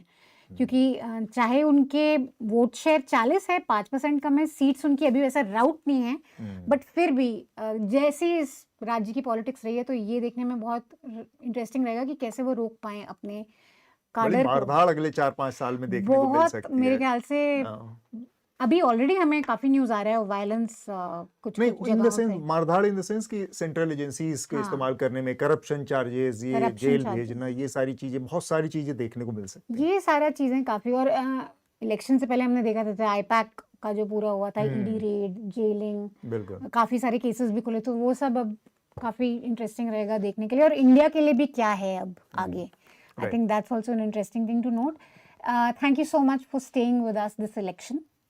Let me remind you, all our election coverage from Assam to West Bengal to Puducherry to Tamil Nadu to Kerala was all ad-free. We did not take a single ad money to give you all the ground reporting that we did, conversations that we got from you from all these states.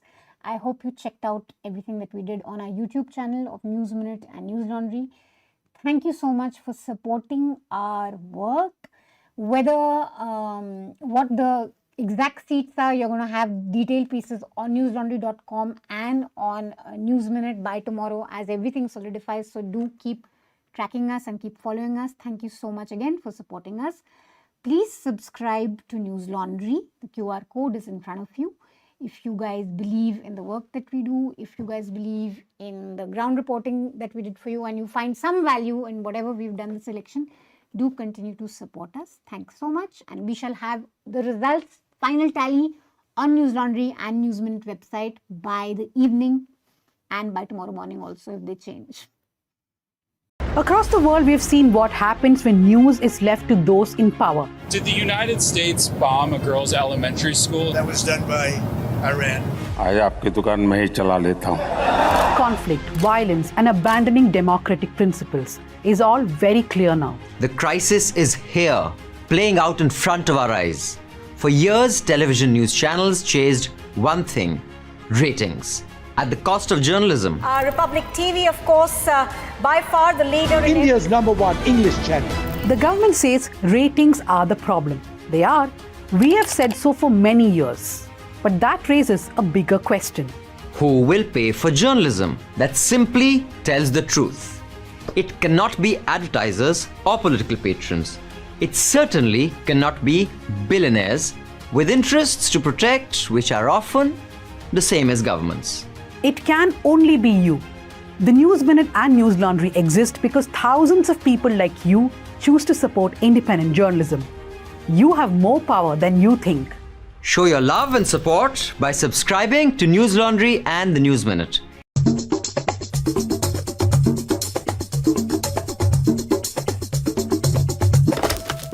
തെരഞ്ഞെടുപ്പിന്റെ കേളികൊട്ടുയർന്നു കഴിഞ്ഞു. സ്ഥാനാർത്ഥികൾ ഇരുപക്ഷവും അണിനിരന്നു കഴിഞ്ഞു. ആ പ്രകടന പത്രിക നടപ്പിലാക്കാനുള്ള ആർജവത്വം ഏതേത് മുന്നണികൾക്കാണുള്ളത് എന്ന് വ്യക്തമായി പരിശോധിച്ചും മാത്രമേ ഇനിമേൽ ഈ സമുദായം വോട്ട് ചെയ്യാൻ സന്നദ്ധമാവുകയുള്ളൂ എന്ന് മൂന്ന് മുന്നണികളോടും മുന്നറിയിപ്പ് തരാനാണ് ഈ സമ്മേളനം ഇവിടെ സംഘടിപ്പിക്കപ്പെട്ടിരിക്കുന്നത്. The man making this strong statement is Joseph Pamplani, Archbishop of Talasheri Diocese of Kerala's Syro-Malabar Church. And he is not alone.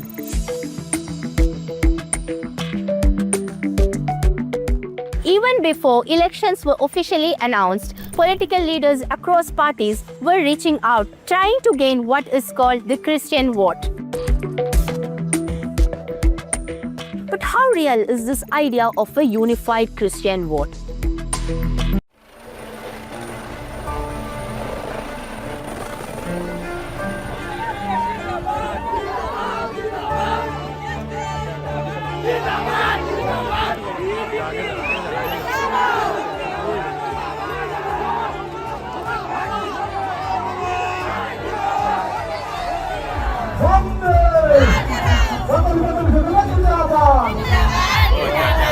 We are at a rally of Himanta Biswa Sarma, Assam Chief Minister and BJP leader in the Barpeta region of Assam. We've been following him. Yesterday we were at a Himanta event in Hoja in central Assam. Now we are in lower Assam. At these gatherings, Himanta Biswa Sarma says that his search for a successive term is a done deal because of all the extraordinary work he's done. But there is a darker side to the Himanta mandate, the manner in which he and the BJP have weaponized the idea of illegal immigration. Now, illegal immigration has always been a hot button, a sensitive subject in Assam. The fear that millions of Bangladeshis, Hindus and Muslims will come into the state and alter its culture and its population.